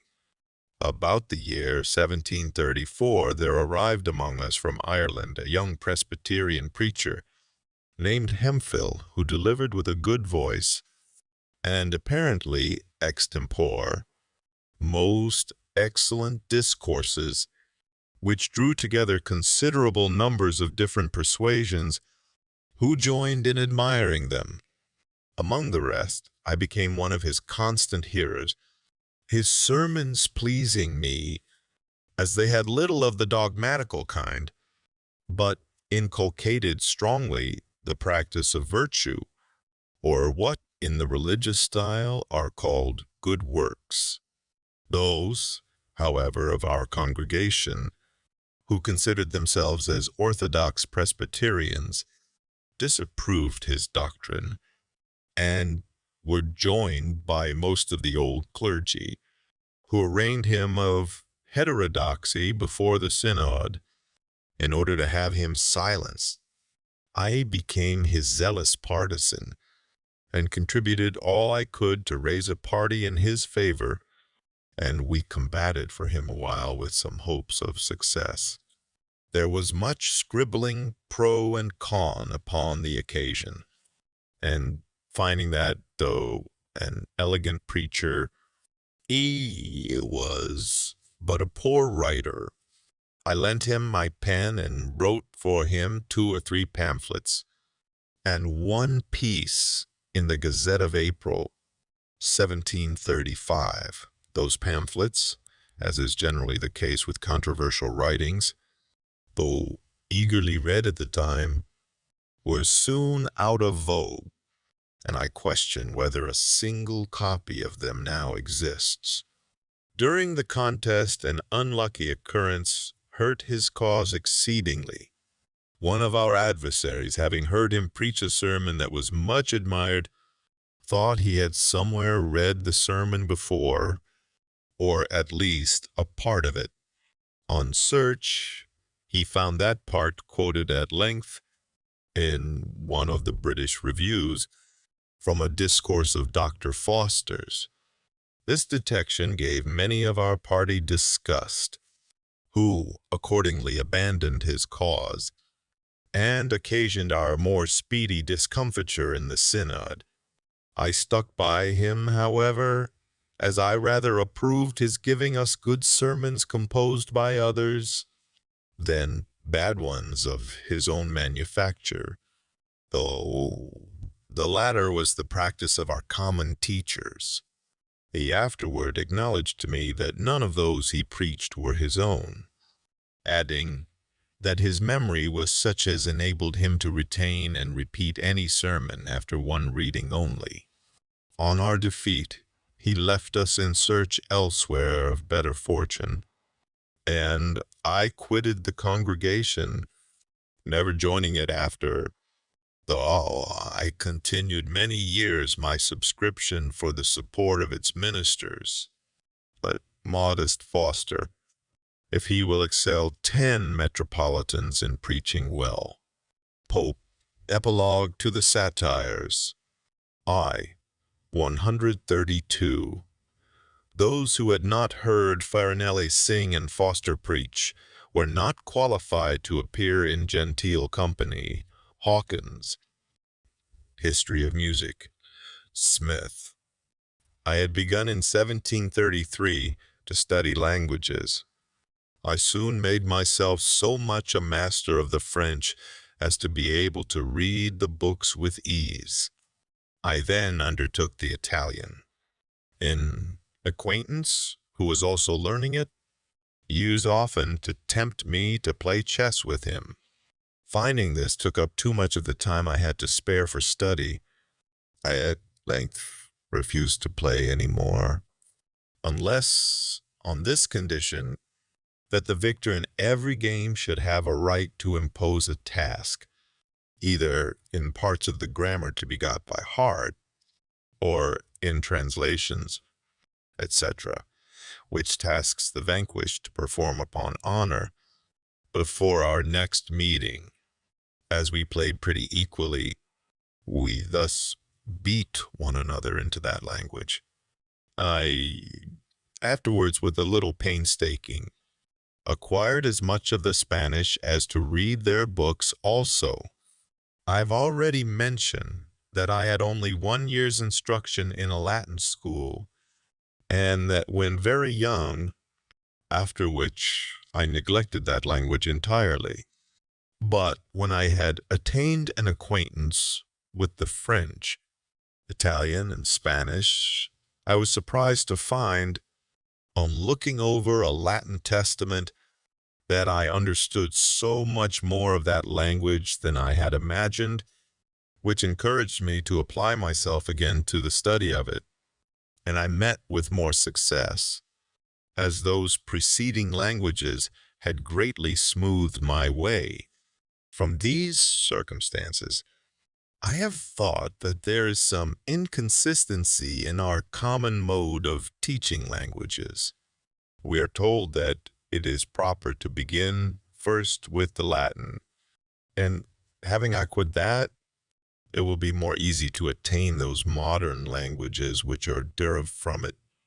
And yet, we do not begin with the Greek in order more easily to acquire the Latin. It is true that if you can clamber and get to the top of a staircase without using the steps, you will more easily gain them in descending. But certainly, if you begin with the lowest, you will with more ease ascend to the top. And I would therefore offer it to the consideration of those who superintend the education of our youth, whether, since many of those who begin with the Latin quit the same after spending some years without having made any great proficiency, and what they have learnt becomes almost useless, so that their time has been lost, it would not have been better to have begun with the French, proceeding to the Italian, etc. For, though after spending the same time, they should quit the study of languages and never arrive at the Latin, they would, however, have acquired another tongue or two, that, being in modern use, might be serviceable to them in common life. Our seminaries of learning, says Gibbon, do not exactly correspond with the precept of a Spartan king, that the child should be instructed in the arts which will be useful to the man, since a finished scholar may emerge from the head of Westminster or Eton in total ignorance of the business and conversation of English gentlemen in the latter end of the 18th century. But these schools may assume the merit of teaching all that they pretend to teach, the Latin and Greek languages. Bigelow, after 10 years' absence from Boston, and having become easy in my circumstances, I made a journey thither to visit my relations, which I could not sooner well afford. In returning, I called at Newport to see my brother, then settled there with his printing house. Our former differences were forgotten, and our meeting was very cordial and affectionate. He was fast declining in his health, and requested of me that, in case of his death, which he apprehended not far distant, I would take home his son, then but 10 years of age, and bring him up to the printing business. This I accordingly performed, sending him a few years to school before I took him into the office. His mother carried on the business till he was grown up, when I assisted him with an assortment of new types, those of his father being in a manner worn out. Thus it was that I made my brother ample amends for the service I had deprived him of by leaving him so early.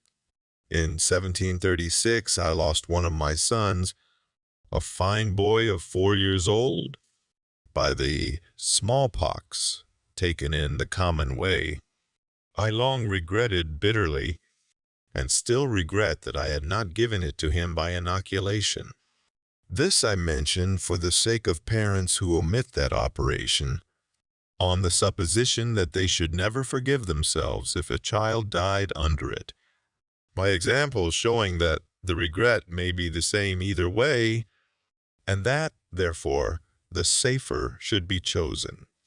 Our club, the Junto, was found so useful and afforded such satisfaction to the members that several were desirous of introducing their friends, which could not well be done without exceeding what we had settled as a convenient number, viz. 12. We had from the beginning made it a rule to keep our institution a secret, which was pretty well observed. The intention was to avoid applications of improper persons for admittance, some of whom, perhaps, we might find it difficult to refuse. I was one of those who were against any addition to our number, but instead of it made in writing a proposal that every member separately should endeavor to form a subordinate club with the same rules respecting queries, etc., and without informing them of the connection with the Junto. The advantages proposed were the improvement of so many more young citizens by the use of our institutions, our better acquaintance with the general sentiments of the inhabitants on any occasion, as the Junto member might propose what queries we should desire, and was to report to the Junto what passed in his separate club, the promotion of our particular interests in business by more extensive recommendation, and the increase of our influence in public affairs, and our power of doing good by spreading through the several clubs the sentiments of the Junto. The project was approved, and every member undertook to form his club, but they did not all succeed. 5 or 6 only were completed, which were called by different names, as the Vine, the Union, the Band, etc. They were useful to themselves, and afforded us a good deal of amusement, information, and instruction, besides answering, in some considerable degree, our views of influencing the public opinion on particular occasions, of which I shall give some instances in course of time as they happen. My first promotion was my being chosen, in 1736, clerk of the General Assembly.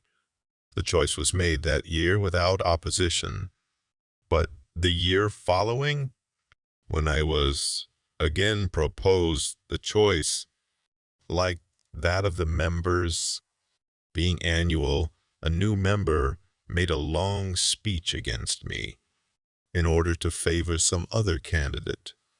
I was, however, chosen, which was the more agreeable to me, as besides the pay for the immediate service as clerk, the place gave me a better opportunity of keeping up an interest among the members, which secured to me the business of printing the votes, laws, paper money, and other occasional jobs for the public that, on the whole, were very profitable. I therefore did not like the opposition of this new member, who was a gentleman of fortune and education, with talents that were likely to give him, in time, great influence in the House, which, indeed, afterwards happened. I did not, however, aim at gaining his favor by paying any servile respect to him, but, after some time, took this other method. Having heard that he had in his library a certain very scarce and curious book, I wrote a note to him, expressing my desire of perusing that book, and requesting he would do me the favor of lending it to me for a few days. He sent it immediately, and I returned it in about a week with another note, expressing strongly my sense of the favor. When we next met in the house, he spoke to me, which he had never done before, and with great civility, and he ever after manifested a readiness to serve me on all occasions, so that we became great friends, and our friendship continued to his death. This is another instance of the truth of an old maxim I had learned, which says, "He that has once done you a kindness will be more ready to do you another than he whom you yourself have obliged." And it shows how much more profitable it is prudently to remove than to resent, return, and continue inimical proceedings. In 1737, Colonel Spotswood, late Governor of Virginia, and then Postmaster General, being dissatisfied with the conduct of his deputy at Philadelphia, respecting some negligence in rendering and inexactitude of his accounts, took from him the commission and offered it to me. I accepted it readily and found it of great advantage, for though the salary was small, it facilitated the correspondence that improv my newspaper, increased the number demanded, as well as the advertisements to be inserted, so that it came to afford me a considerable income. My old competitor's newspaper declined proportionally, and I was satisfied without retaliating his refusal while postmaster to permit my papers being carried by the riders. Thus he suffered greatly from his neglect in due accounting. And I mention it as a lesson to those young men who may be employed in managing affairs for others, that they should always render accounts and make remittances with great clearness and punctuality. The character of observing such a conduct is the most powerful of all recommendations to new employments and increase of business. 11. Interest in public affairs. I began now to turn my thoughts a little to public affairs, beginning, however, with small matters. The city watch was one of the first things that I conceived to want regulation. It was managed by the constables of the respective wards in turn. The constable warned a number of housekeepers to attend him for the night. Those who chose never to attend paid him 6 shillings a year to be excused, which was supposed to be for hiring substitutes, but was, in reality, much more than was necessary for that purpose, and made the constableship a place of profit, and, The constable, for a little drink, often got such ragamuffins about him as a watch that respectable housekeepers did not choose to mix with. Walking the rounds, too, was often neglected, and most of the night spent in tippling. I thereupon wrote a paper to be read in Jonto, representing these irregularities, but insisting more particularly on the inequality of this 6-shilling tax of the constables, respecting the circumstances of those who paid it, since a poor widow housekeeper, all whose property to be guarded by the watch did not perhaps exceed the value of £50, paid as much as the wealthiest merchant, who had thousands of pounds worth of goods in his stores. On the whole, I proposed as a more effectual watch the hiring of proper men to serve constantly in that business, and as a more equitable way of supporting the charge, the levying a tax that should be proportioned to the property. This idea, being approved by the Junto, was communicated to the other clubs, but as arising in each of them, and though the plan was not immediately carried into execution, yet by preparing the minds of people for the change, it paved the way for the law obtained a few years after, when the members of our clubs were grown into more influence. About this time I wrote a paper, first to be read in Junto, but it was afterward published on the different accidents and carelessnesses by which houses were set on fire, with cautions against them, and means proposed of avoiding them. This was much spoken of as a useful piece, and gave rise to a project, which soon followed it, of forming a company for the more ready extinguishing of fires, and mutual assistance in removing and securing of goods when in danger. Associates in this scheme were presently found, amounting to 30. Our articles of agreement obliged every member to keep always in good order, and fit for use a certain number of leather buckets, with strong bags and baskets for packing and transporting of goods, which were to be brought to every fire, and we agreed to meet once a month and spend a social evening together, in discoursing and communicating such ideas as occurred to us upon the subjects of fires, as might be useful in our conduct on such occasions. The utility of this institution soon appeared, and many more desiring to be admitted than we thought convenient for one company, they were advised to form another, which was accordingly done, and this went on, one new company being formed after another, till they became so numerous as to include most of the inhabitants who were men of property. And now, at the time of my writing this, though upward of 50 years since its establishment, that which I first formed, called the Union Fire Company, still subsists and flourishes, though the first members are all deceased but myself and one, who is older by a year than I am. The small fines that have been paid by members for absence at the monthly meetings have been applied to the purchase of fire engines, ladders, fire, hooks, and other useful implements for each company, so that I question whether there is a city in the world better provided with the means of putting a stop to beginning conflagrations. And, in fact, since these institutions, the city has never lost by fire more than 1 or 2 houses at a time, and the flames have often been extinguished before the house in which they began has been half consumed. In 1739 arrived among us from Ireland the Reverend Meister Whitefield, who had made himself remarkable there as an itinerant preacher.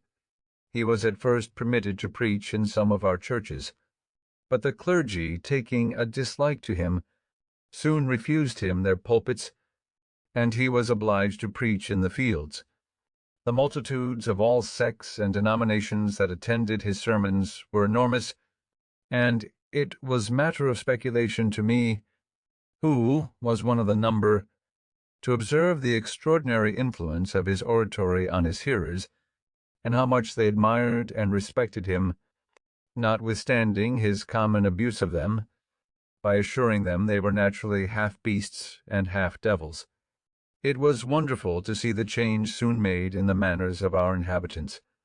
From being thoughtless or indifferent about religion, It seemed as if all the world were growing religious, so that one could not walk through the town in an evening without hearing psalms sung in different families of every street, and it being found inconvenient to assemble in the open air, subject to its inclemencies, the building of a house to meet in was no sooner proposed, and persons appointed to receive contributions, but sufficient sums were soon received to procure the ground and erect the building, which was 100 feet long and 70 broad, about the size of Westminster Hall, and the work was carried on with such spirit as to be finished in a much shorter time than could have been expected.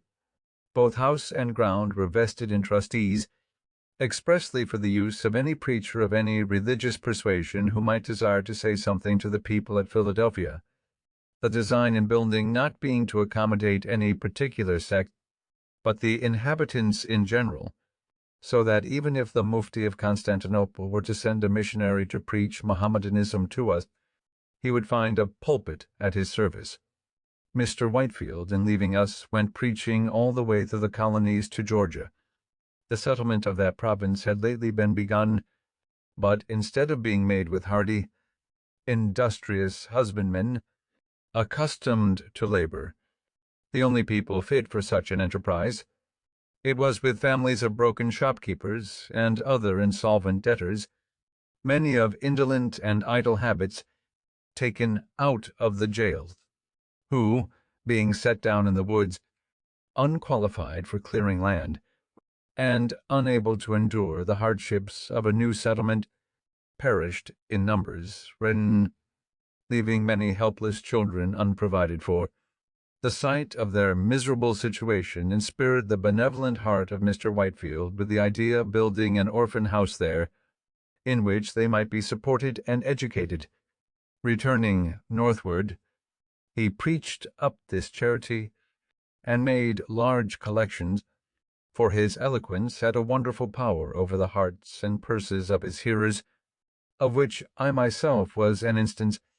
I did not disapprove of the design, but as Georgia was then destitute of materials and workmen, and it was proposed to send them from Philadelphia at a great expense, I thought it would have been better to have built the house here, and brought the children to it. This I advised, but he was resolute in his first project, rejected my counsel, and I therefore refused to contribute.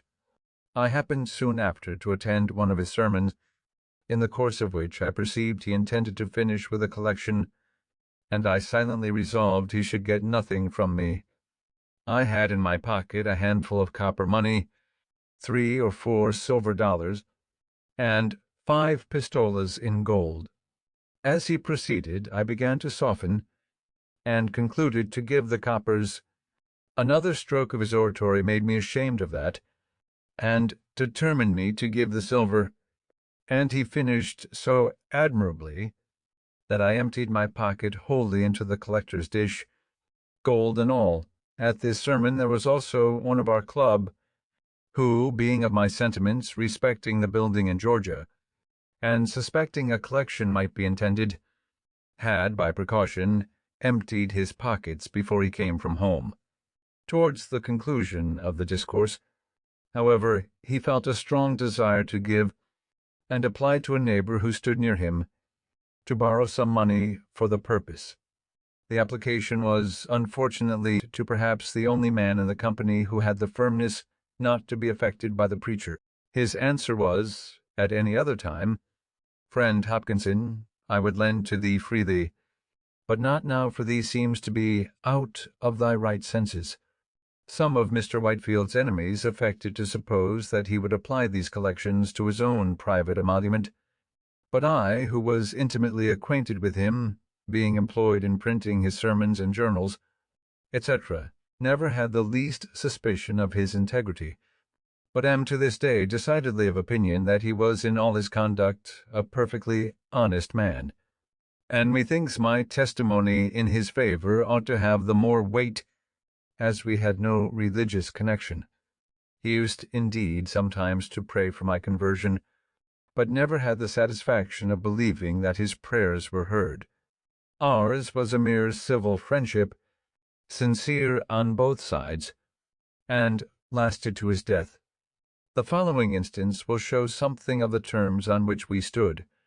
Upon one of his arrivals from England at Boston, he wrote to me that he should come soon to Philadelphia, but knew not where he could lodge when there, as he understood his old friend and host, Mr. Benezet, was removed to Germantown. My answer was, "You know my house. If you can make shift with its scanty accommodations, you will be most heartily welcome." He replied that if I made that kind offer for Christ's sake, I should not miss of a reward. And I returned, "Don't let me be mistaken. It was not for Christ's sake, but for your sake." One of our common acquaintance jocosely remarks that, knowing it to be the custom of the saints, when they received any favor, to shift the burden of the obligation from off their own shoulders and place it in heaven, I had contrived to fix it on earth. The last time I saw Mr. Whitefield was in London, when he consulted me about his orphan house concern, and his purpose of appropriating it to the establishment of a college.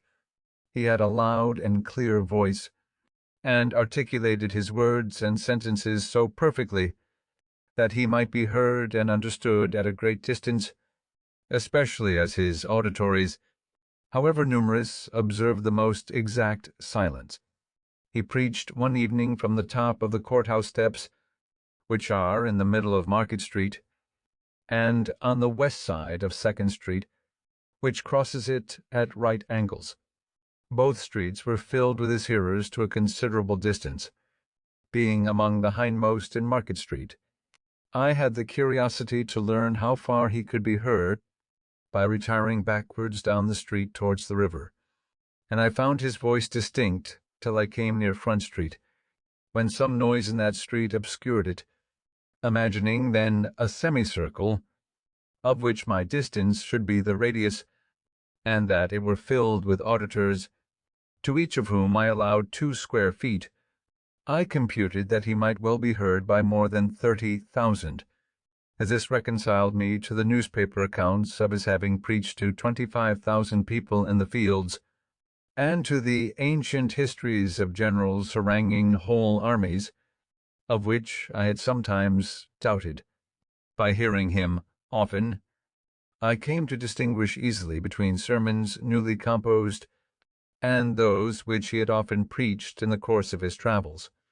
His delivery of the latter was so improved by frequent repetitions that every accent, every emphasis, every modulation of voice was so perfectly well turned and well placed that, without being interested in the subject, one could not help being pleased with the discourse, a pleasure of much the same kind with that received from an excellent piece of music. This is an advantage itinerant preachers have over those who are stationary, as the latter cannot well improve their delivery of a sermon by so many rehearsals. His writing and printing from time to time gave great advantage to his enemies. Unguarded expressions, and even erroneous opinions, delivered in preaching, might have been afterwards explained or qualified by supposing others that might have accompanied them, or they might have been denied, but litera scripta manet. Critics attacked his writings violently, and with so much appearance of reason as to diminish the number of his votaries and prevent their increase, so that I am of opinion, if he had never written anything, he would have left behind him a much more numerous and important sect, and his reputation might in that case have been still growing, even after his death, as there being nothing of his writing on which to found a censure and give him a lower character. His proselytes would be left at liberty to feign for him as great a variety of excellences as their enthusiastic admiration might wish him to have possessed. My business was now continually augmenting, and my circumstances growing daily easier, my newspaper having become very profitable, as being for a time almost the only one in this and the neighboring provinces. I experienced, too, the truth of the observation that after getting the first £100, it is more easy to get the second, money itself being of a prolific nature. The partnership at Carolina having succeeded, I was encouraged to engage in others and to promote several of my workmen, who had behaved well, by establishing them with printing houses in different colonies, on the same terms with that in Carolina. Most of them did well, being enabled at the end of our term 6 years to purchase the types of me and go on working for themselves, by which means several families were raised. Partnerships often finish in quarrels, but I was happy in this, that mine were all carried on and ended amicably, owing, I think, a good deal to the precaution of having very explicitly settled in our articles everything to be done by or expected from each partner, so that there was nothing to dispute, which precaution I would therefore recommend to all who enter into partnerships, for whatever esteem partners may have for, and confidence in each other at the time of the contract, little jealousies and disgusts may arise, with ideas of inequality in the care and burden of the business, etc., which are attended often with breach of friendship and of the connection, perhaps with lawsuits and other disagreeable consequences. 12. Defense of the province. I had, on the whole, abundant reason to be satisfied with my being established in Pennsylvania. There were, however, 2 things that I regretted, there being no provision for defense, nor for a complete education of youth, no militia, nor any college. I therefore, in 1743, drew up a proposal for establishing an academy, and at that time, thinking the Reverend Mr. Peters, who was out of employ, a fit person to superintend such an institution, I communicated the project to him, but he, having more profitable views in the service of the proprietaries, which succeeded, declined the undertaking, and not knowing another at that time suitable for such a trust, I let the scheme lie a while dormant. I succeeded better the next year, 1744, in proposing and establishing a philosophical society. The paper I wrote for that purpose will be found among my writings when collected. With respect to defense, Spain having been several years at war against Great Britain, and being at length joined by France, which brought us into great danger, and the labored and long-continued endeavor of our governor, Thomas, to prevail with our Quaker Assembly to pass a militia law, and make other provisions for the security of the province, having proved abortive, I determined to try what might be done by a voluntary association of the people.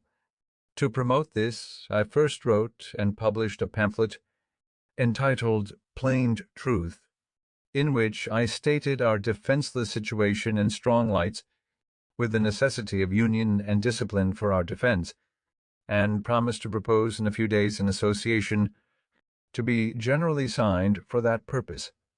The pamphlet had a sudden and surprising effect. I was called upon for the instrument of association, and having settled the draft of it with a few friends, I appointed a meeting of the citizens in the large building before mentioned. The house was pretty full. I had prepared a number of printed copies, and provided pens and ink dispersed all over the room. I harangued them a little on the subject, read the paper and explained it, and then distributed the copies, which were eagerly signed, not the least objection being made. When the company separated, and the papers were collected, we found above 1,200 hands, and other copies being dispersed in the country, the subscribers amounted at length to upward of 10,000. These all furnished themselves as soon as they could with arms, formed themselves into companies and regiments, chose their own officers, and met every week to be instructed in the manual exercise and other parts of military discipline. The women, by subscriptions among themselves, provided silk colors, which they presented to the companies, painted with different devices and mottos, which I supplied. The officers of the companies composing the Philadelphia regiment, being met, chose me for their colonel, but conceiving myself unfit, I declined that station, and recommended Mr. Lawrence, a fine person and man of influence, who was accordingly appointed. I then proposed a lottery to defray the expense of building a battery below the town, and furnishing it with cannon. It filled expeditiously, and the battery was soon erected, the merlons being frammed of logs and filled with earth. We bought some old cannon from Boston, but these not being sufficient, we wrote to England for more, soliciting, at the same time, our proprietaries for some assistance, without much expectation of obtaining it. Meanwhile, Colonel Lawrence, William Allen, Abram Taylor, Esker, and myself were sent to New York by the Associators, commissioned to borrow some cannon of Governor Clinton. He at first refused us peremptorily, but at dinner with his council, where there was great drinking of Madeira wine, as the custom of that place then was, he softened by degrees, and said he would lend us 6. After a few more bumpers, he advanced to 10, and at length he very good-naturedly conceded 18.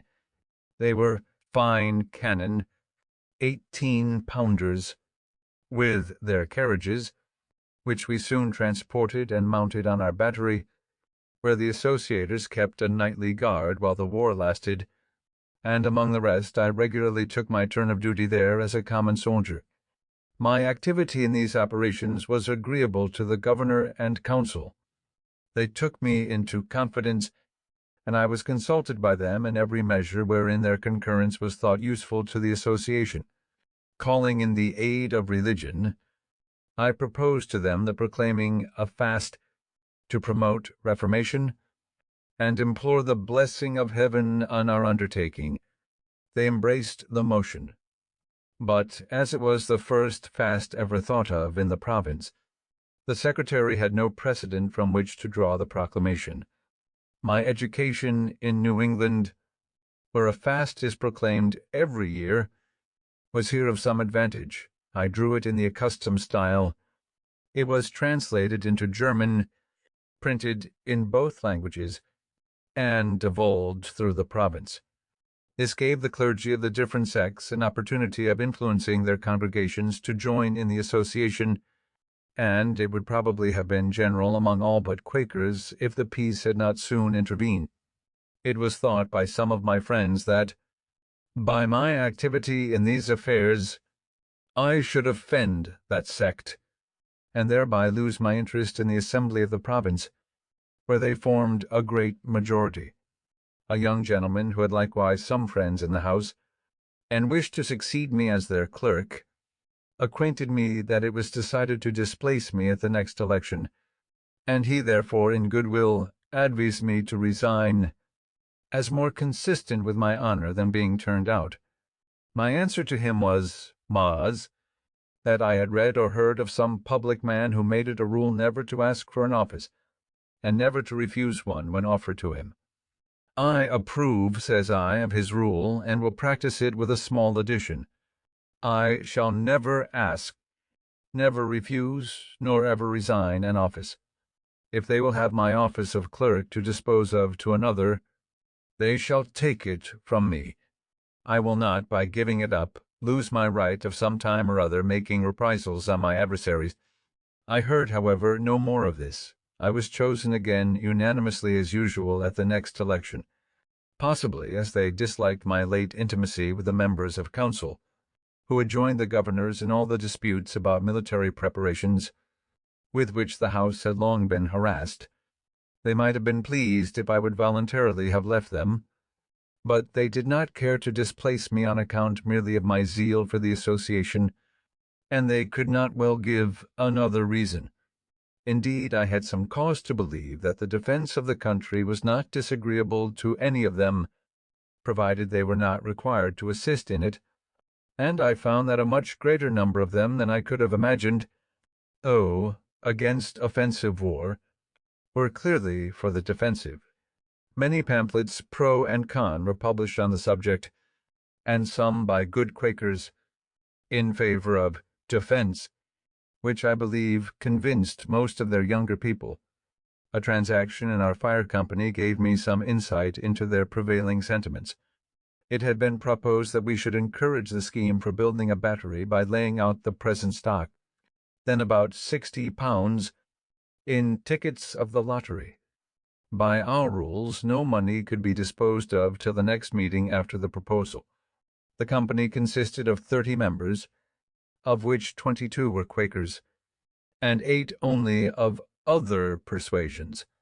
We 8 punctually attended the meeting, but though we thought that some of the Quakers would join us, we were by no means sure of a majority. Only one Quaker, Mr. James Morris, appeared to oppose the measure. He expressed much sorrow that it had ever been proposed, as he said friends were all against it, and it would create such discord as might break up the company. We told him that we saw no reason for that. We were the minority, and if friends were against the measure, and outvoted us, we must and should, agreeably to the usage of all societies, submit. When the hour for business arrived, it was moved to put the vote. He allowed we might then do it by the rules, but as he could assure us that a number of members intended to be present for the purpose of opposing it, it would be but candid to allow a little time for their appearing. While we were disputing this, a waiter came to tell me 2 gentlemen below desired to speak with me. I went down and found they were 2 of our Quaker members. They told me there were 8 of them assembled at a tavern just by, that they were determined to come and vote with us if there should be occasion, which they hoped would not be the case, and desired we would not call for their assistance if we could do without it, as their voting for such a measure might embroil them with their elders and friend. Being thus secure of a majority, I went up, and after a little seeming hesitation, agreed to a delay of another hour. This Mr. Morris allowed to be extremely fair. Not one of his opposing friends appeared, at which he expressed great surprise, and, at the expiration of the hour, we carried the resolution 8-1, and as, of the 22 Quakers, 8 were ready to vote with us, and 13, by their absence, manifested that they were not inclined to oppose the measure, I afterward estimated the proportion of Quakers sincerely against defense as 1 to 21 only, for these were all regular members of that society, and in good reputation among them, and had due notice of what was proposed at that meeting. The honorable and learned Mr. Logan, who had always been of that sect, was one who wrote an address to them, declaring his approbation of defensive war, and supporting his opinion by many strong arguments. He put into my hands £60 to be laid out in lottery tickets for the battery, with directions to apply what prizes might be drawn wholly to that service. He told me the following anecdote of his old master, William Penn, respecting defense. He came over from England when a young man with that proprietary, and as his secretary. It was wartime, and their ship was chased by an armed vessel, supposed to be an enemy, that their captain prepared for defense, but told William Penn and his company of Quakers that he did not expect their assistance, and they might retire into the cabin, which they did, except James Logan, who chose to stay upon deck, and was quartered to a gun. The supposed enemy proved a friend, so there was no fighting, but when the secretary went down to communicate the intelligence, William Penn rebuked him severely for staying upon deck and undertaking to assist in defending the vessel, contrary to the principles of friends, especially as it had not been required by the captain. This reproof, being before all the company, it piqued the secretary, who answered, I being thy servant, why did thee not order me to come down? But thee was willing enough that I should stay and help to fight the ship when thee thought there was danger. My being many years in the Assembly, the majority of which were constantly Quakers, gave me frequent opportunities of seeing the embarrassment given them by their principle against war, whenever application was made to them, by order of the Crown, to grant aids for military purposes. They were unwilling to offend government, on the one hand by a direct refusal, and their friends and the body of the Quakers on the other by compliance contrary to their principles, hence a variety of evasions to avoid complying, and modes of disguising the compliance when it became unavoidable. The common mode at last was to grant money under the phrase of its being for the king's use, and never to inquire how it was applied. But if the demand was not directly from the Crown, that phrase was found not so proper, and some other was to be invented, as, when powder was wanting, I think it was for the garrison at Louisburg, and the government of New England solicited a grant of some from Pennsylvania, which was much urged on the House by Governor Thomas. They could not grant money to buy powder, because that was an ingredient of war, but they voted an aid to New England of £3,000 to be put into the hands of the governor, and appropriated it for the purchasing of bread, flour, wheat, or other grain. Some of the council, desirous of giving the House still further embarrassment, advised the governor not to accept provision, as not being the thing he had demanded. But he replied, "I shall take the money, for I understand very well their meaning. Other grain is gunpowder," which he accordingly bought, and they never objected to it. It was in allusion to this fact that, when in our fire company we feared the success of our proposal in favor of the lottery, and I had said to my friend Mr. Singh, one of our members, "If we fail, let us move the purchase of a fire engine with the money. The Quakers can have no objection to that. And then, if you nominate me and I you as a committee for that purpose, we will buy a great gun, which is certainly a fire engine. I see," says he, "you have improved by being so long in the Assembly. Your equivocal project would be just a match for their wheat or other grain. These embarrassments that the Quakers suffered from having established it and published it as one of their principles that no kind of war was lawful, and which, being once published, they could not afterwards, however they might change their minds, easily get rid of, reminds me of what I think a more prudent conduct in another sect among us, that of the Dunkers. I was acquainted with one of its founders, Michael Welfare, soon after it appeared. He complained to me that they were grievously calumniated by the zealots of other persuasions, and charged with abominable principles and practices to which they were utter strangers. I told him this had always been the case with new sects, and that, to put a stop to such abuse, I imagined it might be well to publish the articles of their belief, and the rules of their discipline. He said that it had been proposed among them, but not agreed to.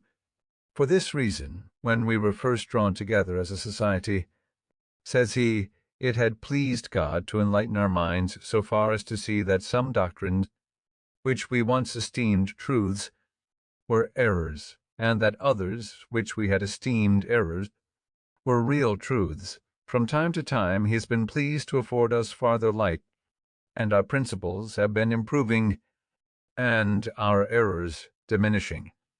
Now we are not sure that we are arrived at the end of this progression, and at the perfection of spiritual or theological knowledge, and we fear that if we should once print our confession of faith, we should feel ourselves as if bound and confined by it, and perhaps be unwilling to receive further improvement, and our successors still more so, as conceiving what we, their elders and founders, had done, to be something sacred, never to be departed from. Now, this modesty in a sect is perhaps a singular instance in the history of mankind, every other sect supposing itself in possession of all truth, and that those who differ are so far in the wrong, like a man traveling in foggy weather. Those at some distance before him on the road he sees wrapped up in the fog, as well as those behind him, and also the people in the fields on each side, but near him all appears clear, though in truth he is as much in the fog as any of them. To avoid this kind of embarrassment, the Quakers have of late years been gradually declining the public service in the Assembly and in the magistracy, choosing rather to quit their power than their principle. In order of time, I should have mentioned before that having in 1742 invented an open stove for the better warming of rooms, and at the same time saving fuel, as the fresh air admitted was warmed in entering, I made a present of the model to Mr. Robert Grace, one of my early friends, who, having an iron furnace, found the casting of the plates for these stoves a profitable thing, as they were growing in demand. To promote that demand, I wrote and published a pamphlet entitled An Account of the New Invented Pennsylvania Fireplaces, wherein their construction and manner of operation is particularly explained, their advantages above every other method of warming rooms demonstrated, and all objections that have been raised against the use of them answered and obviated, etc. This pamphlet had a good effect. Gover, Thomas was so pleased with the construction of this stove, as described in it, that he offered to give me a patent for the sole vending of them for a term of years. But I declined it from a principle which has ever weighed with me on such occasions, viz., that, as we enjoy great advantages from the inventions of others, we should be glad of an opportunity to serve others by any invention of ours, and this we should do freely and generously. An ironmonger in London, however, assuming a good deal of my pamphlet, and working it up into his own, and making some small changes in the machine, which rather hurt its operation, got a patent for it there, and made, as I was told, a little fortune by it, and this is not the only instance of patents taken out for my inventions by others, not always with the same success, which I never contested, as having no desire of profiting by patents myself, and hating disputes. The use of these fireplaces in very many houses, both of this and the neighboring colonies, has been and is a great saving of wood to the inhabitants. 12. Public Services and Duties. 1749-1753, peace being concluded, and the association business therefore at an end, I turned my thoughts again to the affair of establishing an academy. The first step I took was to associate in the design a number of active friends, of whom the Junto furnished a good part. The next was to write and publish a pamphlet entitled Proposals Relating to the Education of Youth in Pennsylvania. This I distributed among the principal inhabitants gratis, and as soon as I could suppose their minds a little prepared by the perusal of it, I set on foot a subscription for opening and supporting an academy. It was to be paid in quotas yearly for 5 years. By so dividing it, I judged the subscription might be larger, and I believe it was so, amounting to no less, if I remember right, than £5,000. In the introduction to these proposals, I stated their publication not as an act of mine, but of some public-spirited gentleman, avoiding as much as I could, according to my usual rule, of presenting myself to the public as the author of any scheme for their benefit.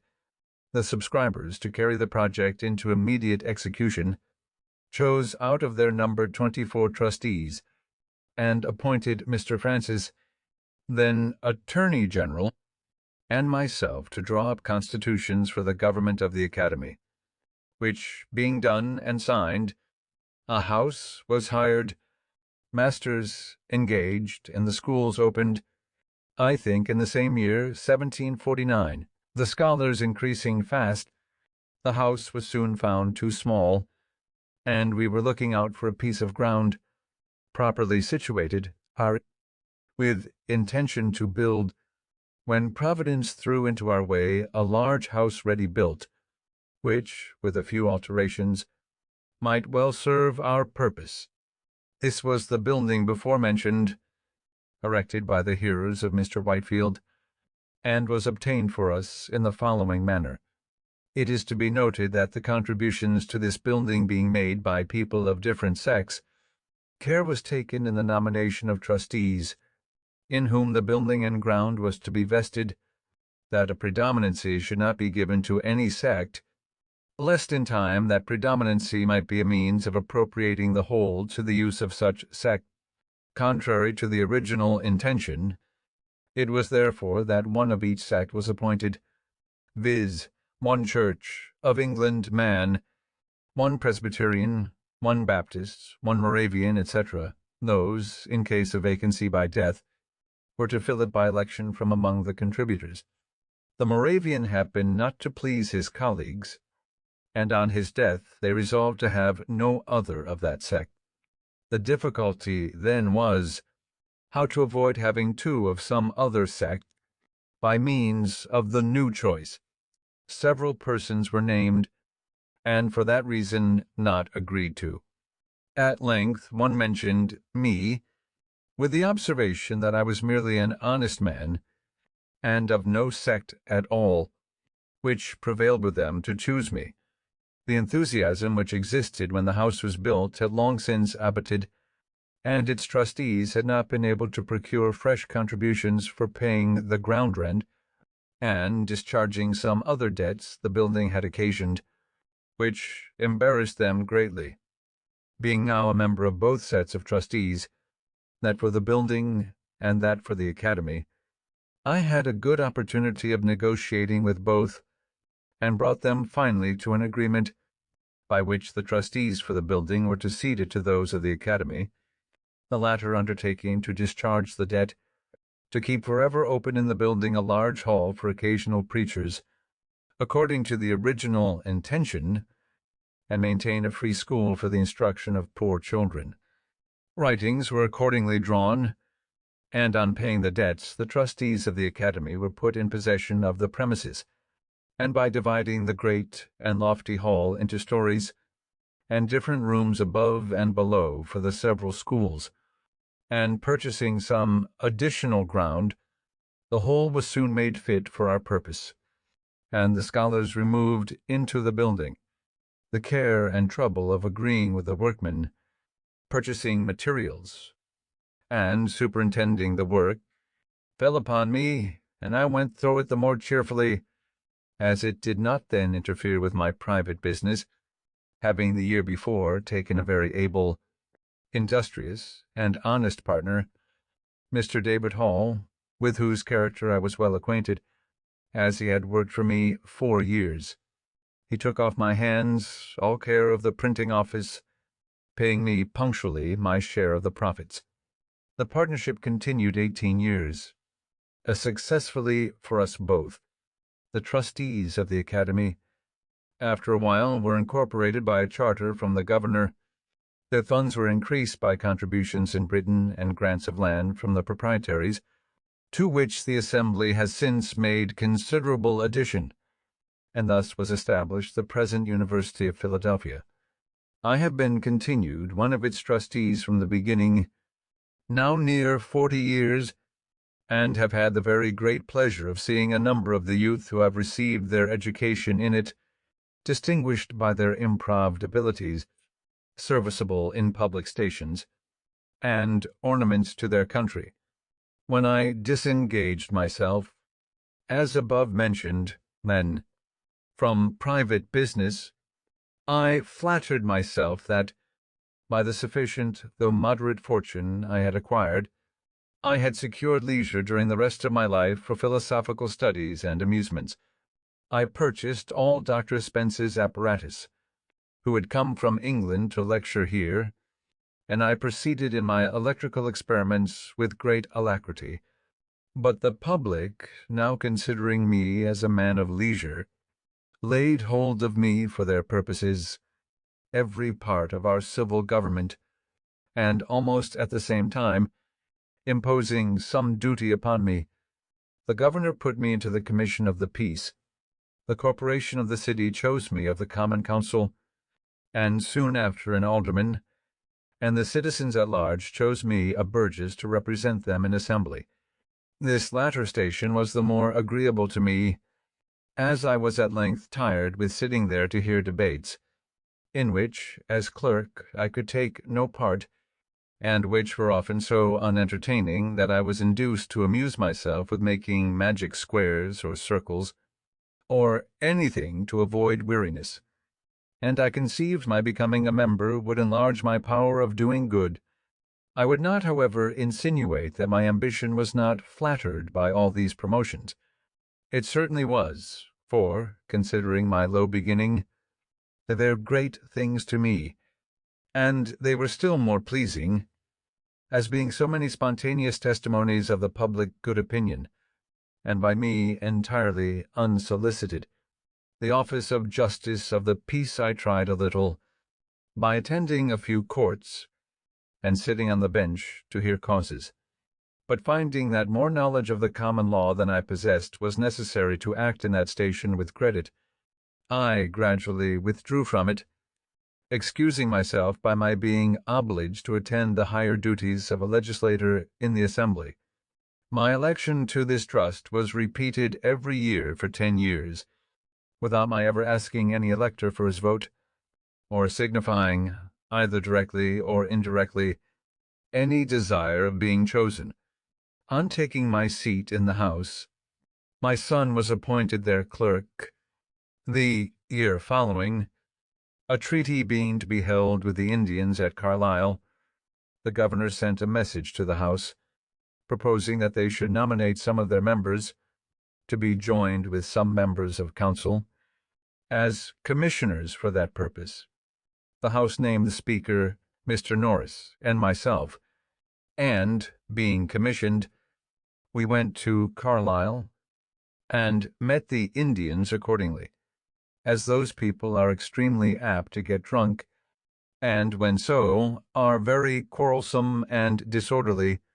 We strictly forbade the selling any liquor to them, and when they complained of this restriction, we told them that if they would continue sober during the treaty, we would give them plenty of rum when business was over.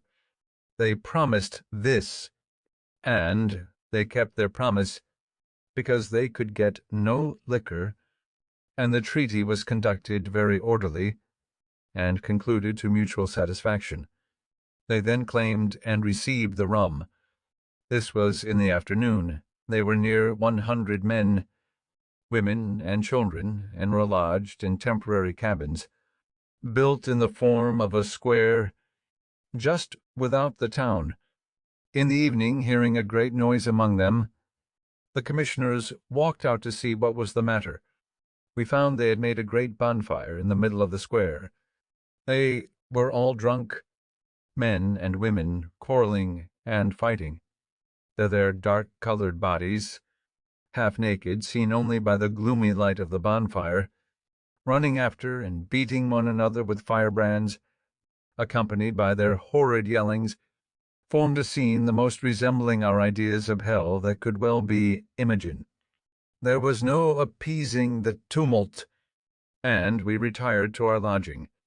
At midnight a number of them came thundering at our door, demanding more rum, of which we took no notice.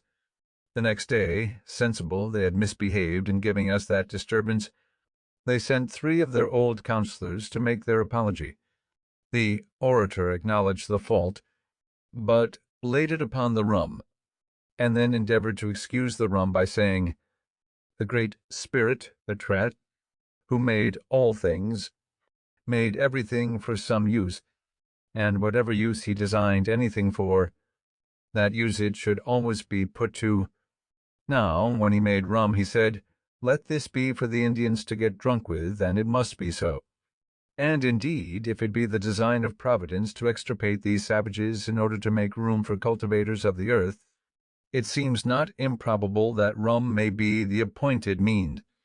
It has already annihilated all the tribes who formerly inhabited the seacoast.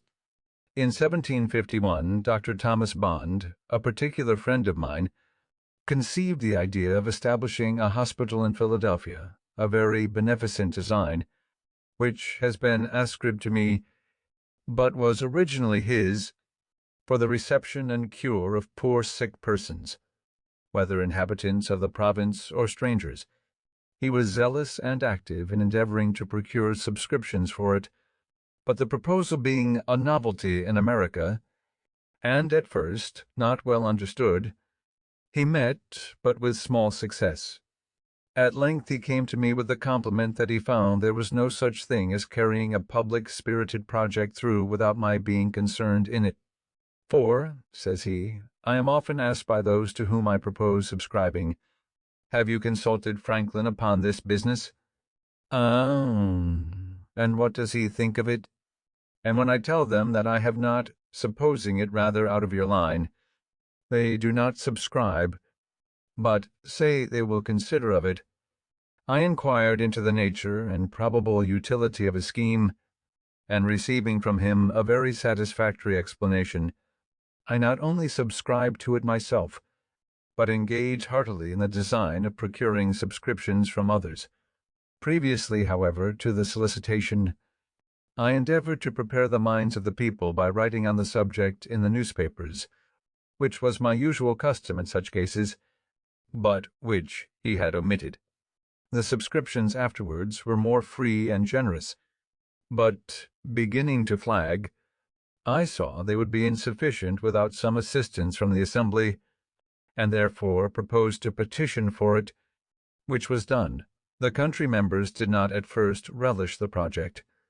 They objected that it could only be serviceable to the city, and therefore the citizens alone should be at the expense of it, and they doubted whether the citizens themselves generally approved of it. My allegation, on the contrary, that it met with such approbation as to leave no doubt of our being able to raise £2,000 by voluntary donations, they considered as a most extravagant supposition, and utterly impossible.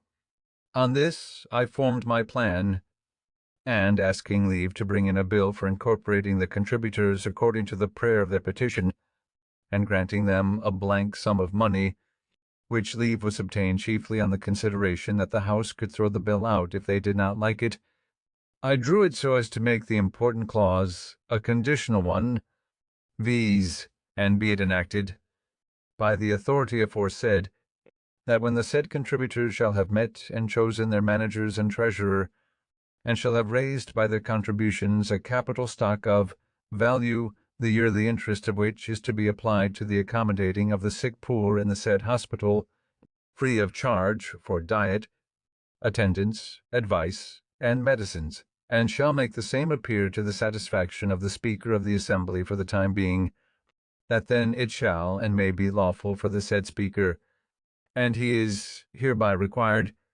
to sign an order on the provincial treasurer for the payment of £2,000 in 2 yearly payments, to the treasurer of the said hospital, to be applied to the founding, building, and finishing of the same.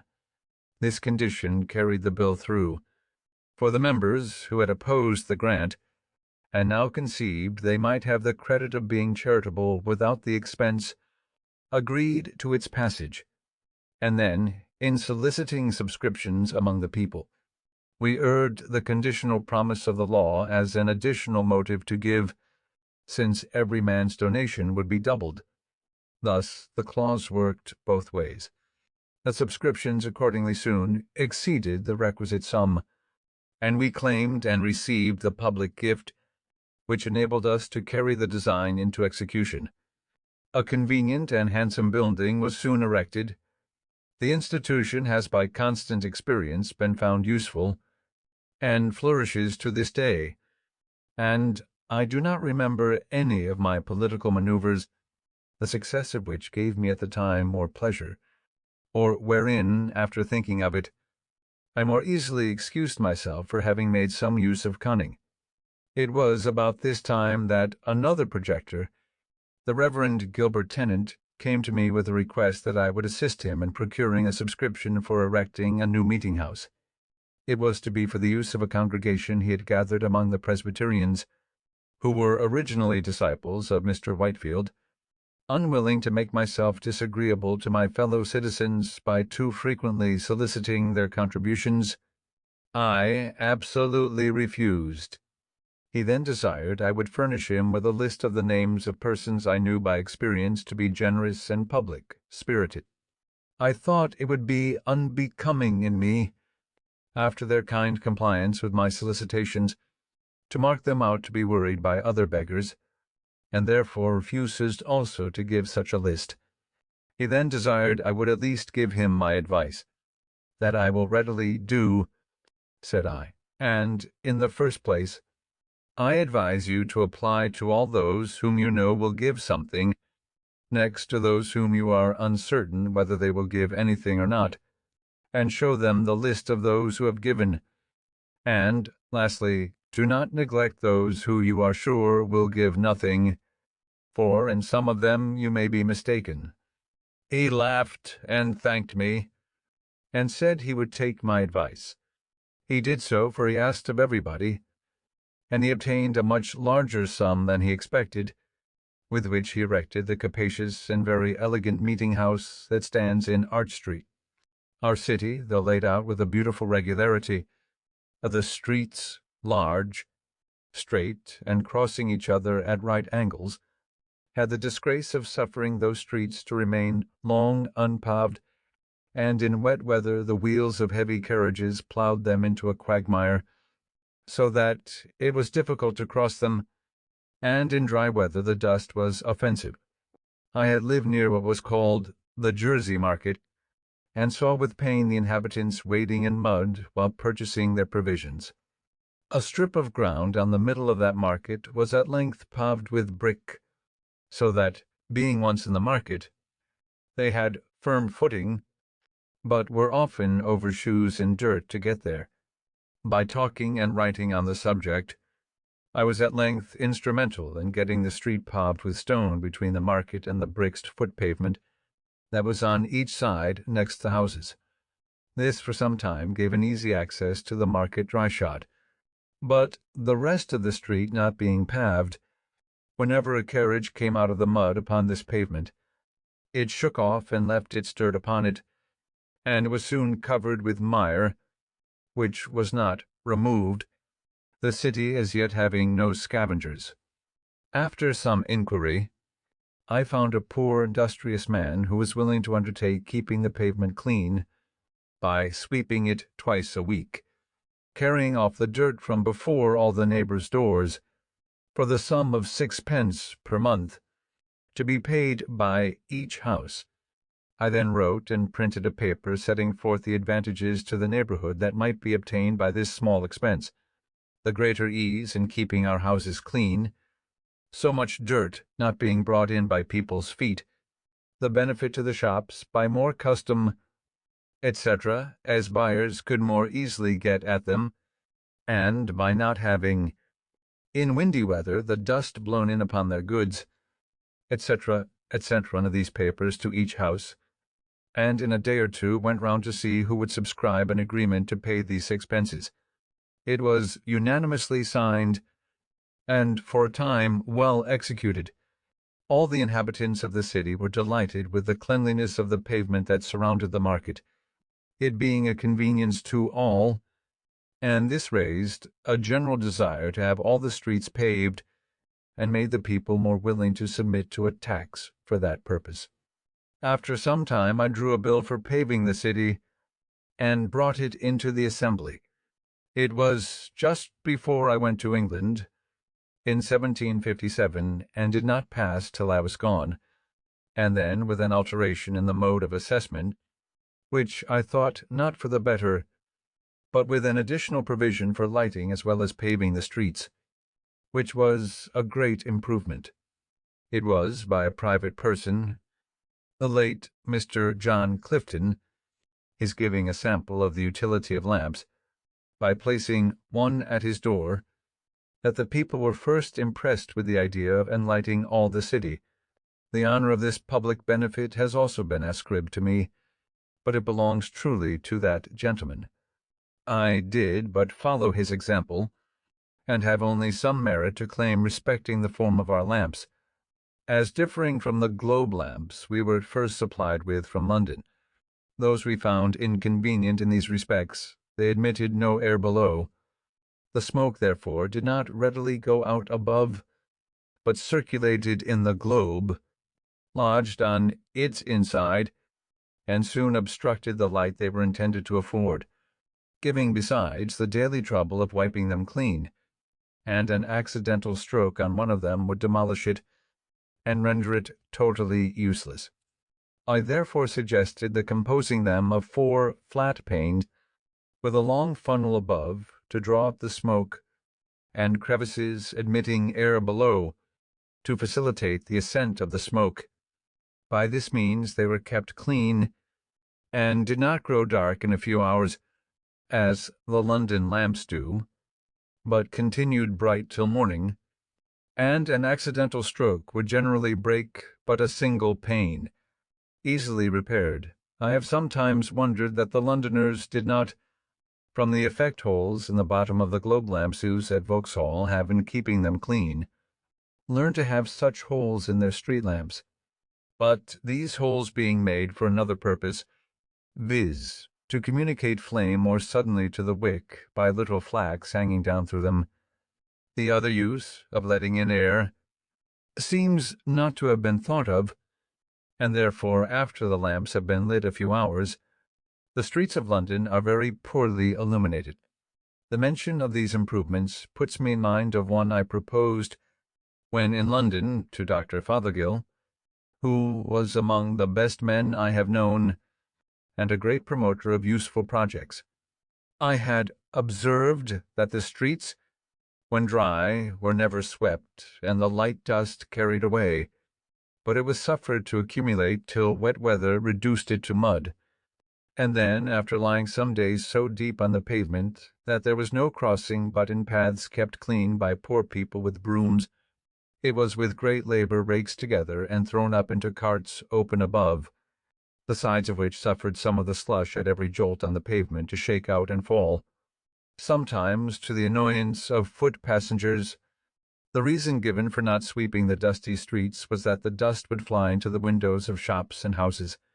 An accidental occurrence had instructed me how much sweeping might be done in a little time. I found at my door in Craven Street, one morning, a poor woman sweeping my pavement with a birch broom. She appeared very pale and feeble, as just come out of a fit of sickness. I asked who employed her to sweep there. She said, "Nobody, but I am very poor and in distress, and I sweeps before gentle folks's doors, and hopes they will give me something." I bid her sweep the whole street clean, and I would give her a shilling. This was at 9 o'clock. At 12 she came for the shilling. From the slowness I saw at first in her working, I could scarce believe that the work was done so soon, and sent my servant to examine it, who reported that the whole street was swept perfectly clean, and all the dust placed in the gutter, which was in the middle, and the next rain washed it quite away, so that the pavement and even the kennel were perfectly clean. I then judged that, if that feeble woman could sweep such a street in 3 hours, a strong, active man might have done it in half the time. And here let me remark the convenience of having but one gutter in such a narrow street, running down its middle, instead of 2, one on each side, near the footway, for where all the rain that falls on a street runs from the sides and meets in the middle, it forms there a current strong enough to wash away all the mud it meets with, but when divided into 2 channels, it is often too weak to cleanse either, and only makes the mud it finds more fluid, so that the wheels of carriages and feet of horses throw and dash it upon the foot pavement, which is thereby rendered foul and slippery, and sometimes splash it upon those who are walking. My proposal, communicated to the good doctor, was as follows: for the more effectual cleaning and keeping clean the streets of London and Westminster, it is proposed that the several watchmen be contracted with to have the dust swept up in dry seasons, and the mud raked up at other times, each in the several streets and lanes of his round, that they be furnished with brooms and other proper instruments for these purposes, to be kept at their respective stands, ready to furnish the poor people they may employ in the service, that in the dry summer months the dust be all swept up into heaps at proper distances, before the shops and windows of houses are usually opened, when the scavengers, with close covered carts, shall also carry it all away, that the mud, when raised up, be not left in heaps to be spread abroad again by the wheels of carriages and trampling of horses, but that the scavengers be provided with bodies of carts, not placed high upon wheels, but low upon sliders, with lattice bottoms, which, being covered with straw, will retain the mud thrown into them, and permit the water to drain from it, whereby it will become much lighter, water making the greatest part of its weight. These bodies of carts to be placed at convenient distances, and the mud brought to them in wheelbarrows, they remaining where placed till the mud is drained, and then horses brought to draw them away. I've since had doubts of the practicability of the latter part of this proposal, on account of the narrowness of some streets, and the difficulty of placing the draining sleds so as not to encumber too much the passage. But I am still of opinion that the former, requiring the dust to be swept up and carried away before the shops are open, is very practical in the summer, when the days are long, for, in walking through the Strand and Fleet Street one morning at 7 o'clock, I observed there was not one shop open. Oh, it had been daylight and the sun up above 3 hours, and the inhabitants of London choosing voluntarily to live much by candlelight, and sleep by sunshine, and yet often complain, a little absurdly, of the duty on candles, and the high price of tallow. Some may think these trifling matters not worth minding or relating, but when they consider that though dust blown into the eyes of a single person, or into a single shop on a windy day, is but of small importance, yet the great number of the instances in a populous city, and its frequent repetitions, give it weight and consequence. Perhaps they will not censure very severely those who bestow some attention to affairs of this seemingly low nature. Human felicity is produced not so much by great pieces of good fortune that seldom happen, as by little advantages that occur every day. Thus, if you teach a poor young man to shave himself, and keep his razor in order, he may contribute more to the happiness of his life than in giving him 1,000 guineas. The money may be soon spent, the regret only remaining of having foolishly consumed it, but in the other case, he escapes the frequent vexation of waiting for barbers, and of their sometimes dirty fingers, all offensive breaths, and all razors. He shaves when most convenient to him, and enjoys daily the pleasure of its being done with a good instrument. With these sentiments I have hazarded the few preceding pages, hoping they may afford hints which some time or other may be useful to a city I love, having lived many years in it very happily, and perhaps to some of our towns in America, having been for some time employed by the Postmaster General of America as his comptroller in regulating several offices, and bringing the officers to account. I was, upon his death in 1753, appointed, jointly with Mr. William Hunter, to succeed him by a commission from the Postmaster General in England. The American office never had hitherto paid anything to that of Britain. We were to have £600 a year between us, if we could make that sum out of the profits of the office. To do this, a variety of improvements were necessary. Some of these were inevitably at first expensive, so that in the first 4 years the office became above £900 in debt to us. but it soon after began to repay us. And before I was displaced by a freak of the ministers, of which I shall speak hereafter, we had brought it to yield 3 times as much clear revenue to the Crown as the Post Office of Ireland.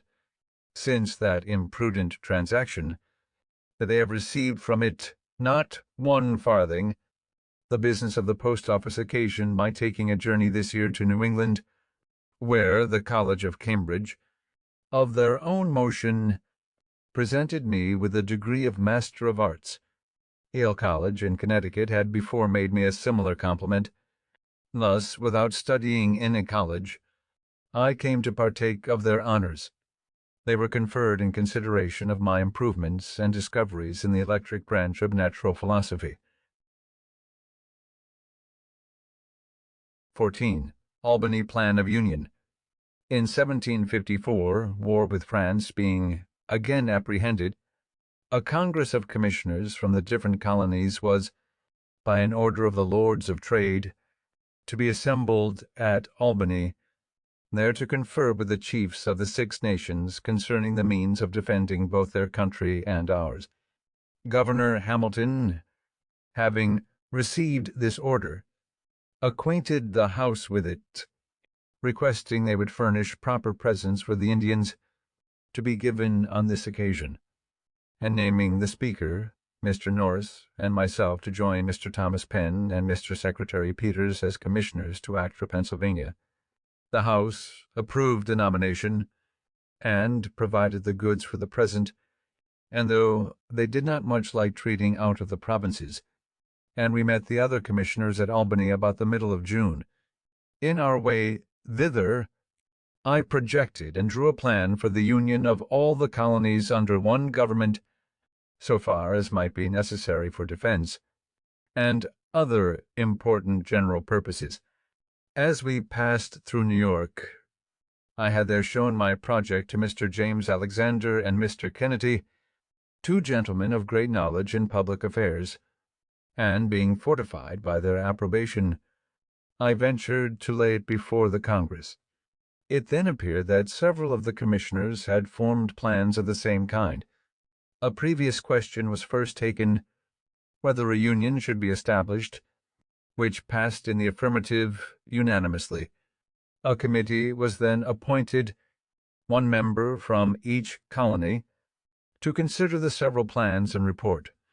Mine happened to be preferred, and, with a few amendments, was accordingly reported. By this plan the general government was to be administered by a President General, appointed and supported by the Crown, and a Grand Council was to be chosen by the representatives of the people of the several colonies, met in their respective assemblies. The debates upon it in Congress went on daily, hand in hand with the Indian business. Many objections and difficulties were started, but at length they were all overcome, and the plan was unanimously agreed to, and copies ordered to be transmitted to the Board of Trade and to the assemblies of the several provinces. Its fate was singular. The assemblies did not adopt it, as they all thought there was too much prerogative in it, and in England it was judged to have too much of the democratic. The Board of Trade therefore did not approve of it, nor recommend it for the approbation of His Majesty. But another scheme was formed, supposed to answer the same purpose better, whereby the governors of the provinces, with some members of their respective councils, were to meet and order the raising of troops, building of forts, etc., and to draw on the treasury of Great Britain for the expense, which was afterwards to be refunded by an act of Parliament laying a tax on America. My plan, with my reasons in support of it, is to be found among my political papers that are printed. Being the winter following in Boston, I had much conversation with Governor Shirley upon both the plans. Part of what passed between us on the occasion may also be seen among those papers. The different and contrary reasons of dislike to my plan makes me suspect that it was really the true medium, and I am still of opinion it would have been happy for both sides the water if it had been adopted. The colonies, so united, would have been sufficiently strong to have defended themselves, There would then have been no need of troops from England. Of course, the subsequent pretense for taxing America, and the bloody contest it occasioned, would have been avoided. But such mistakes are not new. History is full of the errors of states and princes. Look round the habitable world. How few know their own good, or, knowing it, pursue. Those who govern, having much business on their hands, do not generally like to take the trouble of considering and carrying into execution new projects. The best public measures are therefore seldom adopted from previous wisdom, but forced by the occasion. The governor of Pennsylvania, in sending it down to the Assembly, expressed his approbation of the plan as appearing to him to be drawn up with great clearness and strength of judgment, and therefore recommended it as well worthy of their closest and most serious attention. The House, however, by the management of a certain member, took it up when I happened to be absent, which I thought not very fair, and reprobated it without paying any attention to it at all, to my no small mortification. 15. Quarrels with the proprietary governors. In my journey to Boston this year, I met at New York with our new governor, Mr. Morris, just arrived there from England, with whom I'd been before intimately acquainted. He brought a commission to supersede Mr. Hamilton, who, tired with the disputes his proprietary instructions subjected him to, had resigned. Mr. Morris asked me if I thought he must expect as uncomfortable an administration. I said, "No, you may, on the contrary, have a very comfortable one, if you will only take care not to enter into any dispute with the Assembly." "My dear friend," says he, pleasantly, "how can you advise my avoiding disputes? You know I love disputing. It is one of my greatest pleasures.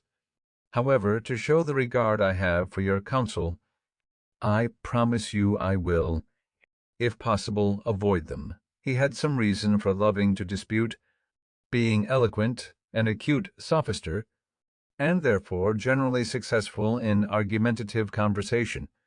He had been brought up to it from a boy, his father, as I have heard, accustoming his children to dispute with one another for his diversion, while sitting at table after dinner. But I think the practice was not wise, for in the course of my observation, these disputing, contradicting, and confuting people are generally unfortunate in their affairs. They get victory sometimes, but they never get goodwill, which would be of more use to them. We parted, he going to Philadelphia, and I to Boston. In returning, I met at New York with the votes of the Assembly, by which it appeared that, notwithstanding his promise to me, he and the House were already in high contention, and it was a continual battle between them as long as he retained the government. I had my share of it, for as soon as I got back to my seat in the Assembly, I was put on every committee for answering his speeches and messages, and by the committees always desired to make the drafts. Our answers, as well as his messages, were often tart and sometimes indecently abusive, and, as he knew I wrote for the Assembly, one might have imagined that, when we met, we could hardly avoid cutting throats. But he was so good-natured a man that no personal difference between him and me was occasioned by the contest, and we often dinned together. One afternoon, in the height of this public quarrel, we met in the street. "Franklin," says he, "you must go home with me and spend the evening. I am to have some company that you will like." And, taking me by the arm, he led me to his house. In gay conversation over our wine, after supper he told us jokingly that he much admired the idea of Sancho Panza, who, when it was proposed to give him a government, requested it might be a government of blacks, as then, if he could not agree with his people, he might sell them. One of his friends, who sat next to me, says Franklin, "Why do you continue to side with these damned Quakers? Had not you better sell them?" the proprietor would give you a good price. The governor, says I, has not yet blacked them enough. He, indeed, had labored hard to blacken the assembly in all his messages, but they whipped off his coloring as fast as he laid it on, and plastered in return thick upon his own face, so that, finding he was likely to be negrified himself, he, as well as Mr. Hamilton, grew tired of the contest and quitted the government. These public quarrels were all at bottom owing to the proprietaries, our hereditary governors, who, when any expense was to be incurred for the defense of their province, with incredible meanness instructed their deputies to pass no act for levying the necessary taxes, unless their vast estates were in the same act expressly excused, and they had even taken bonds of these deputies to observe such instructions. The assemblies for 3 years held out against this injustice, though constrained to bend at last. At length, Captain Denny, who was Governor Morris's successor, ventured to disobey those instructions. How that was brought about, I shall show hereafter. But I am got forward too fast with my story. There are still some transactions to be mentioned that happened during the administration of Governor Morris. War being in a manner commenced with France, the government of Massachusetts Bay projected an attack upon Crown Point, and sent Mr. Quincy to Pennsylvania, and Mr. Pownall, afterward Governor Pownall, to New York to solicit assistance. As I was in the assembly, knew its temper, and was Mr. Quincy's countryman, he applied to me for my influence and assistance. I dictated his address to them, which was well received. They voted in aid of £10,000 to be laid out in provisions. But the governor refusing his assent to their bill, which included this with other sums granted for the use of the crown, unless a clause were inserted exempting the proprietary estate from bearing any part of the tax that would be necessary, the assembly, though very desirous of making their grant to New England effectual, were at a loss how to accomplish it. Mr. Quincy labored hard with the governor to obtain his assent, but he was obstinate. I then suggested a method of doing the business without the governor, by orders on the trustees of the loan office, which by law the assembly had the right of drawing. There was, indeed, little or no money at that time in the office, and therefore I proposed that the orders should be payable in a year, and to bear an interest of 5%. With these orders, I supposed the provisions might easily be purchased. The assembly, with very little hesitation, adopted the proposal.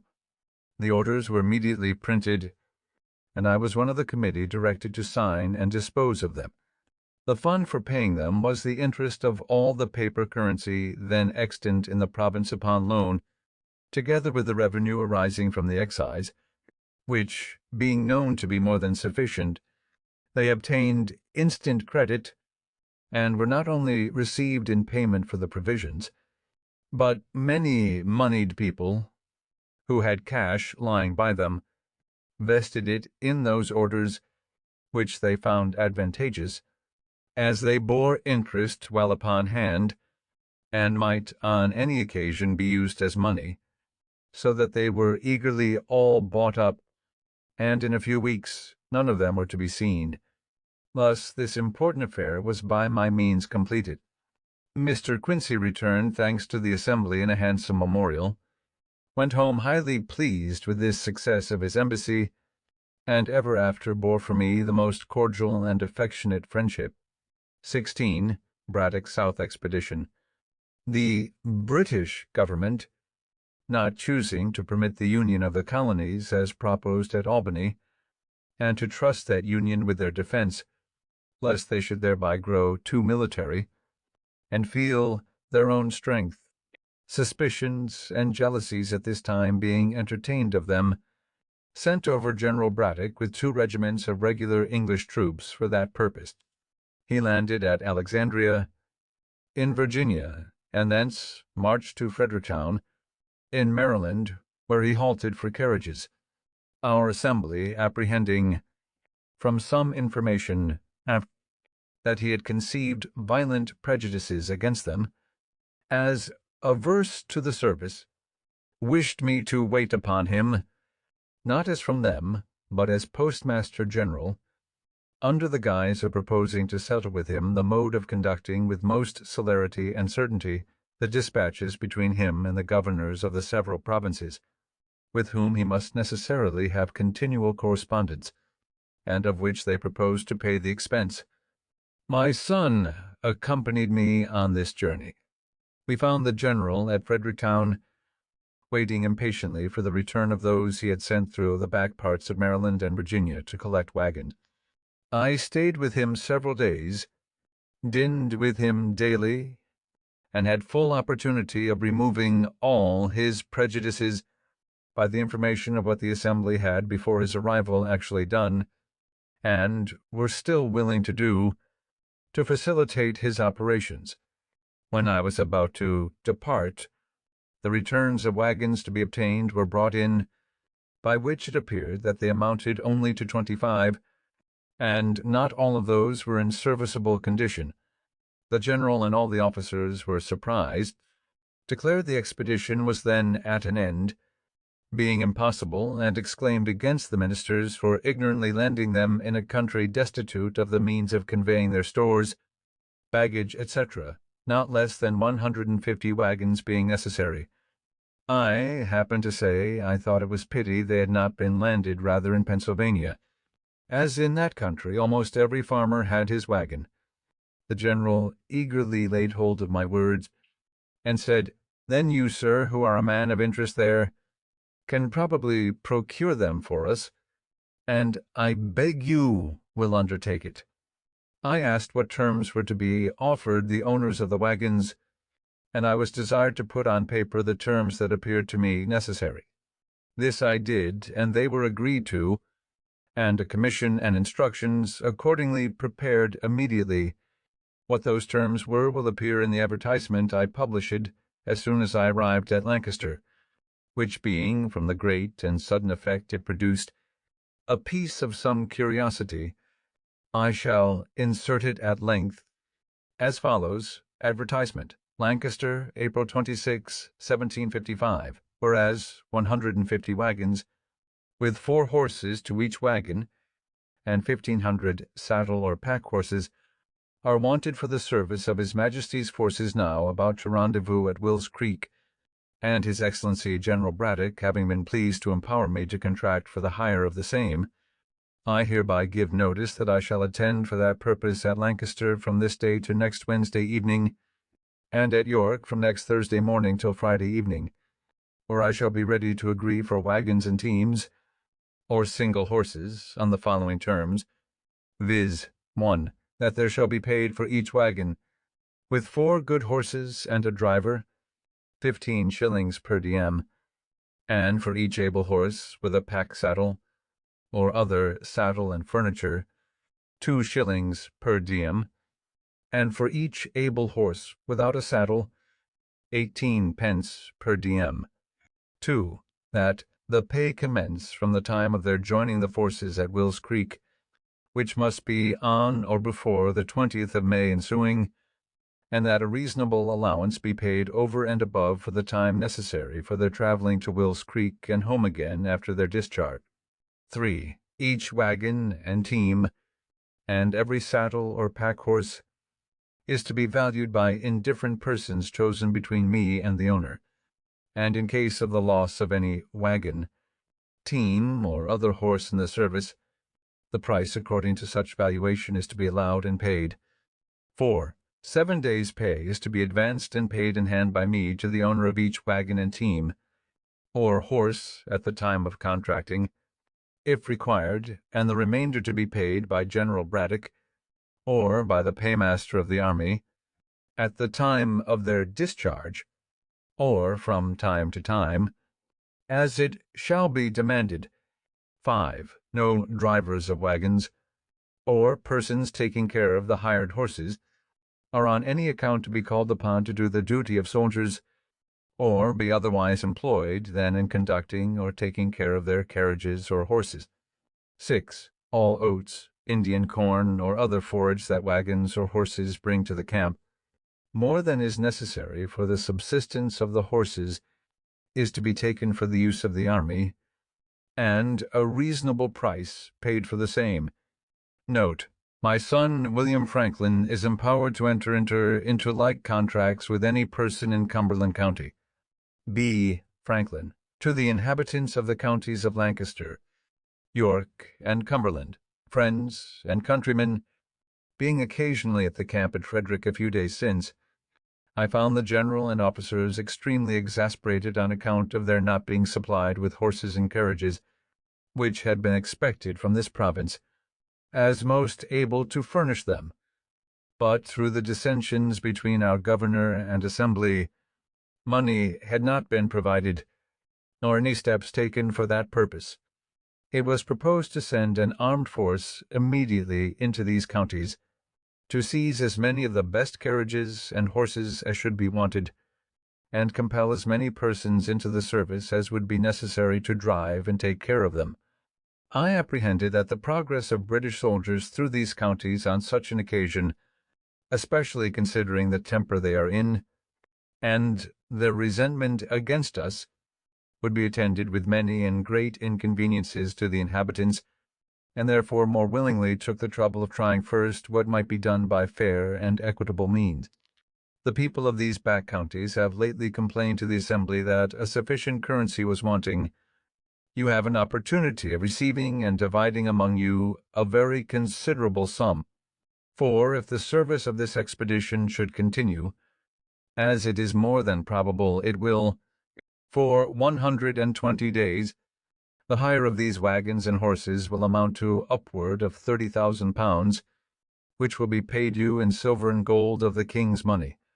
The service will be light and easy, for the army will scarce march above 12 miles per day, and the wagons and baggage, horses, as they carry those things that are absolutely necessary to the welfare of the army, must march with the army, and no faster, and are, for the army's sake, always placed where they can be most secure, whether in a march or in a camp. If you are really, as I believe you are, good and loyal subjects to His Majesty, you may now do a most acceptable service, and make it easy to yourselves. For 3 or 4 of such as cannot separately spare from the business of their plantations a wagon and 4 horses and a driver, may do it together, one furnishing the wagon, another 1 or 2 horses, and another the driver, and divide the pay proportionately between you. But if you do not this service to your king and country voluntarily, when such good pay and reasonable terms are offered to you, your loyalty will be strongly suspected. The king's business must be done. So many brave troops, come so far for your defense, must not stand idle through your backwardness to do what may be reasonably expected from you. Wagons and horses must be had. Violent measures will probably be used, and you will be left to seek for recompense where you can find it, and your case perhaps be little pitied or regarded. I have no particular interest in this affair, as, except the satisfaction of endeavoring to do good, I shall have only my labor for my pains. If this method of obtaining the wagons and horses is not likely to succeed, I am obliged to send word to the general in 14 days, and I suppose Sir John St. Clair, the hussar, with a body of soldiers, will immediately enter the province for the purpose, which I shall be sorry to hear, because I am very sincerely and truly your friend and well-wisher, B. Franklin. I received of the general about 800 pounds, to be disbursed in advance, money to the wagon owners, etc., but that sum being insufficient, I advanced upward of 200 pounds more, and in 2 weeks the 150 wagons, with 259 carrying horses, were on their march for the camp. The advertisement promised payment according to the valuation, in case any wagon or horse should be lost. The owners, however, alleging they did not know General Braddock, or what dependence might be had on his promise, insisted on my bond for the performance, which I accordingly gave them. While I was at the camp, supping one evening with the officers of Colonel Dunbar's regiment, he represented to me his concern for the subalterns, who, he said, were generally not in affluence, and could ill afford, in this dear country, to lay in the stores that might be necessary in so long a march through a wilderness where nothing was to be purchased. I commiserated their case, and resolved to endeavor procuring them some relief. I said nothing, however, to him of my intention, but wrote the next morning to the committee of the Assembly, who had the disposition of some public money, warmly recommending the case of these officers to their consideration, and proposing that a present should be sent them of necessaries and refreshment. My son, who had some experience of a camp life, and of its wants, drew up a list for me, which I enclosed in my letter. The committee approved, and used such diligence that, conducted by my son, the stores arrived at the camp as soon as the wagons. They consisted of 20 parcels, each containing 6 elbs soap-sugar, 6 elbs good muscovado dew, 1 lb good green tea, 1 lb good bohea dew, 6 elbs good ground coffee, 6 elbes chocolate, 1, 2 kel best white biscuit, 1, 2 elb pepper, 1 quart best white wine vinegar, 1 Gloucester cheese, 1 keg containing 20 elbs good butter, 2 does old Madeira wine, 2 gallons Jamaica spirits, 1 bottle flour of mustard, 2 well-curd hams, 1 2 dozen dry tongue, 6 elbs rice, 6 elbs raisins. These 20 parcels, well packed, were placed on as many horses, each parcel with the horse being intended as a present for one officer. They were very thankfully received, and the kindness acknowledged by letters to me from the colonels of both regiments in the most grateful terms. The general, too, was highly satisfied with my conduct in procuring him the wagon, etc., and readily paid my account of disbursements, thanking me repeatedly, and requesting my farther assistance in sending provisions after him. I undertook this also, and was busily employed in it till we heard of his defeat, advancing for the service of my own money upwards of £1,000 sterling, of which I sent him an account. It came to his hands, luckily for me, a few days before the battle, and he returned me immediately an order on the paymaster for the round sum of £1,000, leaving the remainder to the next account. I consider this payment as good luck, having never been able to obtain that remainder, of which more hereafter. This general was, I think, a brave man, and might probably have made a figure as a good officer in some European war, but he had too much self-confidence, too high an opinion of the validity of regular troops, and too mean a one of both Americans and Indians. George Croghan, our Indian interpreter, joined him on his march with 100 of those people, who might have been of great use to his army as guides, scouts, etc., if he had treated them kindly, but he slighted and neglected them, and they gradually left him. In conversation with him one day, he was giving me some account of his intended progress. After taking Fort Duquesne, says he, I am to proceed to Niagara, and, having taken that, to Frontenac, if the season will allow time, and I suppose it will, for Duquesne can hardly detain me above 3 or 4 days, and then I see nothing that can obstruct my march to Niagara.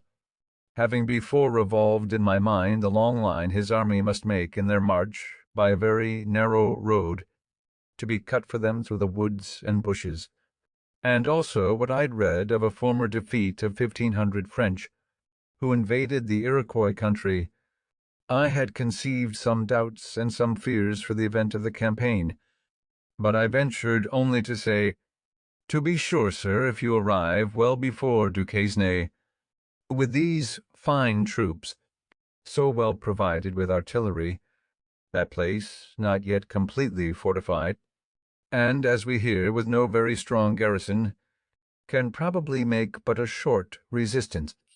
The only danger I apprehend of obstruction to your march is from ambuscades of Indians, who, by constant practice, are dexterous in laying and executing them, and the slender line, near 4 miles long, which your army must make, may expose it to be attacked by surprise in its flanks, and to be cut like a thread into several pieces, which, from their distance, cannot come up in time to support each other."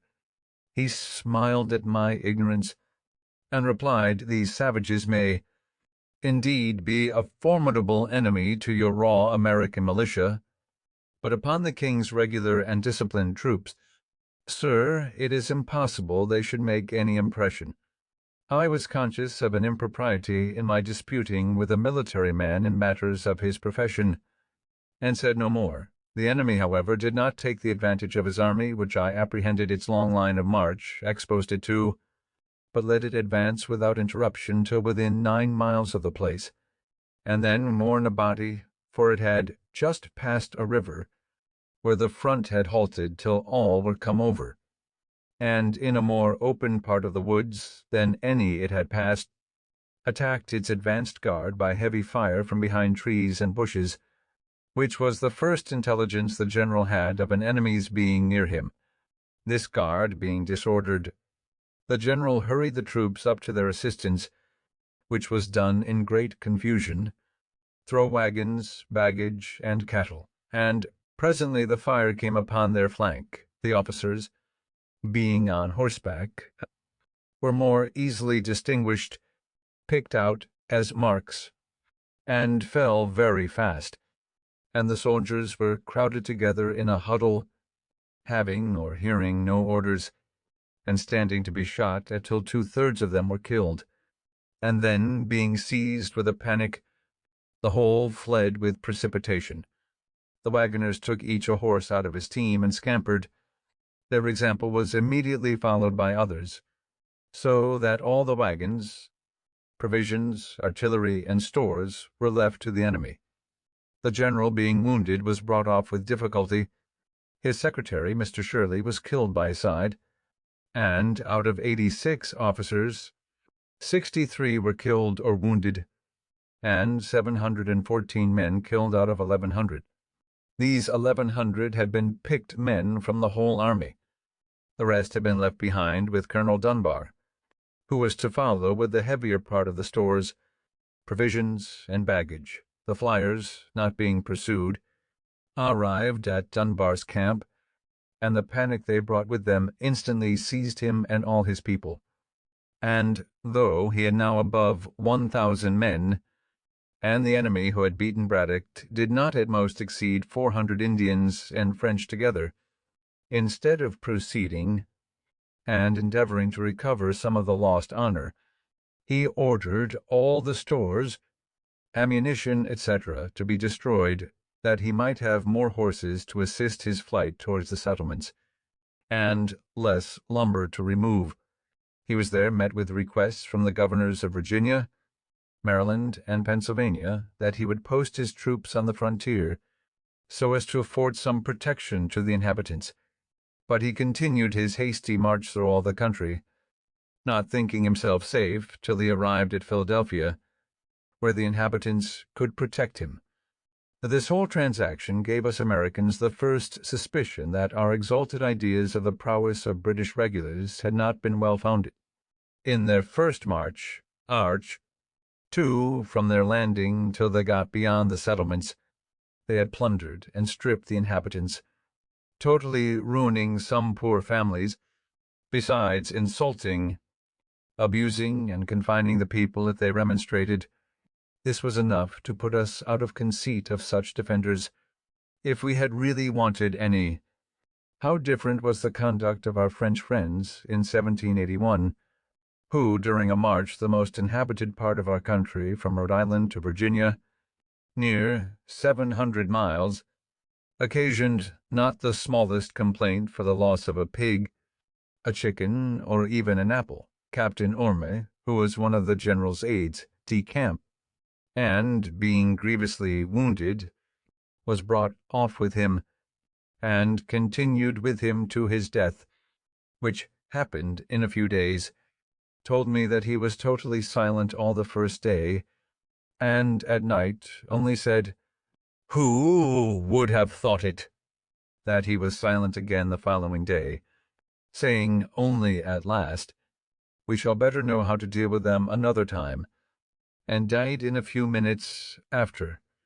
The secretary's papers, with all the general's orders, instructions, and correspondence, falling into the enemy's hands, they selected and translated into French a number of the articles, which they printed to prove the hostile intentions of the British court before the declaration of war. Among these I saw some letters of the general to the ministry, speaking highly of the great service I had rendered the army, and recommending me to their notice. David Hume, too, who was some years after secretary to Lord Hertford, when minister in France, and afterward to General Conway, when Secretary of State, told me he had seen among the papers in that office letters from Braddock highly recommending me, but the expedition having been unfortunate, my service, it seems, was not thought of much value, for those recommendations were never of any use to me. As to rewards from himself, I asked only one, which was that he would give orders to his officers not to enlist any more of our bought servants, and that he would discharge such as had been already enlisted. This he readily granted, and several were accordingly returned to their masters. On my application, Dunbar, when the command devolved on him, was not so generous, he being at Philadelphia. On his retreat, or rather flight, I applied to him for the discharge of the servants of 3 poor farmers of Lancaster County that he had enlisted, reminding him of the late general's orders on that head. He promised me that if the masters would come to him at Trenton, where he should be in a few days on his march to New York, he would there deliver their men to them. They accordingly were at the expense and trouble of going to Trenton, and there he refused to perform his promise, to their great loss and disappointment.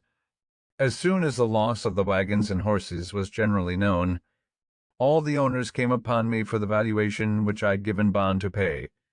Their demands gave me a great deal of trouble, my acquainting them that the money was ready in the paymaster's hands, but that orders for paying it must first be obtained from General Shirley, and my assuring them that I had applied to that general by letter, but he being at a distance, an answer could not soon be received, and they must have patience. All this was not sufficient to satisfy, and some began to sue me. General Shirley at length relieved me from this terrible situation by appointing commissioners to examine the claims, and ordering payment. They amounted to near £20,000, which to pay would have ruined me. Before we had the news of this defeat, the 2 doctors Bond came to me with a subscription paper for raising money to defray the expense of a grand firework, which it was intended to exhibit at a rejoicing on receipt of the news of our taking Fort Duquesne. I looked grave, and said it would, I thought, be time enough to prepare for the rejoicing when we knew we should have occasion to rejoice. They seemed surprised that I did not immediately comply with their proposal.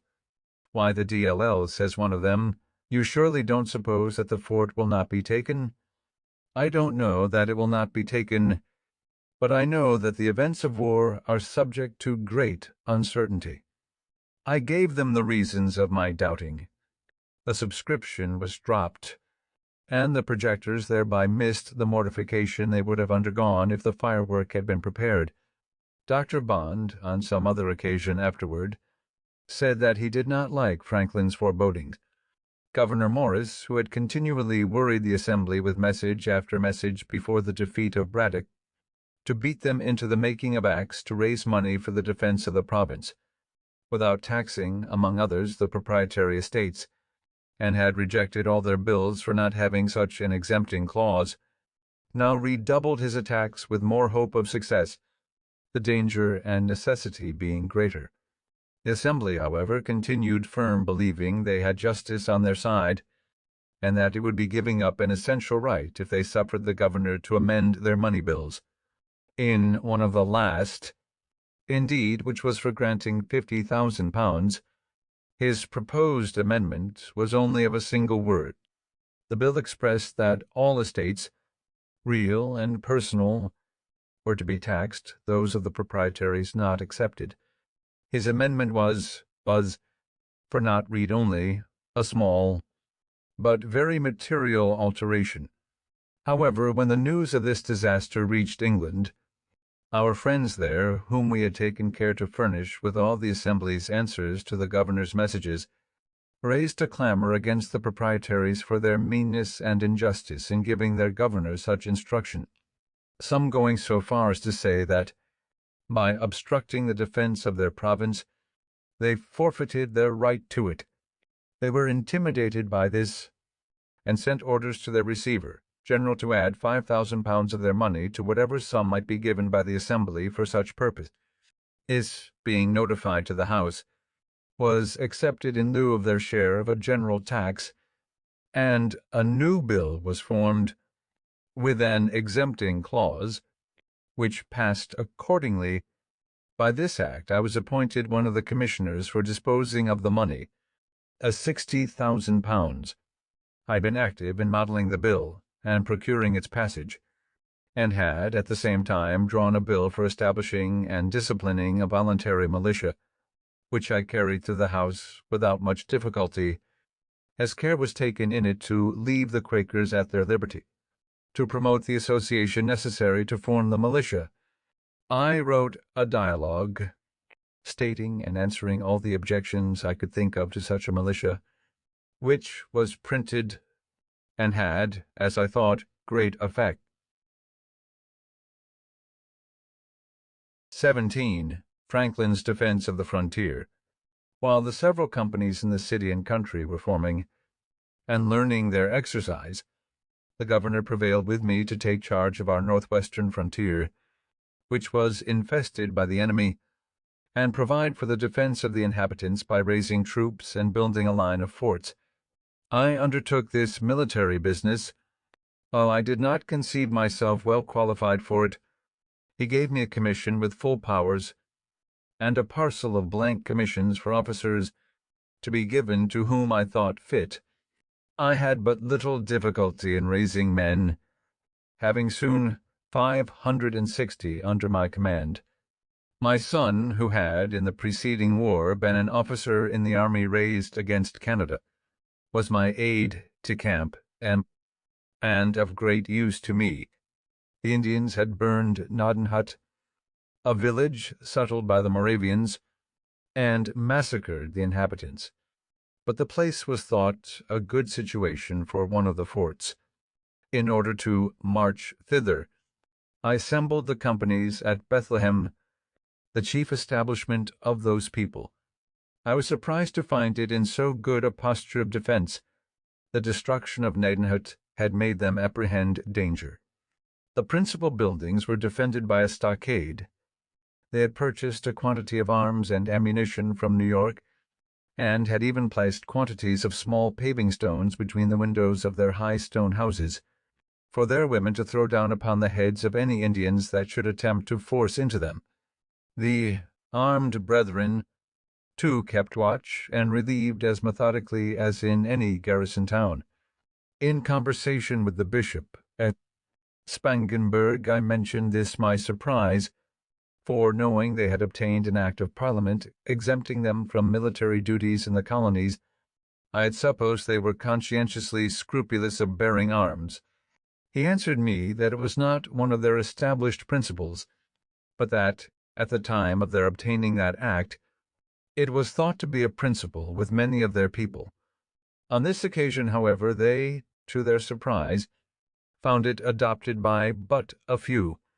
It seems they were either deceived in themselves or deceived the Parliament, but common sense, aided by present danger, will sometimes be too strong for whimsical opinions. It was the beginning of January when we set out upon this business of building forts. I sent one detachment toward the Minisink, with instructions to erect one for the security of that upper part of the country, and another to the lower part, with similar instructions, and I concluded to go myself with the rest of my force to Gnadenhut, where a fort was the more immediately necessary. The Moravians procured me 5 wagons for our tools, stores, baggage, etc., just before we left Bethlehem. 11 farmers, who had been driven from their plantations by the Indians, came to me requesting a supply of firearms that they might go back and fetch off their cattle. I gave them each a gun with suitable ammunition.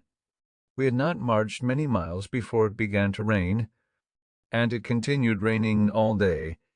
There were no habitations on the road to shelter us till we arrived near night at the house of a German, where, and in his barn, we were all huddled together, as wet as water could make us. It was well we were not attacked in our march, for our arms were of the most ordinary sort, and our men could not keep their gunlocks dry. The Indians are dexterous in contrivances for that purpose, which we had not. They met that day the 11 poor farmers above mentioned, and killed 10 of them. The one who escaped informed that his and his companions' guns would not go off, the priming being wet with the rain. The next day being fair, we continued our march, and arrived at the desolated Gnadenhut. There was a sawmill near, round which were left several piles of boards, with which we soon hutted ourselves, an operation the more necessary at that inclement season, as we had no tents. Our first work was to bury more effectually the dead we found there, who had been half interred by the country people. The next morning our fort was planned and marked out, the circumference measuring 455 feet, which would require as many palisades to be made of trees, one with another, of a foot diameter each. Our axes, of which we had 70, were immediately set to work to cut down trees, and, our men being dexterous in the use of them, great dispatch was made. Seeing the trees fall so fast, I had the curiosity to look at my watch when 2 men began to cut at a pine. In 6 minutes they had it upon the ground, and I found it of 14 inches diameter. Each pine made 3 palisades of 18 feet long, pointed at one end. While these were preparing, our other men dug a trench all round, of 3 feet deep, in which the palisades were to be planted, and our wagons, the bodies being taken off, and the fore and hind wheels separated by taking out the pin which united the 2 parts of the perch. We had 10 carriages, with 2 horses each, to bring the palisades from the woods to the spot. When they were set up, our carpenters built a stage, of boards all round within, about 6 feet high, for the men to stand on when to fire through the loopholes. We had 1 swivel gun, which we mounted on one of the angles, and furred it as soon as fixed, to let the Indians know, if any were within hearing, that we had such pieces. And thus our fort, if such a magnificent name may be given to so miserable a stockade, was finished in a week, though it rained so hard every other day that the men could not work. This gave me occasion to observe that, when men are employed, they are best content, for on the days they worked they were good-natured and cheerful, and, with the consciousness of having done a good day's work, they spent the evening jollily. But on our idle days they were mutinous and quarrelsome, finding fault with their pork, the bread, etc., and in continual ill humor, which put me in mind of a sea captain, whose rule it was to keep his men constantly at work, and when his mate once told him that they had done everything, and there was nothing further to employ them about, "Oh," says he, "make them scour the anchor. Is kind of fort, however contemptible, is a sufficient defense against Indians who have no cannon." Finding ourselves now posted securely, and having a place to retreat to on occasion, we ventured out in parties to scour the adjacent country. We met with no Indians, but we found the places on the neighboring hills where they had lain to watch our proceedings, and there was an art in their contrivance of those places that seems worth mention. It being winter, a fire was necessary for them, but a common fire on the surface of the ground would by its light have discovered their position at a distance. They had therefore dug holes in the ground about 3 feet diameter, and somewhat deeper. We saw where they had with their hatchets cut off the charcoal from the sides of burnt logs lying in the woods. With these coals they had made small fires in the bottom of the holes, and we observed among the weeds and grass the prints of their bodies, made by their laying all round, with their legs hanging down in the holes to keep their feet warm, which with them is an essential point. This kind of fire, so Monad could not discover them, either by its light, flame, sparks, or even smoke. It appeared that their number was not great, and it seems they saw we were too many to be attacked by them with prospect of advantage. We had for our chaplain a zealous Presbyterian minister, Mr. Beatty, who complained to me that the men did not generally attend his prayers and exhortations. When they enlisted, they were promised, besides pay and provisions, a gill of rum a day, which was punctually served out to them, half in the morning and the other half in the evening, and I observed they were as punctual in attending to receive it. Upon which I said to Mr. Beatty, "It is perhaps below the dignity of your profession to act as steward of the rum, but if you were to deal it out, and only just after prayers, you would have them all about you." He liked the thought, undertook the office, and, with the help of a few hands to measure out the liquor, executed it to satisfaction, and never were prayers more generally and more punctually attended, so that I thought this method preferable to the punishment inflicted by some military laws for non-attendance on divine service. I had hardly finished this business, and got my fort well stored with provisions, when I received a letter from the governor, acquainting me that he had called the assembly, and wished my attendance there, if the posture of affairs on the frontiers was such that my remaining there was no longer necessary.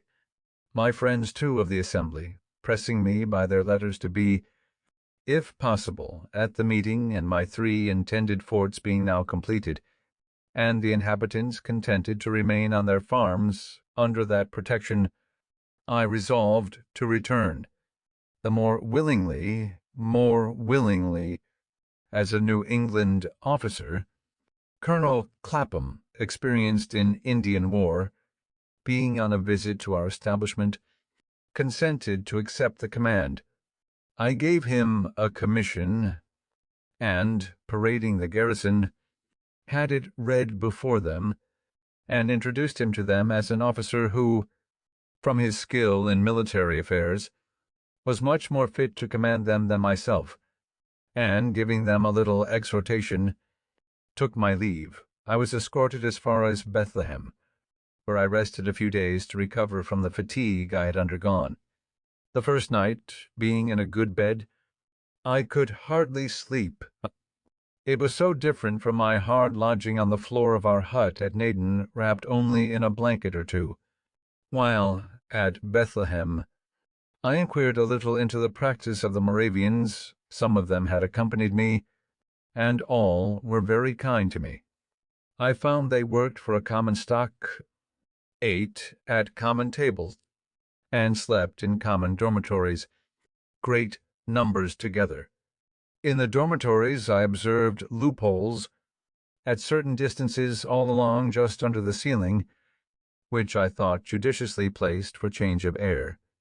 I was at their church, where I was entertained with good music, the organ being accompanied with violins, hautboys, flutes, clarinets, etc. I understood that their sermons were not usually preached to mixed congregations of men, women, and children, as is our common practice, but that they assembled sometimes the married men, at other times their wives, then the young men, the young women, and the little children, each division by itself. The sermon I heard was to the latter, who came in and were placed in rows on benches, the boys under the conduct of a young man, their tutor, and the girls conducted by a young woman. The discourse seemed well adapted to their capacities, and was delivered in a pleasing, familiar manner, coaxing them, as it were, to be good. They behaved very orderly, but looked pale and unhealthy, which made me suspect they were kept too much within doors, or not allowed sufficient exercise. I inquired concerning the Moravian marriages, whether the report was true that they were by lot. I was told that lots were asked only in particular cases, that generally, when a young man found himself disposed to marry, he informed the elders of his class, who consulted the elder ladies that governed the young women. As these elders of the different sexes were well acquainted with the tempers and dispositions of their respective pupils, they could best judge what matches were suitable, and their judgments were generally acquiesced in.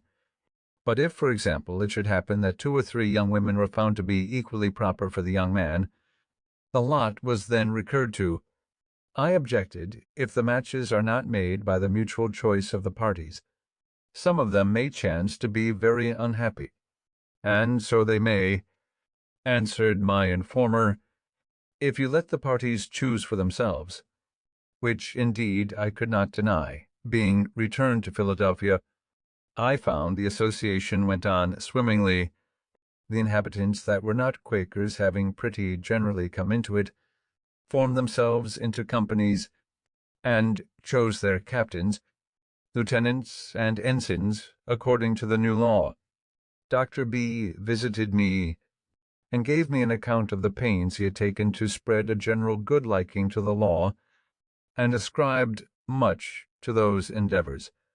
I had had the vanity to ascribe all to my dialogue. However, not knowing but that he might be in the right, I let him enjoy his opinion, which I take to be generally the best way in such cases. The officers' meeting chose me to be colonel of the regiment, which I this time accepted. I forget how many companies we had, but we paraded about 1,200 well-looking men, with a company of artillery, who had been furnished with 6 brass field pieces, which they become so expert in the use of as to fire 12 times in a minute. The first time I reviewed my regiment, they accompanied me to my house, and would salute me with some rounds fired before my door, which shook down and broke several glasses of my electrical apparatus, and my new honor proved not much less brittle, for all our commissions were soon after broken by a repeal of the law in England. During this short time of my colonelship, being about to set out on a journey to Virginia, the officers of my regiment took it into their heads that it would be proper for them to escort me out of town, as far as the lower ferry. Just as I was getting on horseback, they came to my door, between 30 and 40, mounted, and all in their uniforms.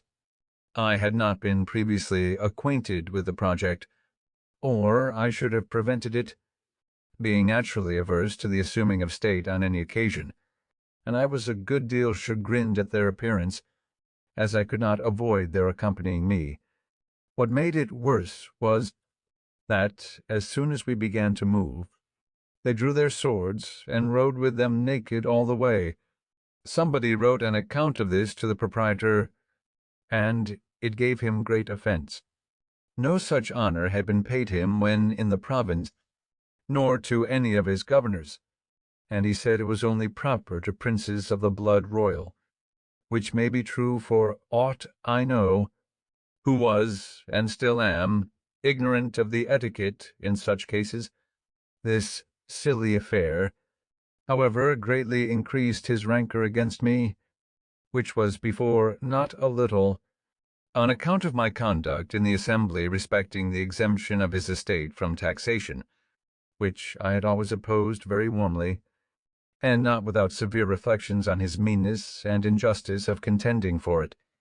He accused me to the ministry as being the great obstacle to the king's service, preventing, by my influence in the House, the proper form of the bills for raising money, and he instanced this parade with my officers as a proof of my having an intention to take the government of the province out of his hands by force. He also applied to Sir Everard Falconer, a postmaster-general, to deprive me of my office, but it had no other effect than to procure from Sir Everard a gentle admonition, notwithstanding the continual wrangle between the governor and the House, in which I, as a member, had so large a share, that there still subsisted a civil intercourse between that gentleman and myself, and we never had any personal difference. I have sometimes since thought that his little or no resentment against me, for the answers, it was known I drew up to his messages, might be the effect of professional habit, and that, being bred a lawyer, he might consider us both as merely advocates for contending clients in a suit, he for the proprietaries and I for the assembly. He would, therefore, sometimes call in a friendly way to advise with me on difficult points, and sometimes, though not often, take my advice. We acted in concert to supply Braddock's army with provisions, and when the shocking news arrived of his defeat, the governor sent in haste for me, to consult with him on measures for preventing the desertion of the back counties. I forget now the advice I gave, but I think it was that Dunbar should be written to, and prevailed with, if possible, to post his troops on the frontiers for their protection, till, by reinforcements from the colonies, he might be able to proceed on the expedition, and, after my return from the frontier, he would have had me undertake the conduct of such an expedition with provincial troops, for the reduction of Fort Duquesne, Dunbar and his men being otherwise employed, and he proposed to commission me as general. I had not so good an opinion of my military abilities as he professed to have, and I believe his professions must have exceeded his real sentiments, but probably he might think that my popularity would facilitate the raising of the men, and my influence in assembly, the grant of money to pay them, and that, perhaps, without taxing the proprietary estate. Finding me not so forward to engage as he expected, the project was dropped, and he soon after left the government, being superseded by Captain Denny. 18. Scientific experiments. Before I proceed in relating the part I had in public affairs under this new governor's administration, it may not be amiss here to give some account of the rise and progress of my philosophical reputation. In 1746, being at Boston, I met there with a Dr. Spence, who was lately arrived from Scotland, and showed me some electric experiments. They were imperfectly performed, as he was not very expert, but, being on a subject quite new to me, they equally surprised and pleased me. Soon after my return to Philadelphia, our library company received from Mr. P. Collinson, Fellow of the Royal Society of London, a present of a glass tube, with some account of the use of it in making such experiments. I eagerly seized the opportunity of repeating what I had seen at Boston, and, by much practice, acquired great readiness in performing those also which we had an account of from England, adding a number of new ones. I say much practice, for my house was continually full, for some time, with people who came to see these new wonders. To divide a little this encumbrance among my friends, I caused a number of similar tubes to be blown at our glass house, with which they furnished themselves, so that we had at length several performers.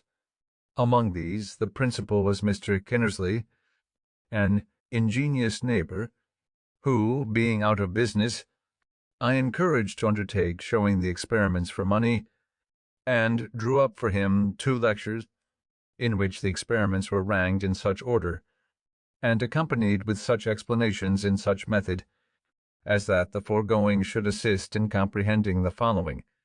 He procured an elegant apparatus for the purpose, in which all the little machines that I had roughly made for myself were nicely formed by instrument makers. His lectures were well attended, and gave great satisfaction, and after some time he went through the colonies, exhibiting them in every capital town, and picked up some money. In the West India Islands, indeed, it was with difficulty the experiments could be made, from the general moisture of the air. Obliged as we were to Mr. Collinson for his present of the tube, etc., I thought it right he should be informed of our success in using it, and wrote him several letters containing accounts of our experiments. He got them read in the Royal Society, where they were not at first thought worth so much notice as to be printed in their Transactions. One paper, which I wrote for Mr. Kinnersley, on the sameness of lightning with electricity, I sent to Dr. Mitchell, an acquaintance of mine, and one of the members also of that society, who wrote me word that it had been read, but was laughed at by the connoisseurs. The papers, however, being shown to Dr. Fothergill, he thought them of too much value to be stifled, and advised the printing of them.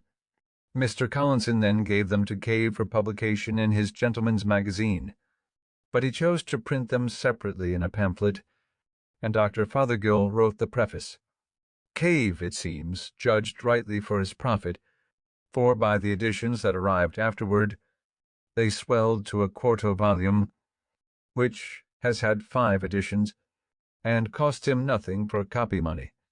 It was, however, some time before those papers were much taken notice of in England, a copy of them happening to fall into the hands of the Count de Buffon, a philosopher deservedly of great reputation in France, and indeed all over Europe he prevailed with them, Dalibard, to translate them into French, and they were printed at Paris.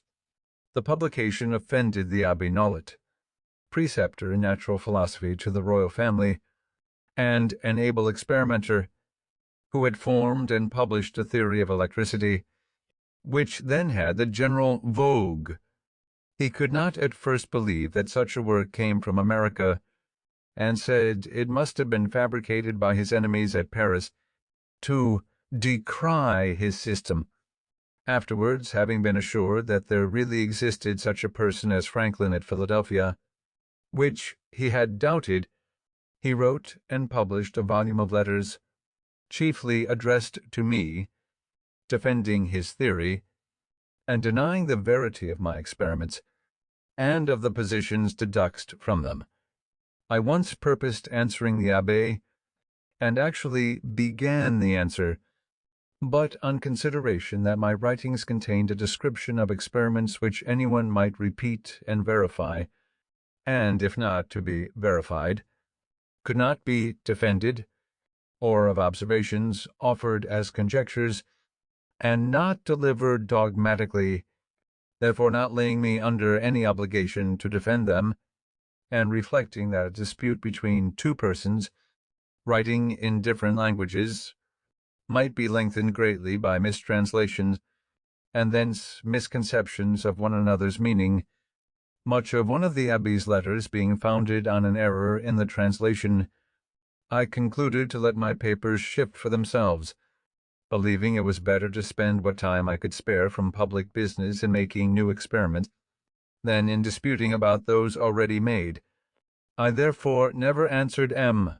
Nollet, and the event gave me no cause to repent my silence, for my friend M. Leroy, of the Royal Academy of Sciences, took up my cause and refuted him. My book was translated into the Italian, German, and Latin languages, and the doctrine it contained was by degrees universally adopted by the philosophers of Europe in preference to that of the Abbé, so that he lived to see himself the last of his sect, except Monsieur B. of Paris, his élève and immediate disciple. What gave my book the more sudden and general celebrity was the success of one of its proposed experiments made by Messrs. Dalibard and Delort at Marly for drawing lightning from the clouds. This engaged the public attention everywhere. M. Delort, who had an apparatus for experimental philosophy and lectured in that branch of science, undertook to repeat what he called the Philadelphia experiments, and after they were performed before the king and court, all the curious of Paris flocked to see them. I will not swell this narrative with an account of that capital experiment, nor of the infinite pleasure I received in the success of a similar one I made soon after with a kite at Philadelphia, as both are to be found in the histories of electricity.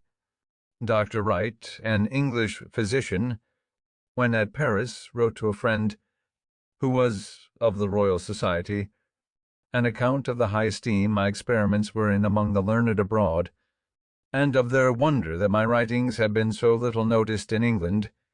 The Society on this resumed the consideration of the letters that had been read to them, and the celebrated Dr. Watson drew up a summary account of them, and of all I had afterwards sent to England on the subject, which he accompanied with some praise of the writer. This summary was then printed in their Transactions, and some members of the Society in London, particularly the very ingenious Mr. Kenton, having verified the experiment of procuring lightning from the clouds by a pointed rod, and acquainting them with the success, they soon made me more than amends for the slight with which they had before treated me. Without my having made any application for that honor, they chose me a member, and voted that I should be excused the customary payments, which would have amounted to 25 guineas, and ever since have given me their Transactions gratis. They also presented me with the gold medal of Sir Godfrey Copley for the year 1753, the delivery of which was accompanied by a very handsome speech of the President, Lord Macclesfield, wherein I was highly honored. 19. Agent of Pennsylvania in London. Our new governor, Captain Denny, brought over for me the before-mentioned medal from the Royal Society, which he presented to me at an entertainment given him by the city. He accompanied it with very polite expressions of his esteem for me, having, as he said, been long acquainted with my character. After dinner, when the company, as was customary at that time, were engaged in drinking, he took me aside into another room, and acquainted me that he had been advised by his friends in England to cultivate a friendship with me, as one who is capable of giving him the best advice, and of contributing most effectually to the making his administration easy, that he therefore desired of all things to have a good understanding with me, and he begged me to be assured of his readiness on all occasions to render me every service that might be in his power. He said much to me, also of the proprietor's good disposition towards the province, and of the advantage it might be to us all, and to me in particular, if the opposition that had been so long continued to his measures was dropped, and harmony restored between him and the people, in effecting which it was thought no one could be more serviceable than myself, and I might depend on adequate acknowledgments and recompenses, etc. Trinkers, finding we did not return immediately to the table, sent us a decanter of Madeira, which the governor made liberal use of, and in proportion became more profuse of his solicitations and promises. My answers were to this purpose, that my circumstances, thanks to God, were such as to make proprietary favors unnecessary to me, and that being a member of the Assembly, I could not possibly accept of any, that, however, I had no personal enmity to the proprietary, and that, whenever the public measures he proposed should appear to be for the good of the people, no one should espouse and forward them more zealously than myself, my past opposition having been founded on this, that the measures which had been urged were evidently intended to serve the proprietary interest, with great prejudice to that of the people, that I was much obliged to him, the governor, for his professions of regard to me, and that he might rely on everything in my power to make his administration as easy as possible, hoping at the same time that he had not brought with him the same unfortunate instruction his predecessor had been hampered with.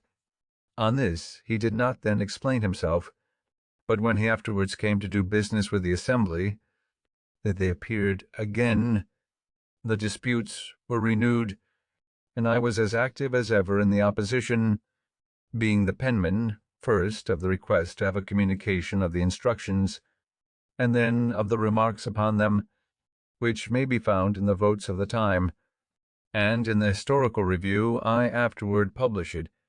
But between us, personally, no enmity arose. We were often together.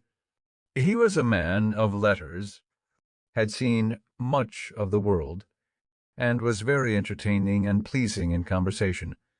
He gave me the first information that my old friend Jas, Ralph, was still alive, that he was esteemed one of the best political writers in England, had been employed in the dispute between Prince Frederick and the King, and had obtained a pension of 300 a year, that his reputation was indeed small as a poet, Pope having damned his poetry in the Dunciad, but his prose was thought as good as any man's.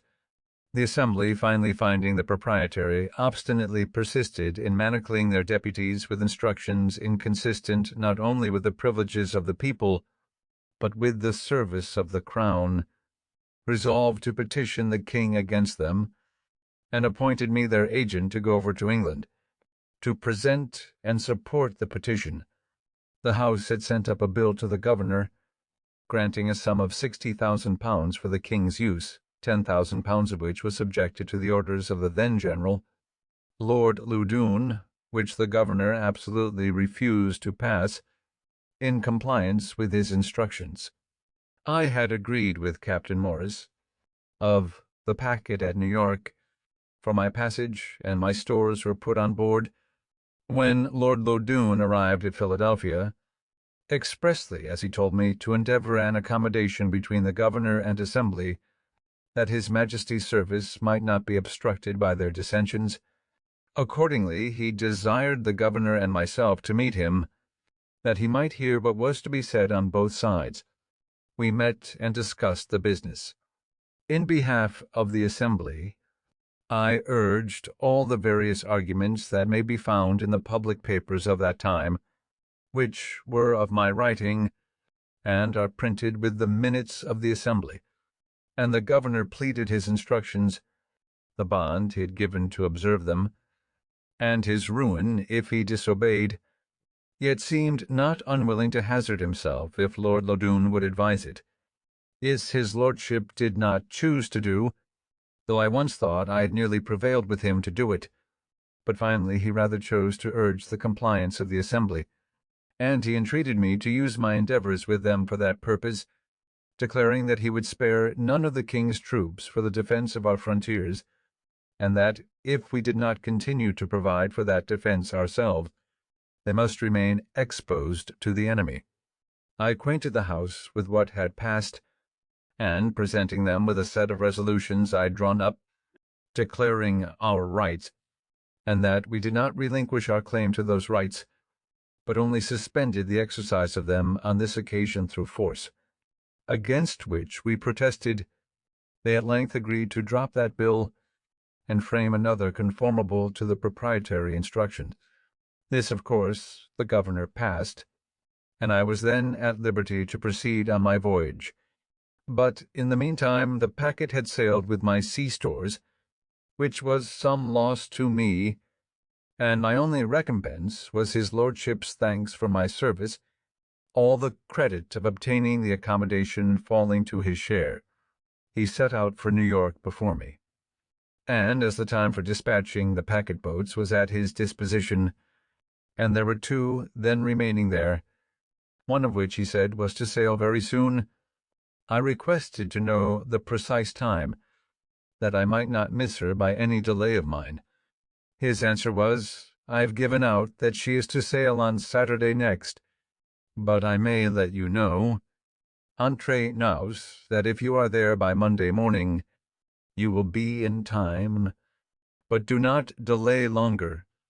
By some accidental hindrance at a ferry, it was Monday noon before I arrived, and I was much afraid she might have sailed, as the wind was fair, but I was soon made easy by the information that she was still in the harbor, and would not move till the next day.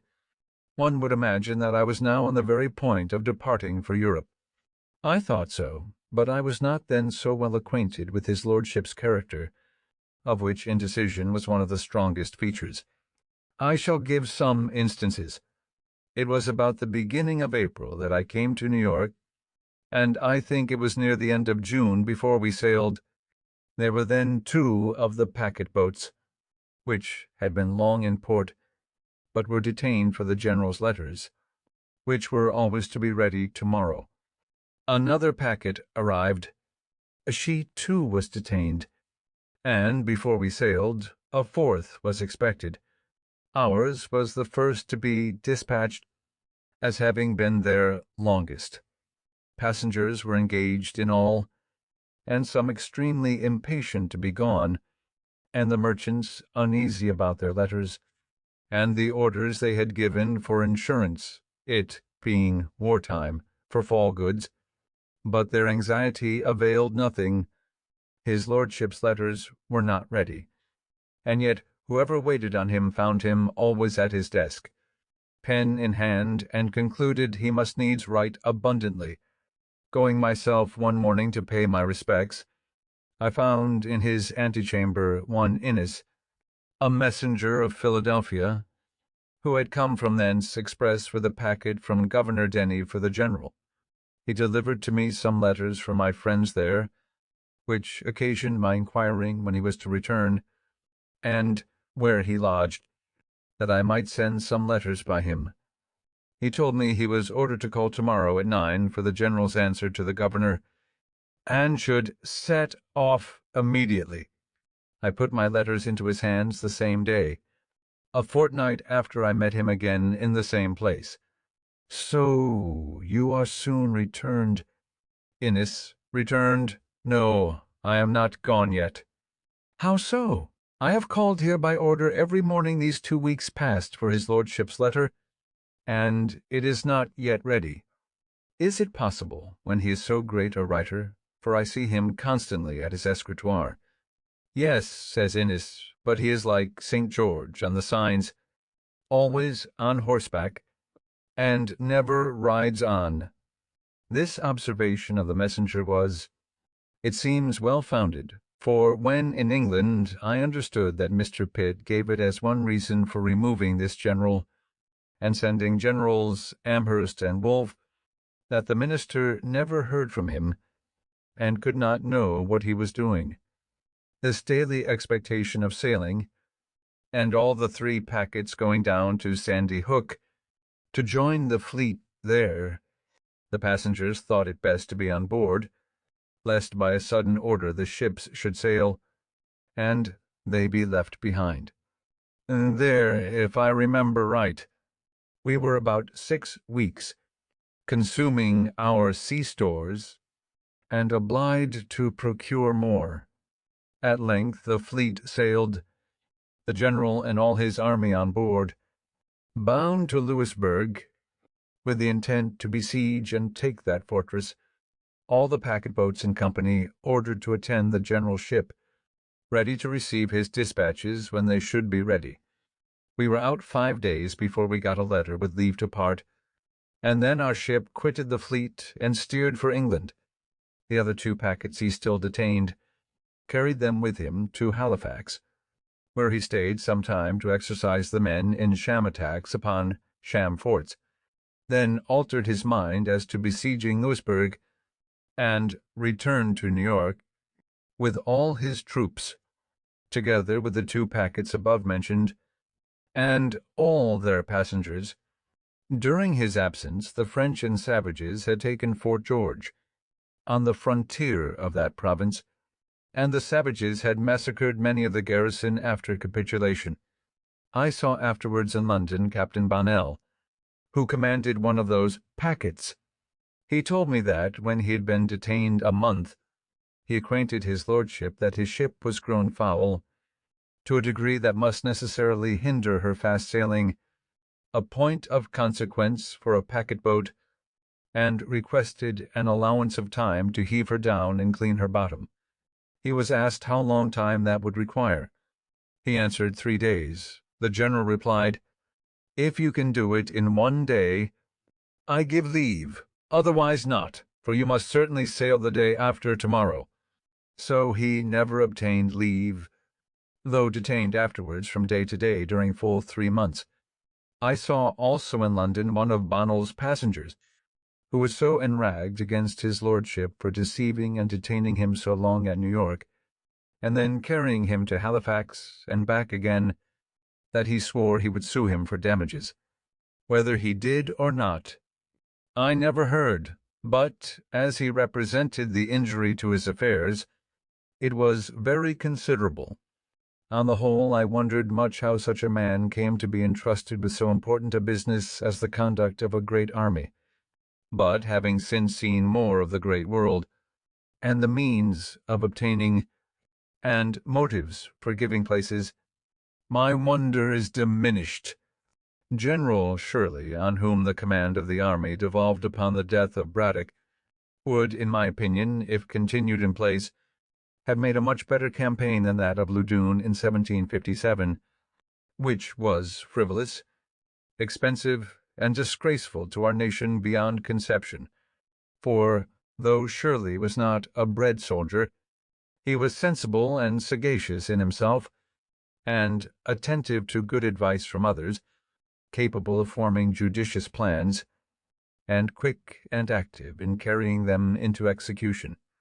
Loudoun, instead of defending the colonies with his great army, left them totally exposed while he paraded idly at Halifax, by which means Fort George was lost.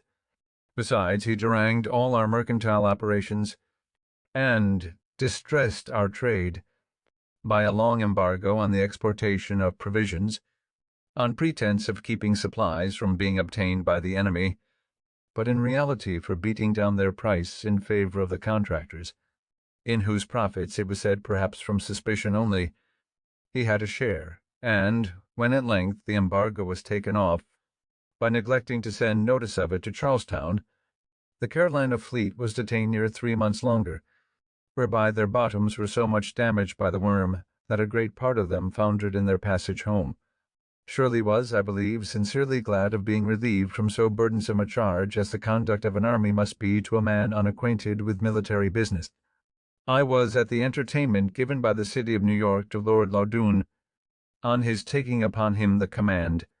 Shirley, though thereby superseded, was present also. There was a great company of officers, citizens, and strangers, and some chairs having been borrowed in the neighborhood.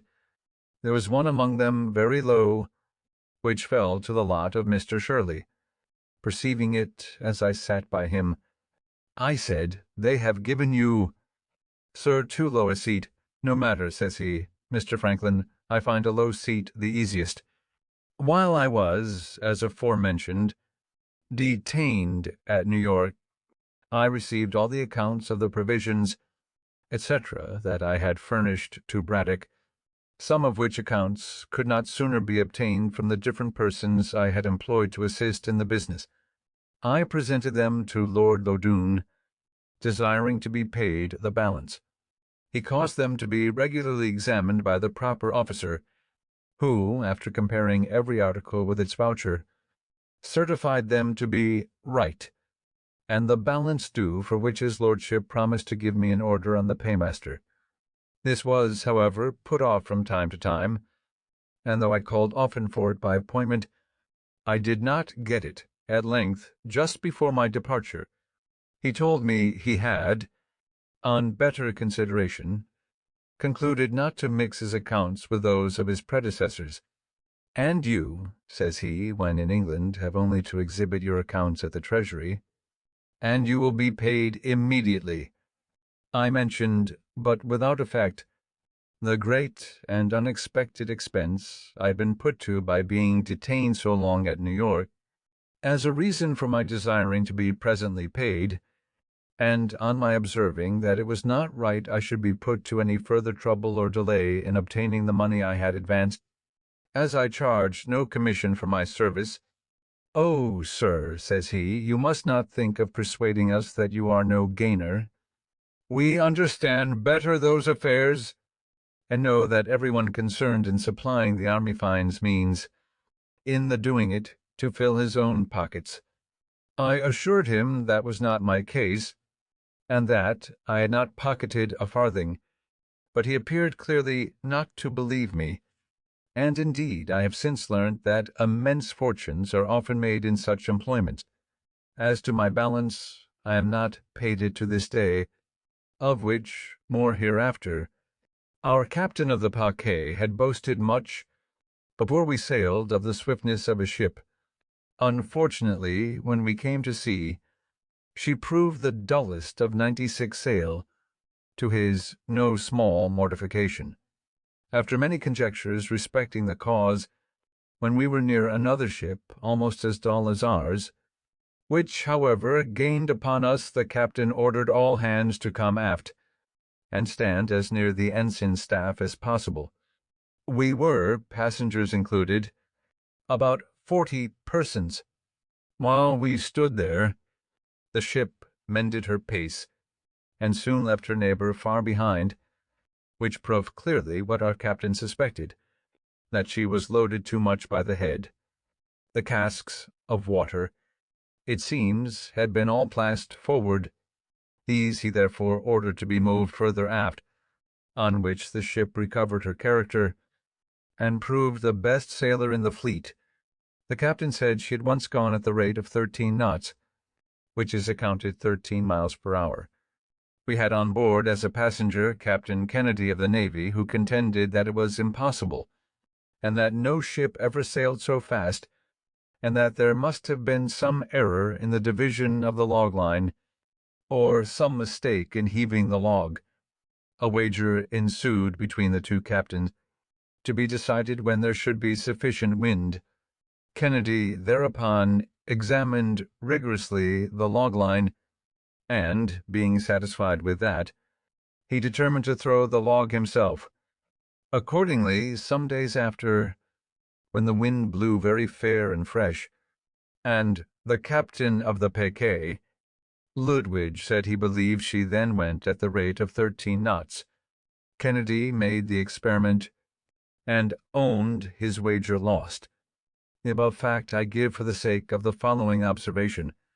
It has been remarked, as an imperfection in the art of shipbuilding, that it can never be known, till she is tried, whether a new ship will or will not be a good sailor, for that the model of a good sailing ship has been exactly followed in a new one, which has proved, on the contrary, remarkably dull. I apprehend that this may partly be occasioned by the different opinions of seamen respecting the modes of lading, rigging, and sailing of a ship.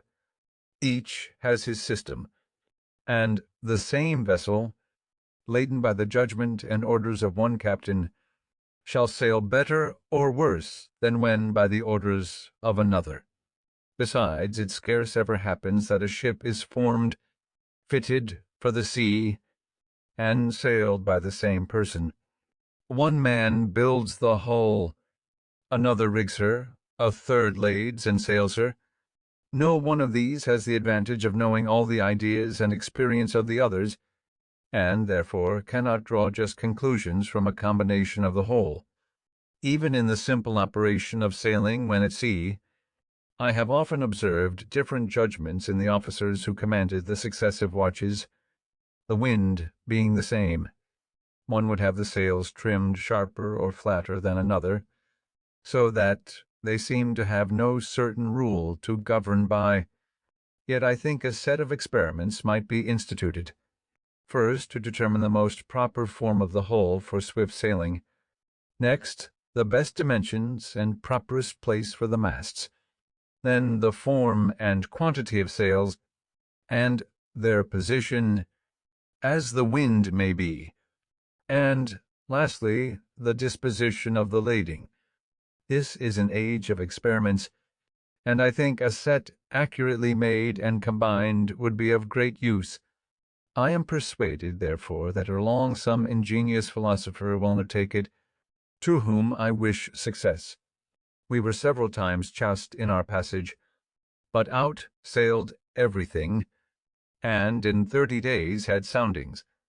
We had a good observation, and the captain judged himself so near our port, Falmouth, that, if we made a good run in the night, we might be off the mouth of that harbour in the morning, and by running in the night might escape the notice of the enemy's privateers, who often cruised near the entrance of the channel. Accordingly, all the sail was set that we could possibly make, and the wind being very fresh and fair, we went right before it, and made great way. The captain, after his observation, shaped his course, as he thought, so as to pass wide of the Scilly Isles. But it seems there is sometimes a strong indraft setting up St. George's Channel, which deceives seamen and caused the loss of Sir Cloudesley Shovel's squadron. This indraft was probably the cause of what happened to us.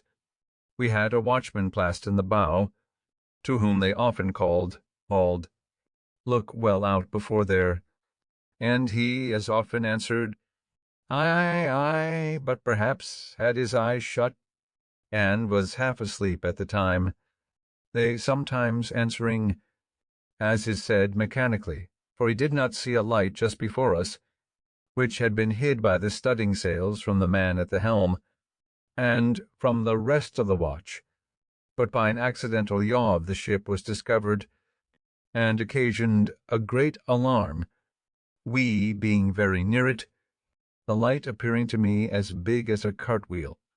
It was midnight, and our captain fast asleep, but Captain Kennedy, jumping upon deck, and seeing the danger, ordered the ship to wear round, all sails standing, an operation dangerous to the masts, but it carried us clear, and we escaped shipwreck, for we were running right upon the rocks on which the lighthouse was erected.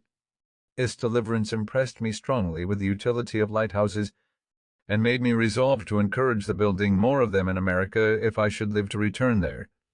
In the morning it was found by the soundings, etc., that we were near our port, but a thick fog hid the land from our sight. About 9 o'clock the fog began to rise, and seemed to be lifted up from the water like the curtain at a playhouse, discovering underneath the town of Falmouth, the vessels in its harbour, and the fields that surrounded it. This was a most pleasing spectacle to those who had been so long without any other prospects than the uniform view of a vacant ocean, and it gave us the more pleasure as we were now free from the anxieties which the state of war occasioned. I set out immediately with my son for London, and we only stopped a little by the way to view Stonehenge on Salisbury Plain, and Lord Pembroke's house and gardens, with his very curious antiquities at Wilton. We arrived in London the 27th of July, 1757. As soon as I was settled in a lodging Mr. Charles had provided for me, I went to visit Dr. Fothergill, to whom I was strongly recommended, and whose counsel respecting my proceedings I was advised to obtain. He was against an immediate complaint to government, and thought the proprietary should first be personally applied to, who might possibly be induced by the interposition and persuasion of some private friends to accommodate matters amicably. I then waited on my old friend and correspondent, Mr. Peter Collinson, who told me that John Hanbury, the great Virginia merchant, had requested to be informed when I should arrive, that he might carry me to Lord Granville, who was then president of the council, and wished to see me as soon as possible. I agreed to go with him the next morning. Accordingly, Mr. Hanbury called for me, and took me in his carriage to that nobleman's, who received me with great civility, and after some questions respecting the present state of affairs in America and discourse thereupon, he said to me, "You Americans have wrong ideas of the nature of your Constitution. You contend that the King's instructions to his governors are not laws, and think yourselves at liberty to regard or disregard them at your own discretion. But those instructions are not like the pocket instructions given to a minister going abroad, for regulating his conduct in some trifling point of ceremony. They are first drawn up by judges learned in the laws. They are then considered, debated, and perhaps amended in council, after which they are signed by the king. They are then, so far as they relate to you, the law of the land, for the king is the legislator of the colonies." I told his lordship this was new doctrine to me. I had always understood from our charters that our laws were to be made by our assemblies, to be presented indeed to the king for his royal assent, but that being once given the king could not repeal or alter them, and as the assemblies could not make permanent laws without his assent, so neither could he make a law for them without theirs. He assured me I was totally mistaken. I did not think so, however, and his lordship's conversation having a little alarmed me as to what might be the sentiments of the court concerning us, I wrote it down as soon as I returned to my lodgings. I recollected that about 20 years before, a clause in a bill brought into Parliament by the Ministry had proposed to make the King's instructions laws in the colonies, but the clause was thrown out by the Commons, for which we adored them as our friends and friends of liberty, till by their conduct towards us in 1765 it seemed that they had refused that point of sovereignty to the King only that they might reserve it for themselves.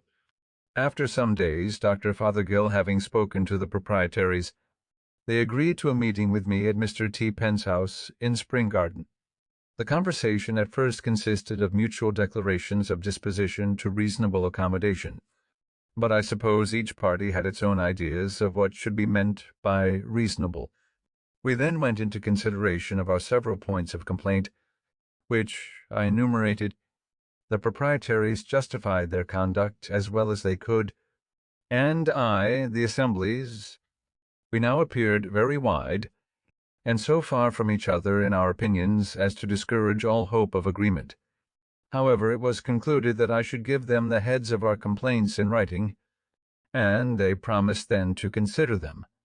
I did so soon after, but they put the paper into the hands of their solicitor, Ferdinand John Paris, who managed for them all their law business in their great suit with the neighboring proprietary of Maryland, Lord Baltimore, which had subsisted 70 years, and wrote for them all their papers and messages in their dispute with the Assembly.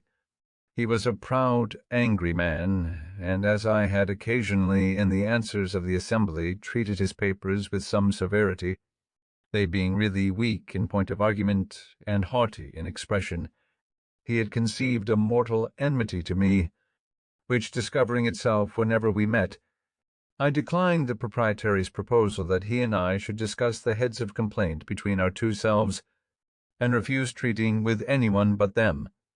They then, by his advice, put the paper into the hands of the Attorney and Solicitor General for their opinion and counsel upon it, where it lay unanswered a year, wanting 8 days, during which time I made frequent demands of an answer from the proprietaries, but without obtaining any other than that they had not yet received the opinion of the Attorney and Solicitor General. What it was when they did receive it, I never learnt, for they did not communicate it to me, but sent a long message to the Assembly drawn and signed by Paris, reciting my paper, complaining of its want of formality, as a rudeness on my part, and giving a flimsy justification of their conduct, adding that they should be willing to accommodate matters if the Assembly would send out some person of candor to treat with them for that purpose, intimating thereby that I was not such. The want of formality or rudeness was, Probably my not having addressed the paper to them with their assumed titles of true and absolute proprietaries of the province of Pennsylvania, which I omitted as not thinking it necessary in a paper, the intention of which was only to reduce to a certainty by writing what in conversation I had delivered viva voce. But during this delay, the Assembly having prevailed with Governor Denny to pass an act taxing the proprietary estate in common with the estates of the people, which was the grand point in dispute, they omitted answering the message. When this act, however, came over, the proprietaries, counselled by Paris, determined to oppose its receiving the royal assent. Accordingly, they petitioned the king in council, and a hearing was appointed in which 2 lawyers were employed by them against the act, and 2 by me in support of it. They alleged that the act was intended to load the proprietary estate in order to spare those of the people, and that, if it was suffered to continue in force, and the proprietaries, who were in odium with the people, left to their mercy in proportioning the taxes, they would inevitably be ruined. We replied that the act had no such intention, and would have no such effect, that the assessors were honest and discreet men under an oath to assess fairly and equitably, and that any advantage each of them might expect in lessening his own tax by augmenting that of the proprietaries was too trifling to induce them to perjure themselves. This is the purport of what I remember as urged by both sides, except that we insisted strongly on the mischievous consequences that must attend a repeal, for that the money, sown 100,000, being printed and given to the king's use, expended in his service, and now spread among the people, the repeal would strike it dead in their hands to the ruin of many, and the total discouragement of future grants, and the selfishness of the proprietors in soliciting such a general catastrophe, merely from a groundless fear of their estate being taxed too highly, was insisted on in the strongest terms. On this, Lord Mansfield, one of the council, rose and, beckoning me, took me into the clerk's chamber, while the lawyers were pleading, and asked me if I was really of opinion that no injury would be done the proprietary estate in the execution of the act. I said, certainly. Then, says he, you can have little objection to enter into an engagement to assure that point. I answered, none at all. He then called in Paris, and, after some discourse, his lordship's proposition was accepted on both sides. A paper to the purpose was drawn up by the clerk of the council, which I signed with Mr. Charles, who was also an agent of the province for their ordinary affairs, when Lord Mansfield returned to the council chamber, where finally the law was allowed to pass. Some changes were, however, recommended, and we also engaged they should be made by a subsequent law, but the Assembly did not think them necessary, for 1 year's tax having been levied by the Act before the Order of Council arrived. They appointed a committee to examine the proceedings of the assessors, and on this committee they put several particular friends of the proprietaries. After a full enquiry, they unanimously signed a report that they found the tax had been assessed with perfect equity. The Assembly looked into my entering into the first part of the engagement as an essential service to the province, since it secured the credit of the paper money then spread over all the country. They gave me their thanks in form when I returned, but the proprietaries were enraged at Governor Denny for having passed the act, and turned him out with threats of suing him for breach of instructions which he had given Bond to observe. He, however, having done it at the instance of the general, and for his Majesty's service, and having some powerful interest at court, despised the threats, and they were never put in execution.